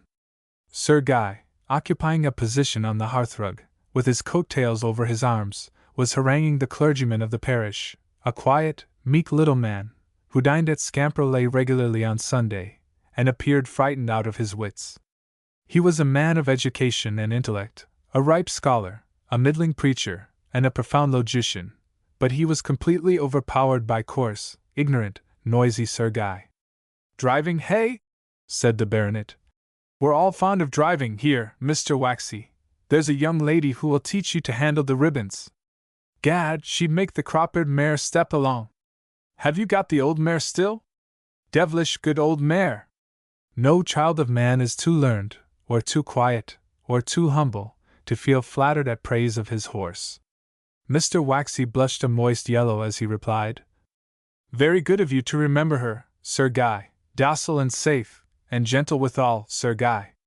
But I don't drive her myself, Sir Guy," added Mr. Waxy, raising his hands deprecatingly, as who should say, "Heaven forbid! I don't drive myself, sir. No, no, my lad assumes the reins, and notwithstanding the potency of your Scamperley ale, Sir Guy, we managed to arrive pretty safe at our destination." "Quite right, Mr. Waxy," vociferated Sir Guy. "Did I ever tell you what happened to me once, when I took it into my head to drive my own chariot home? Look ye here, sir, I'll tell you how it was. I was unmarried then, Mr. Waxy, and as innocent as a babe, d'ye see? Well, sir, I'd been to a battue at my friend Rocketer's, and what with staying to dinner, and a ball and a supper afterwards, it was very late before I started for Scamperley, and all the servants were drunk, as a matter of course. Why, sir, when I came out of the house there were my carriage and horses standing in the line with some dozen others, and devil a soul to look after 'em. What should you have done, Mr. Waxy? Sworn like a trooper, I'll warrant it. Mr. Waxy shook his head with an air of mild deprecation. Well, sir, continued Sir Guy, I'll tell you what I did. I jumped on the box, sir, before you could say Jack Robinson. I put on my own coachman's box coat, sir, and drove 'em home myself. Thinks I'll give the rascals a precious benefit. They'll have to walk every mile of the way, 9 miles, and as dark as pitch, Mr. Waxy, as dark as pitch. Well, sir, I'd a London footman, who was a sharpish fellow, and used to dissipation in general. He heard the carriage drive off, and ran to catch it. I gave him a pretty good breather as I rattled down the avenue. The fellow puffed like a grampus when he got up behind, making no doubt it was all right, and he hadn't been found out. The horses knew they were going home, and it wasn't long before I pulled up at my own door. Down gets John, all officiousness and alacrity to make up for past enormities, and rings a peal that might waken the dead. Directly he hears them beginning to unbar, he opens the carriage door and looks in. No, master! The day was just dawning. I shall never forget the fellow's face as he looked up, mistaking me, muffled as I was in my own livery, for his fellow servant. I always told you how it would be, Peter, said he, turning up a face of drunken wisdom, and now it's come to pass. The devil's been and took Sir Guy at last, and if he's as vicious there as he's been here, it's a precious bad bargain for both of them. Poor Mr. Waxy was obliged to laugh, but he took his departure immediately, and of course, directly there was a move, the ladies went to bed. Come to my room, Kate, whispered Lady Scapegrace, as we lighted our hand candles. You can go the short way through the boudoir. I want to speak a word with you. Chapter 22. Kate, said Lady Scapegrace, as she shut the door of her snug dressing-room and wheeled an easy-chair before the fire for my benefit. Kate, you're a foolish girl. It strikes me you are playing a dangerous game, and playing it all wrong, moreover. I can see more than you think. Do you know the difference between real diamonds and paste? Not you, you little goose. But you shall, if I can teach it you.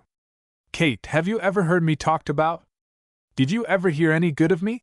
I was forced to answer both questions, the former in the affirmative, the latter in the negative. Do you believe I'm as bad as they give me credit for? Proceeded her ladyship. No, no, I replied, taking her hand and kissing it, for I really liked Lady Scapegrace. Let them say what they will, I won't believe anything bad of you at all. I have had a strange life, Kate, said she, and perhaps not quite fair play. Well, the worst is over now, at any rate. I don't much care how short the remainder may be. Kate, did you ever hear I was a murderess? No, no, I repeated, taking her hand once more, for I was shocked and half frightened at the expression of her countenance. I never heard anybody say more than that you were odd, and a flirt, and perhaps not very much attached to Sir Guy. Lady Scapegrace shuddered. I owe you a great deal, Kate Coventry, she resumed. A great deal more than I can ever hope to repay. I consider that you once saved my life, but of that I make small account. You have done me a far greater kindness. You have interested me. You have made me fond of you. You have taught me to feel like a woman again. The least I can do in return is to watch you and warn you, to show you the rock on which I made shipwreck, and beseech you to avoid it. Kate, you've heard of my cousin Latimer. Would you like to see his picture? Lady Scapegrace rose, walked to a small cabinet, unlocked it, and produced a miniature, which she placed in my hands. If the painter had not flattered him, Cousin Latimer was indeed a handsome boy. There was genius on his wide, bold forehead, and resolution in his firm, well-cut mouth. His large dark eyes betrayed strong passions and keen intelligence, whilst high birth was stamped on his fine features and chivalrous expression of countenance. Poor Cousin Latimer! Look at that, Kate, said Lady Scapegrace, in low chilling tones. The last time I saw him that was his very image. Thank God I never beheld him when those kind features were cold and rigid, that white neck gashed by his own hand. Oh, Kate, 'tis a sad story. I have not mentioned it for 20 years, but it's a relief to talk of it now. Surely I was not altogether to blame, surely he might have given me time, he need not have been so hasty, so desperate. Listen, Kate. I was one of a large family of girls. All my sisters were beautiful, all were vain of their charms. As I grew up, I heard nothing talked about but conquests, and lovers, and captivations. I thought, to dazzle and enslave the opposite sex was the noblest aim of woman. Latimer was brought up with us. We called him cousin, though he was in reality a very distant connection. Poor boy! Day by day I could see he was growing more and more attached to me. Latimer always brought me the earliest roses. Latimer would walk miles by the side of my pony. Latimer helped me with my drawing, and did my commissions, and turned the leaves when I played on the pianoforte, and hung over the instrument when I sang.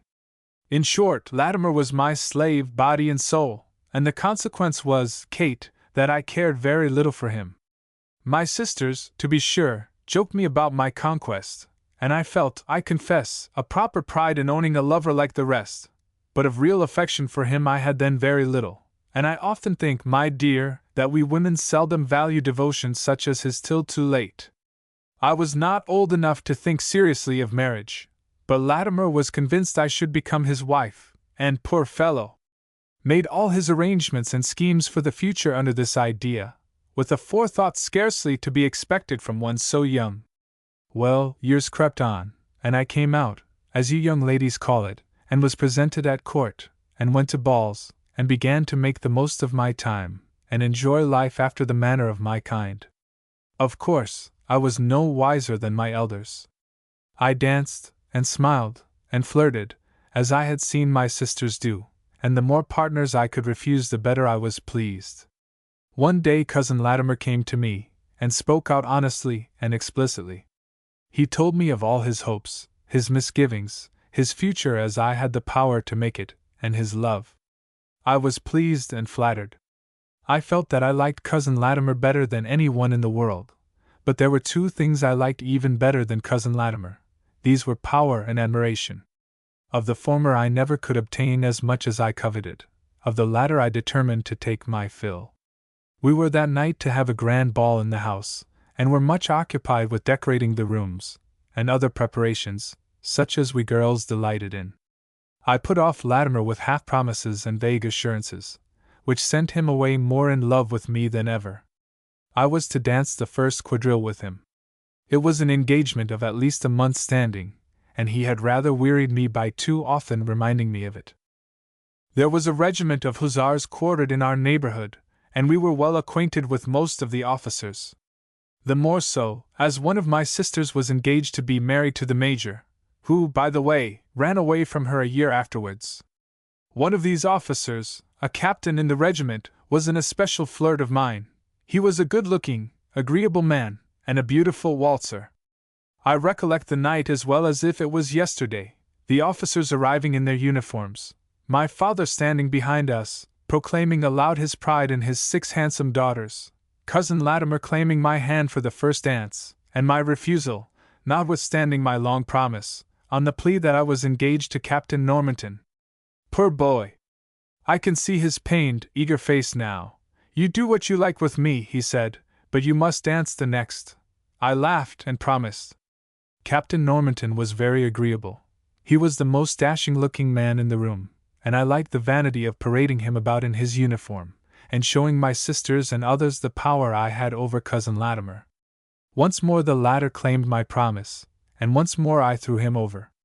I glanced triumphantly at him as he watched me from a corner, and the more he gazed, the more I acted at him, as if I was making violent love to my partner. Somehow, without looking, I saw every shade of Latimer's countenance. Once or twice I had compassion, but there was the excitement of vanity and novelty to lure me on. For the first time in my life I knew how much it was possible for men to care for us, and I could not resist torturing my victim to the utmost. Fool that I was! Cousin Latimer came up to me once more. Though annoyed and hurt, he mustered a good-humored smile as he said, for the third and last time, "Will you dance with me?"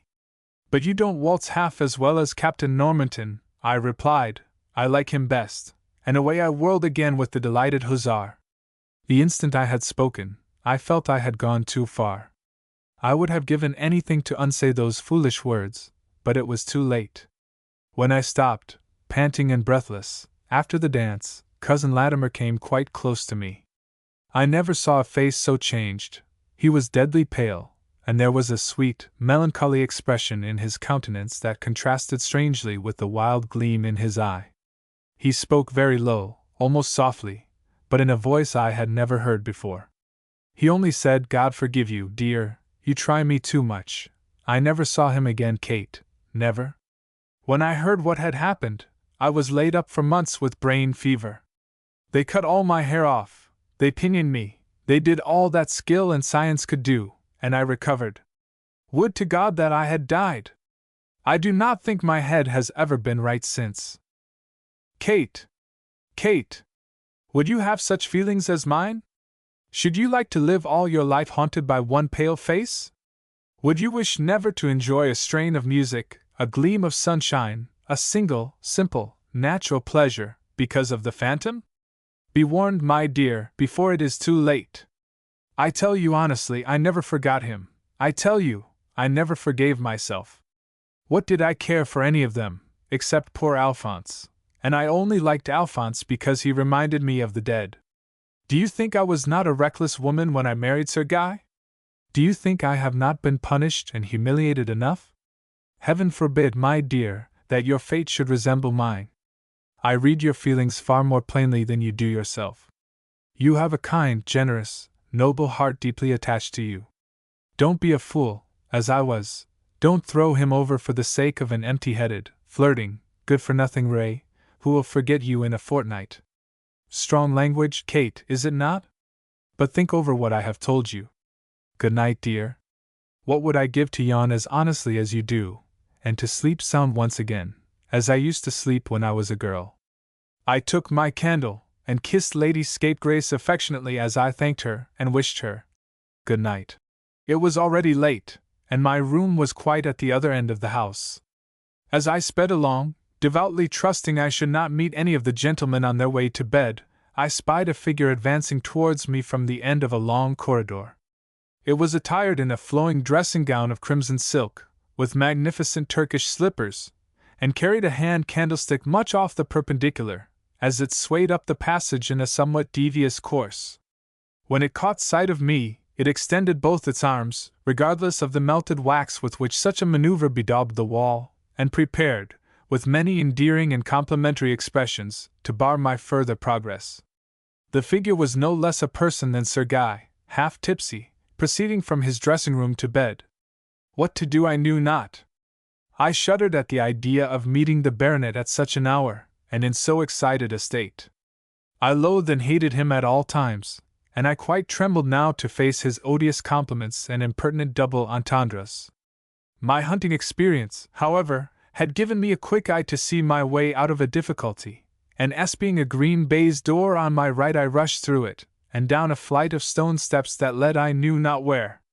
Giving a view-hollow that must have startled every light sleeper in the house, Sir Guy followed close in my wake, dropping the silver candlestick with a most alarming clatter. I saw I had not the speed of him to any great extent, so I dodged into the first empty room I came to, and blowing out my light, resolved to lie there perdu till my pursuer had overrun the scent. The maneuver answered admirably so far. I heard the enemy swearing volubly as he blundered along the passage, thinking I was still before him, and I now prepared to grope my way back in the dark to my own room. But I had not escaped yet. To my infinite dismay, I heard the voices of gentlemen wishing each other the usual "Good night, old fellow," and proceeding along the passage from the direction of the smoking room. Horror of horrors! A light approached the door of the very room in which I had taken refuge. In another second he would enter. The man would find me in his room. He stopped a moment on the threshold to fire a parting jest at his companions, and the light from his candles showed me my only chance. A covered shower bath stood in the corner of the apartment, and into that shower bath I jumped, closing the curtains all round me, but, as may be easily believed, taking very particular care not to pull the string. Scarcely was I fairly ensconced before Frank Lovell made his appearance, and I saw at once, through a hole in the curtains, that he was the lawful occupier and possessor of the apartment. Here was a predicament indeed. If the emergency had not been so desperate, I must have fainted. Good gracious! I thought. If he should lock the door!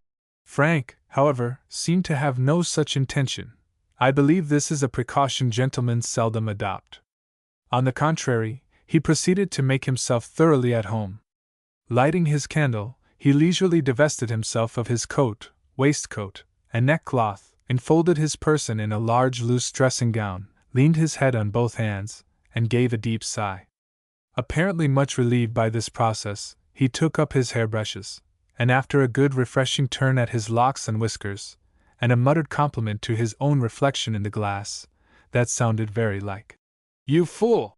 he unlocked a small writing case, and producing from it a little bundle of letters, tied up with pink ribbon, selected them one by one, and read them over from beginning to end, kissing each with devout fervor as he replaced it carefully in its envelope. I would have given a great deal to know who they were from. Their perusal seemed to afford him mingled satisfaction and annoyance.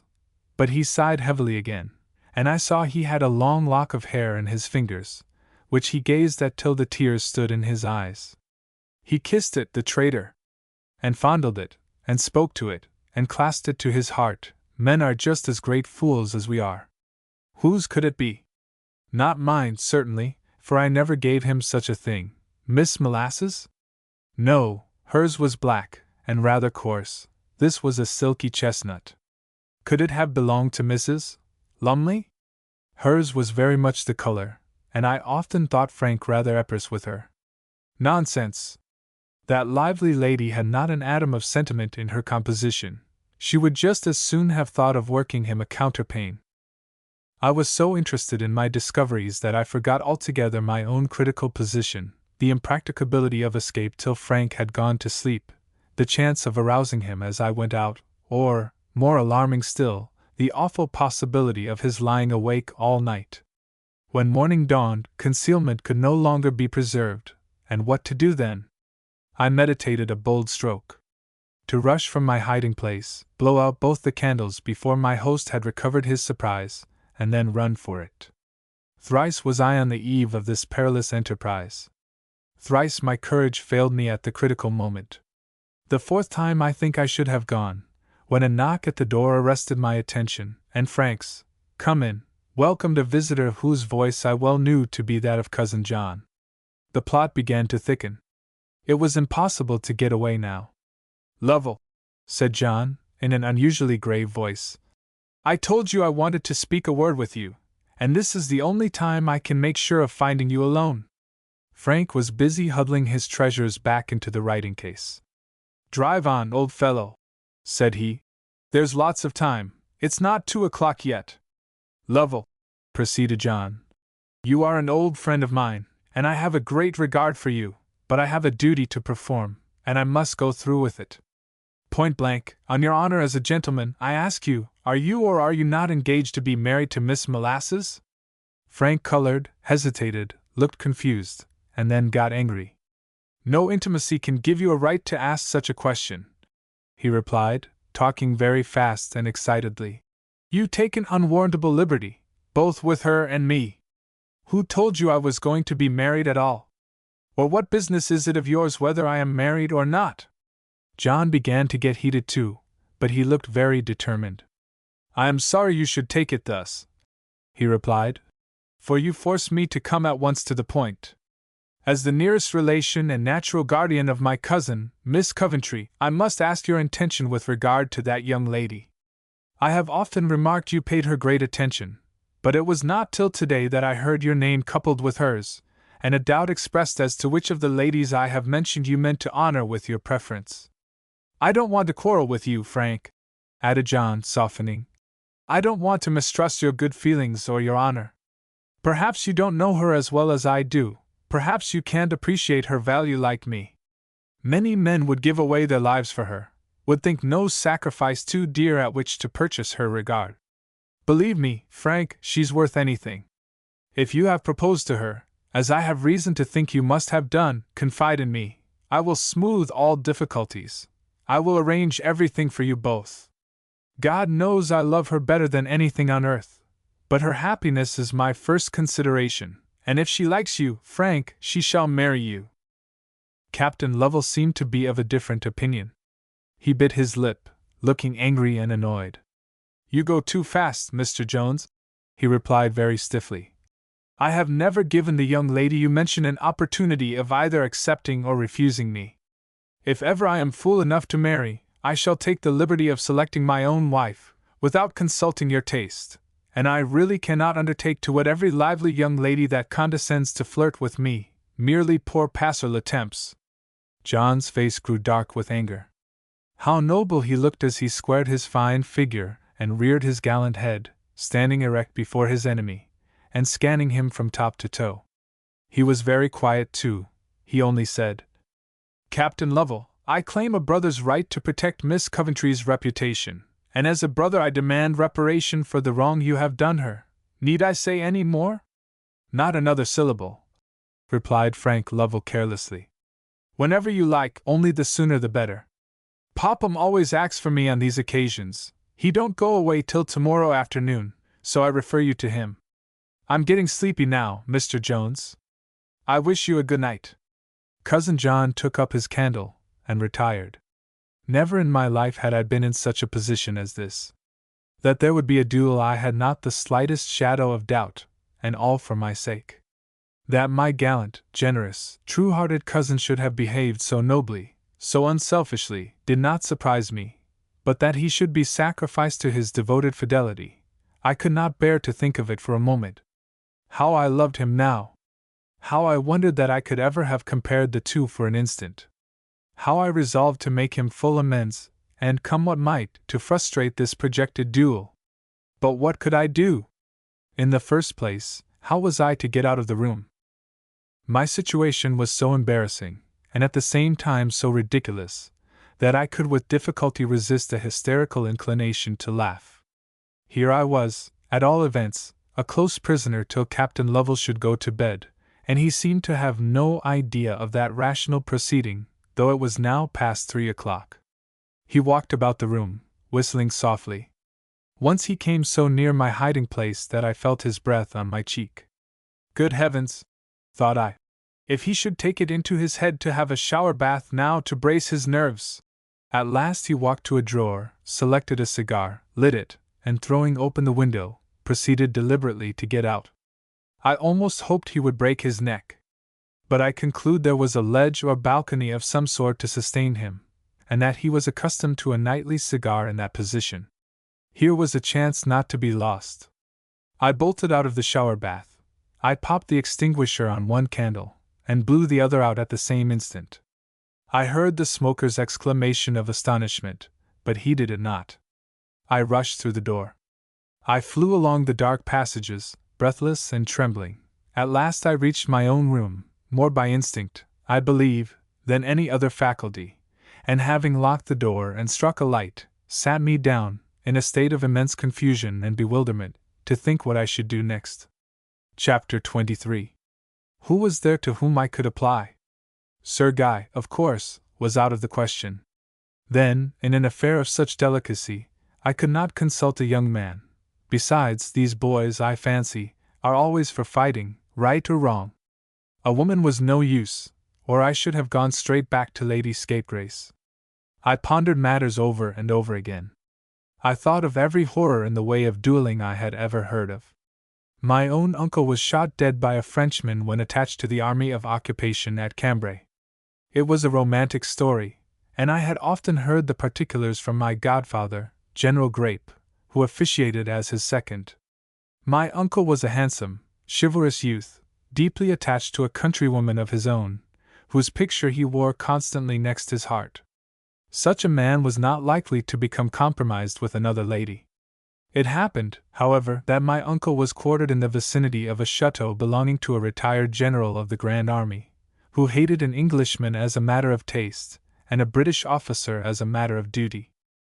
The French general had a charming daughter, and Rosalie, besides being belle comme le jour, was likewise what her acquaintance called tant soit peu coquette. So she made love to my uncle on every available opportunity, and of course, because he didn't care for her 2 pins, set her faithless heart upon him, as a woman will. To make things simpler, she was herself engaged to a young marquis in the neighborhood. Well, my uncle, like a sensible man, did his best to keep clear of the whole thing, but he could not avoid meeting Rosalie occasionally in his walks, nor could he absolutely refuse to make her acquaintance, or refrain from perusing the letters she wrote to him, or, finally, prevent that forward young person from falling into his arms, and bursting into tears, with her head on his shoulder. The moment was, however, ill-chosen for so dramatic a scene, inasmuch as it occurred under the very noses of her father and her fiancé, both of whom, unknown to the fair wanderer, had followed Rosalie, on purpose to find out where it was she walked day after day so perseveringly. My uncle had scarcely recovered his surprise at the first demonstration ere he was staggered by the second. "Malheureux!" exclaimed the father. "Perfide!" groaned the lover. "Traitor!" shouted the Marquis. "Lâche!" growled the general. My uncle turned from one to the other, completely at a nonplus, Rosalie in the meantime clinging to his breast and imploring him passionately to save her. My uncle's waistcoat came undone, his real mistress's miniature dropped out. The sight added fuel to the fire of the belligerents. Nothing would satisfy them but his blood. In vain he protested, in vain he swore, in extremely bad French, that he had no penchant for Rosalie, had never made love to her in his life, in fact, rather disliked her than otherwise. The Frenchman sacred, and fumed, and stormed at him, and jostled him, till my uncle lost all patience, shook himself clear of Rosalie, who fell fainting to the ground, knocked each of his adversaries down in turn, and walked home to his quarters, very much disgusted with the world in general, and the wilfulness of French young ladies in particular. Of course he knew perfectly well it was not to end here. He sent for Grape, then a brother subaltern, and placed his honor in that officer's hands. No message came for 2 days, that interval having elapsed in consequence of a deadly quarrel between the Marquis and the General as to who should take the thing up first. Grape firmly believes they decided the matter with small swords. Another version is, that they played piquet for 48 hours to settle it, the best out of so many games. Be this how it may, the General appeared as the ostensible champion, and the Marquis officiated as his témoin. Grape, as my uncle's second, chose pistols for the weapons, and selected a retired piece of ground in a large garden near the chateau as the lists. I give the conclusion in his own words. Horsingham was as cool as a cucumber, and the only thing that seemed to annoy him was a possibility that the cause of his rencontre might be misrepresented to her he loved at home. "Tell her I was faithful to the last," said he to me as he squeezed my hand just before I put him up. "Tell her, if I fall, that I never loved another, that my heart is pure and spotless as that white rose, which I will wear upon it for her sake." While he spoke, he plucked a white rose from a neighboring bush, and in spite of my remonstrances fixed it in the breast of his close-fitting dark coat. "What are you about, Charlie?" I urged. "This is no time for romance. Don't you know all these cursed Frenchmen are dead shots? You might as well chalk out a bull's eye over the pit of your stomach." He was a romantic, foolish fellow. I can see him now, drawing himself up, and looking like a knight of the olden time, with his brightening eye, and his smooth, unruffled forehead. "Give her the white rose," he only said. "She'll keep it when it's withered, perhaps. And tell her I never wavered, never for an hour." I knew too well how it would be. From the instant he came on the ground the old general never took his eye off his man. What an eye it was! Cold and grey and leaden, half shut, like that of some wild animal, with a pupil that contracted visibly while I watched it. I knew my friend had no chance. I did all I could. As I had the privilege of placing the men, I stationed our adversary where he would have to look over his shoulder to see my signal, whilst my friend's face was turned towards me. They were to fire when I dropped my hat. I dropped it with a flourish. Alas! All was of no use. The general shot him right through the heart.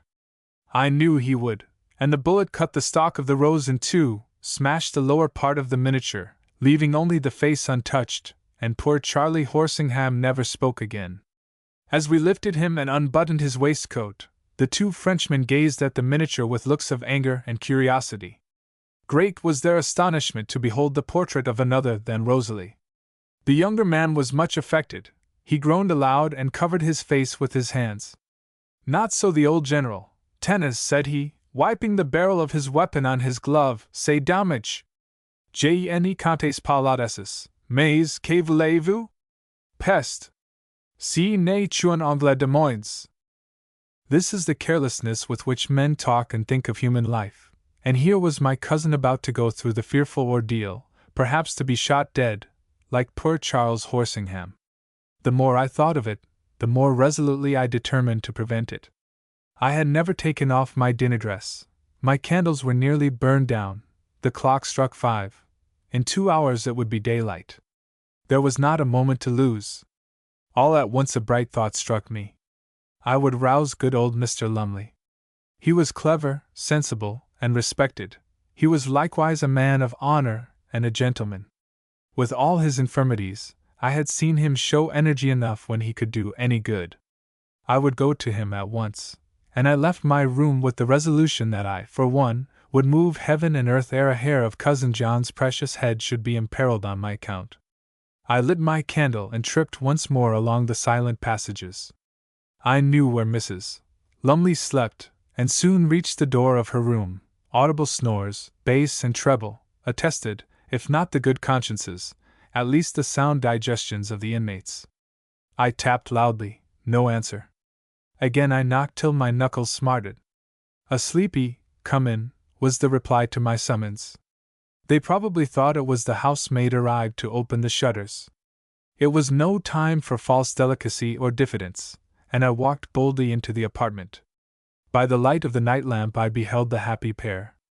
Of course, I am not going to describe the lady's dress, but all I can say is, that if ever I am prevailed on to marry, and such a catastrophe is by no means impossible, I shall not permit my husband to disfigure himself at any hour by adopting such a custom as that of dear, kind, good old Mr. Lumley. A white cotton nightcap, coming well over the ears, and tied under the throat with tape to match, surmounted by a high bonnet rouged like an extinguisher, the entire headdress being further secured by a broad black ribbon, would make Plato himself look ridiculous, and a sleepy old face, with a small turn-up nose, and a rough stubbly chin of unshaven gray, does not add to the beauty or the dignity of such a recumbent subject. However, what I wanted was Mr. Lumley, and Mr. Lumley I was forced to take as I could get him. "What's o'clock?" he murmured drowsily. "Come again to light the fire in half an hour." "Why, it's Kate!" exclaimed his better half, rousing up, bright and warm, in a moment, like a child. "Goodness, Kate, what are you doing here?" "Miss Coventry!" ejaculated her husband. "What is it?" "A perfect specimen of the common house spider, I'll lay my life." "What an energetic girl!" "Found it on her pillow, and lost not a moment in bringing it here." "I'm eternally obliged to you." "Where is it?" "Mind you don't injure the legs." "Pray don't stick a pin through the back." "Oh, Mr. Lumley!" I sobbed out. "It's worse than a spider." "Get up, please, there's going to be a duel, and I want you to stop it." "Captain Lovell and cousin. I fairly broke down here, and burst into tears, but the kind old man understood me in an instant.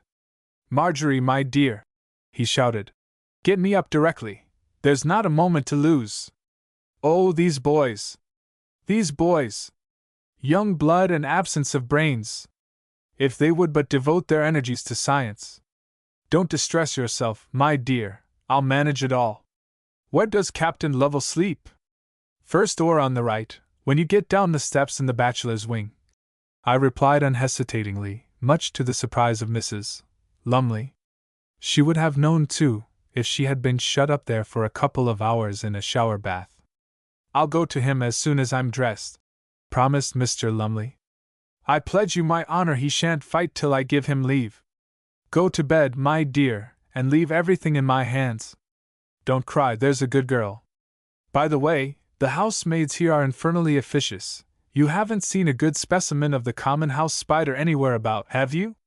I assured the kind-hearted old naturalist I had not, and as he was already half out of bed, I took my departure, and sought my own couch, not to sleep, heaven knows, but to toss and turn and tumble, and see horrid visions, waken as I was, and think of everything dreadful that might happen to my cousin, and confessed to my own heart how I loved him now, and hated myself for having treated him as I had, and revel, as it were, in self-reproach and self-torture.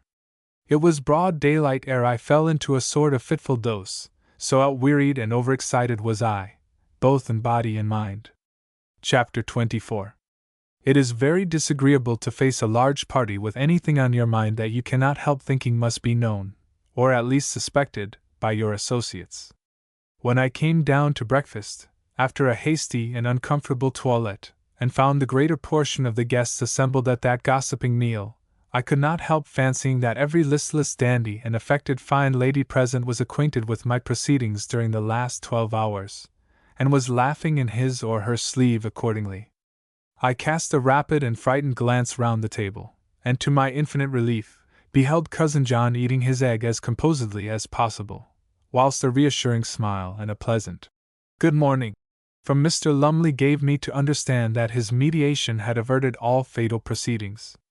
The other guests ate and drank, and laughed and chattered much as usual, but still I could not help remarking on the face of each of them a subdued expression of intelligence, as though in possession of some charming bit of news or delightful morsel of scandal.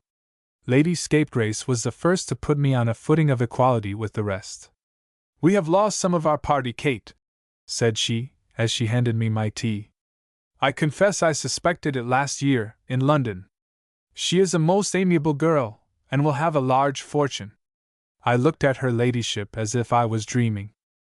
"You needn't be so surprised, Kate," said she, laughing at my utter bewilderment. "Don't you miss anybody? Look round the table." Sure enough, the molasses party were absent, and there was no Frank Lovell. Then it was true, after all. He had sold himself to that lackadaisical young lady, and had been making a fool of me, Kate Coventry, the whole time. How angry I ought to have been! I was surprised to find I was not. On the contrary, my first feeling was one of inexpressible relief, as I thought there was now no earthly obstacle between myself and that kind face on the other side of the breakfast table, though too soon a horrid tide of doubts and fears surged up as I reflected on my own unworthiness and caprice. How I had undervalued that noble, generous character!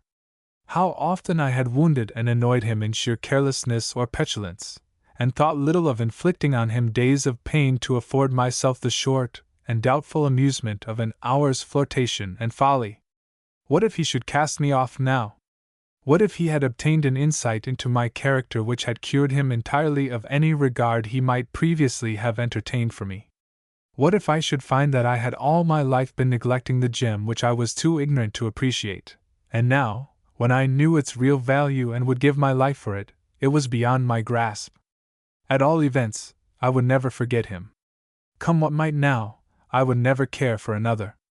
I felt quite glad Frank Lovell was as good as married, and out of the way.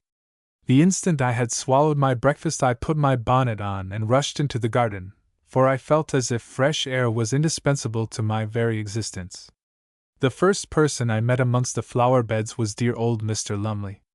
He had hobbled out on his crutches purposely to give me an interview. I thanked him, as if he had been my father, for all his kindness, and he talked to me gently and considerately, as a parent would to a child.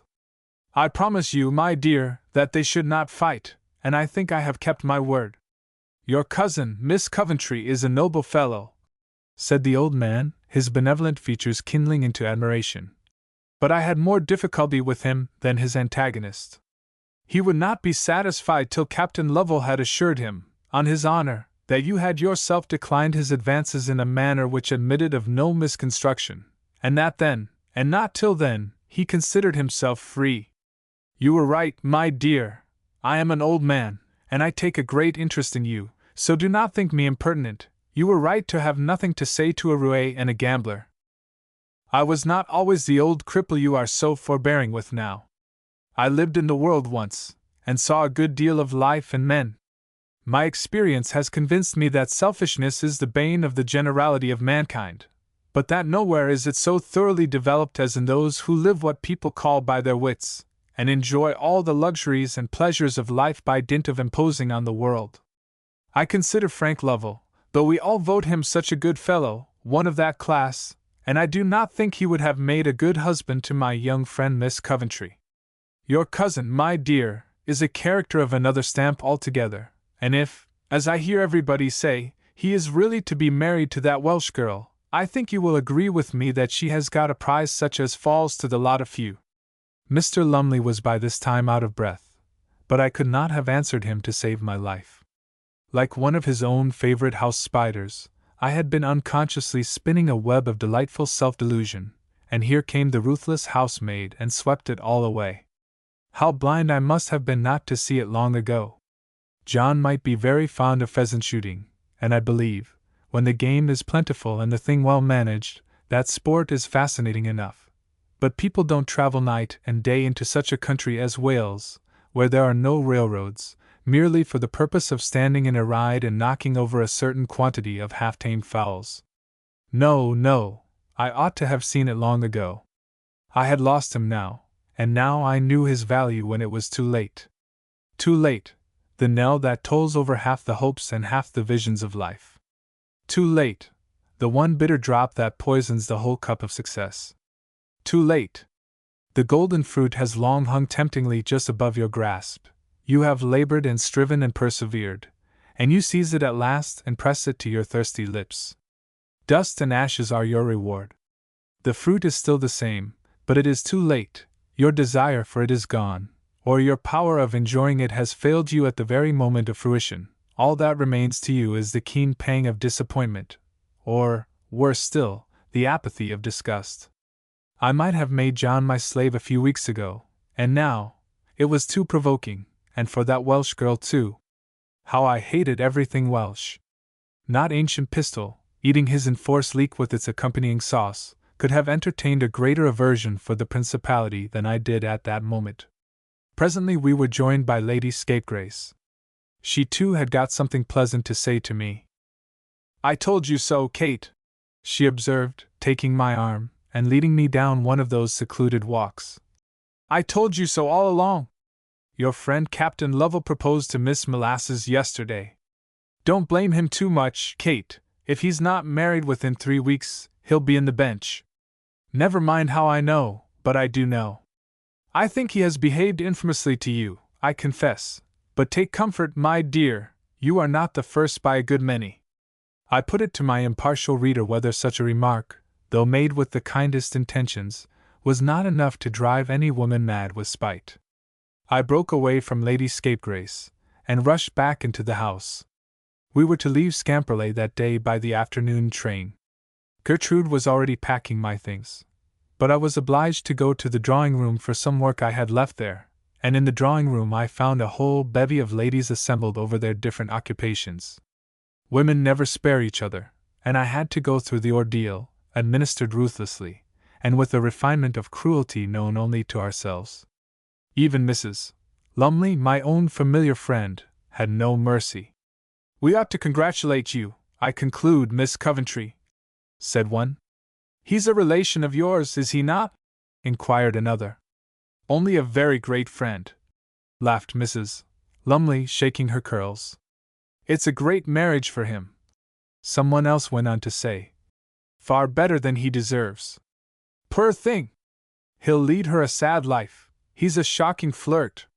Now, if there is one thing to my mind more contemptible than another, it is that male impostor whom ladies so charitably designate by the mild term, a flirt. It is all fair for us to have our little harmless vanities and weaknesses. We are shamefully debarred from the nobler pursuits and avocations of life, so we may be excused for passing the time in such trivial maneuvers as we can invent to excite the envy of our own and triumph over the pride of the opposite sex. But that a man should lower himself to act the part of a slave, tied to an apron string, and voluntarily be a fool, without being an honest one, it is too degrading. Such a despicable being does us an infinity of harm. He encourages us to display all the worst points of the female character. He cheats us of our due amount of homage from many a noble heart, and perhaps robs us of our own dignity and self-respect. Yet such is the creature we encourage in our blind vanity, and whilst we vote him so pleasant and agreeable, temper our commendation with the mild remonstrance, "Though I am afraid he's rather a flirt." I saw the drawing-room on that morning was no place for me, so I folded my work, and curbing my tongue, which I own had a strong inclination to take its part in the war of words, I sought my own room, and found there, in addition to the litter and discomfort inseparable from the process of packing, a letter just arrived by the post. It was in Cousin Amelia's hand, and bore the Dangerfield postmark. What now? I thought, dreading to open it lest it might contain some fresh object of annoyance, some further inquiries or remarks calculated to irritate my already overdriven temper out of due bounds. Cousin Amelia never writes to me unless she has something unpleasant to say, was my mental observation, and a very little more would fill the cup to overflowing. Whatever happens, I am determined not to cry, rather than face all those ladies with red eyes when I go to wish Lady Scapegrace good-bye. I would forego the pleasure of ever receiving a letter or hearing a bit of news again.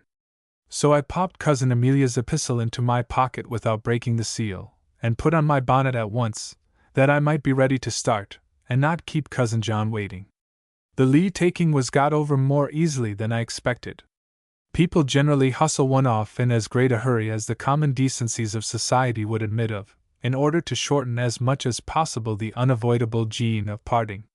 Sir Guy, staunch to his colors, was to drive me back on the detested drag, but his great face fell several inches when I expressed my determination to perform the journey this time inside.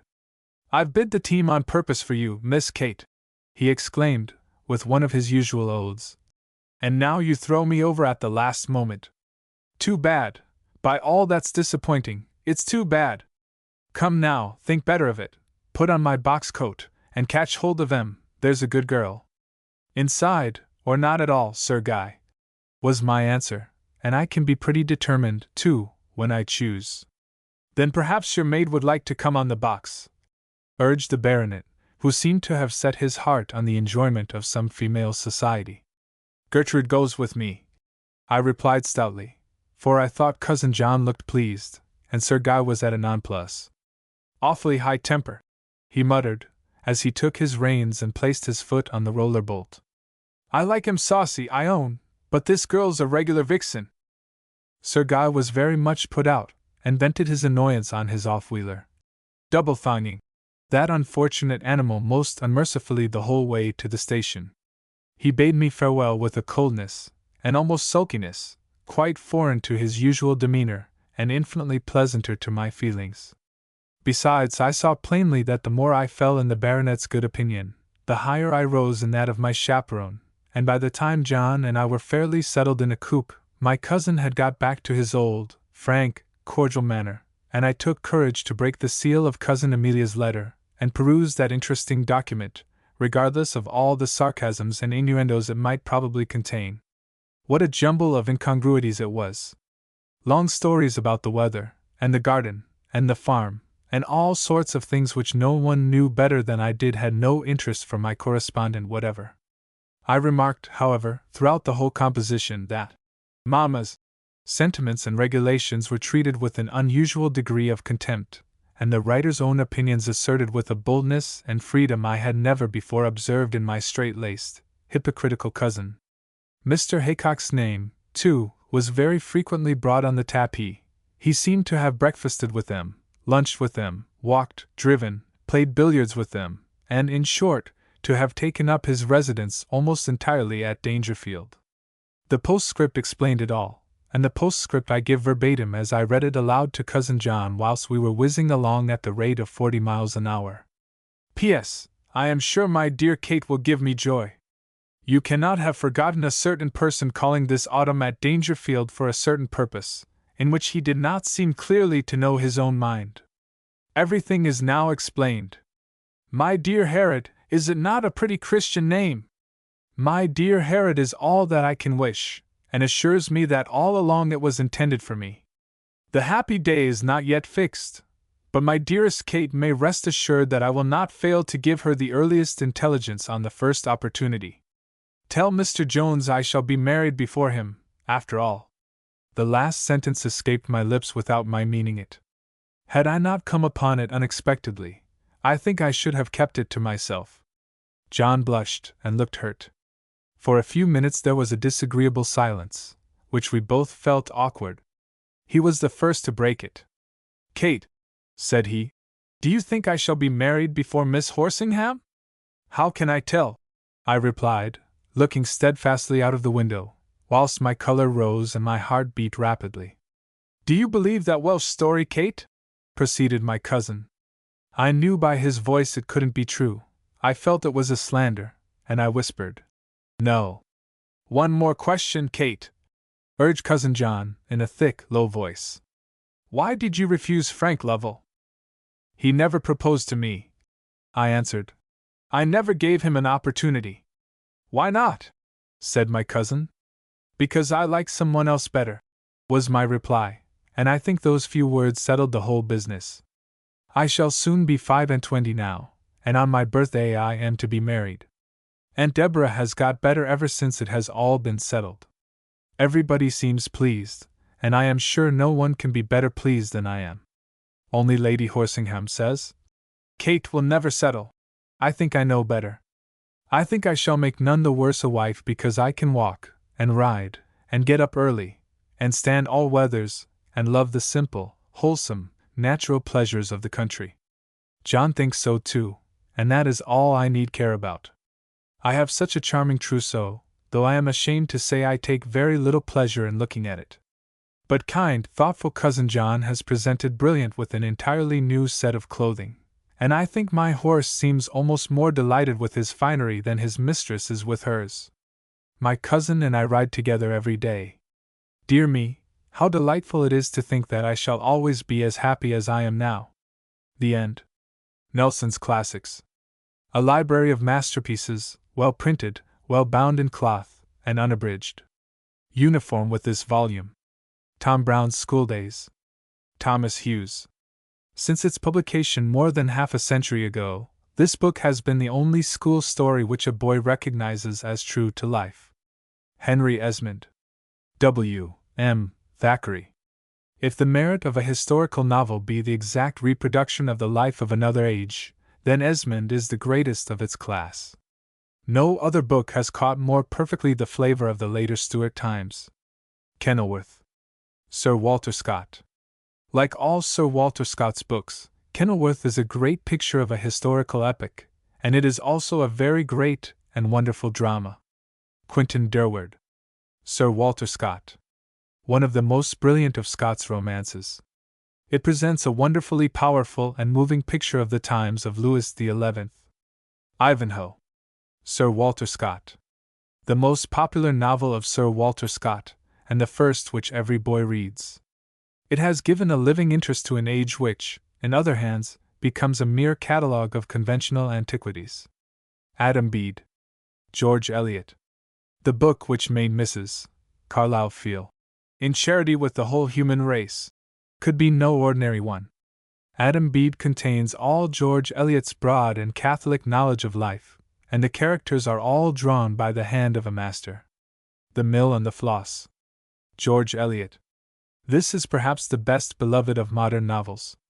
It is the book in which George Eliot put most of her early life, and of all her heroines Maggie Tulliver is the one on whom she has expended most care and tenderness. Oliver Twist. Charles Dickens. In this book Dickens achieved the dual purpose which he had always before him.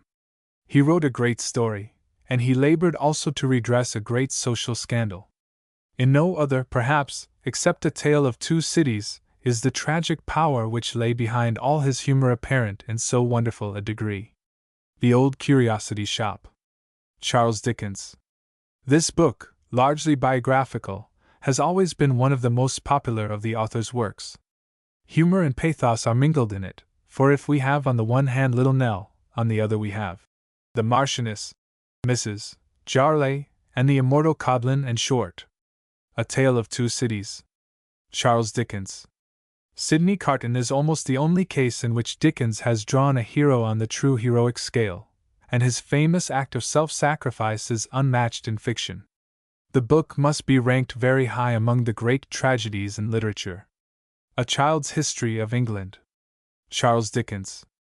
Amongst histories for children this is easily first. It possesses all Dickens's wonderful force, vivacity, and keen insight into human nature, and his characteristic enthusiasm for all that is loyal, manly, and true. Hard Times. Charles Dickens.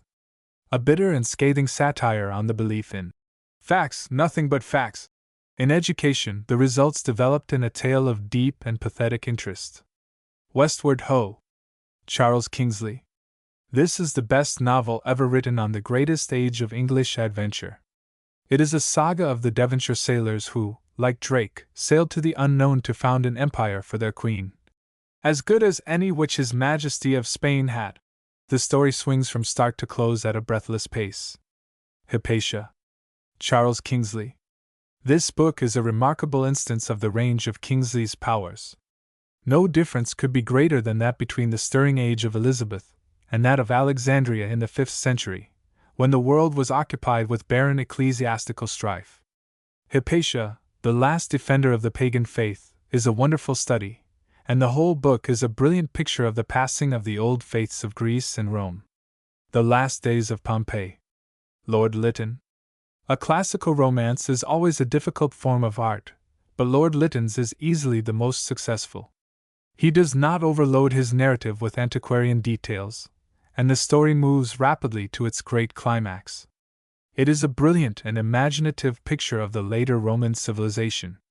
The Cloister and the Hearth. Charles Reade. There are many who think this the greatest of all historical novels, and it is certain that there are few better. It is not a story so much as a vast and varied transcript of life. It is also a delightful romance, and Gerard and Margaret are among the immortals of fiction. John Halifax, Gentleman. Mrs. Craik.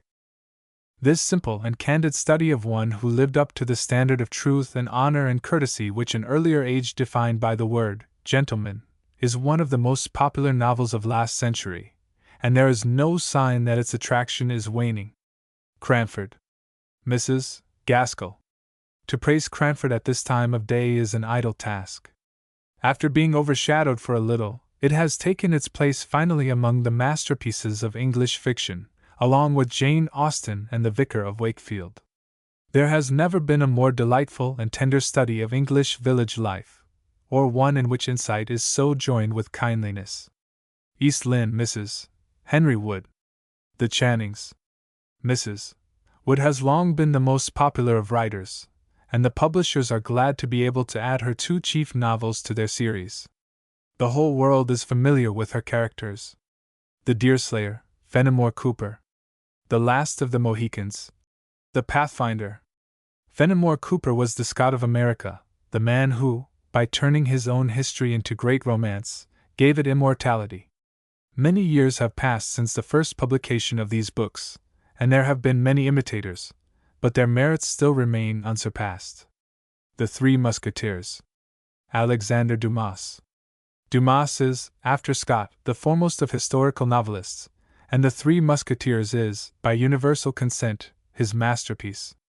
It tells of a great companionship in arms, and the names of Athos, Porthos, Aramis, and D'Artagnan are among the most familiar to all lovers of good fiction. No man had so generous an imagination, so great a sense of drama, so boyish a love of high enterprises, or so masterly a power of narrative. Villette. Charlotte Brontë. From an artistic point of view, the most perfect of Charlotte Bronté's stories. Practically an autobiography, it abounds with rich humor and keen analysis of character. Pride and Prejudice, Jane Austen. Sense and Sensibility. Jane Austen's novels were Sir Walter Scott's especial favorites, and of recent years their charm has won for them a great revival of popularity. Uncle Tom's Cabin. Mrs. H.B. Stowe. This is one of the books which have made history. It was the chief instrument in the abolition of slavery in America, and it has touched the conscience of mankind. But it is not only a great propagandist work, it is also a brilliant story. The Bible in Spain. George Borrow. One of the most brilliant and entertaining of books of travel. The Pilgrim's Progress. John Bunyan. Robinson Crusoe. Daniel Defoe. Gulliver's Travels. Dean Swift. 3 immortal works, of which nothing remains to be said that has not been said over and over again. In Preparation. Silas Marner. George Eliot. Notre Dame. Victor Hugo. Transcriber's note: the following misprints in the original have been corrected. Men think they are beginning to grow old. Beginning, the very personification of that dandyism, in London that would daily destroy. Traitor! Shouted the Marquis. Traitor, the Frenchman sacred, and fumed, sacred,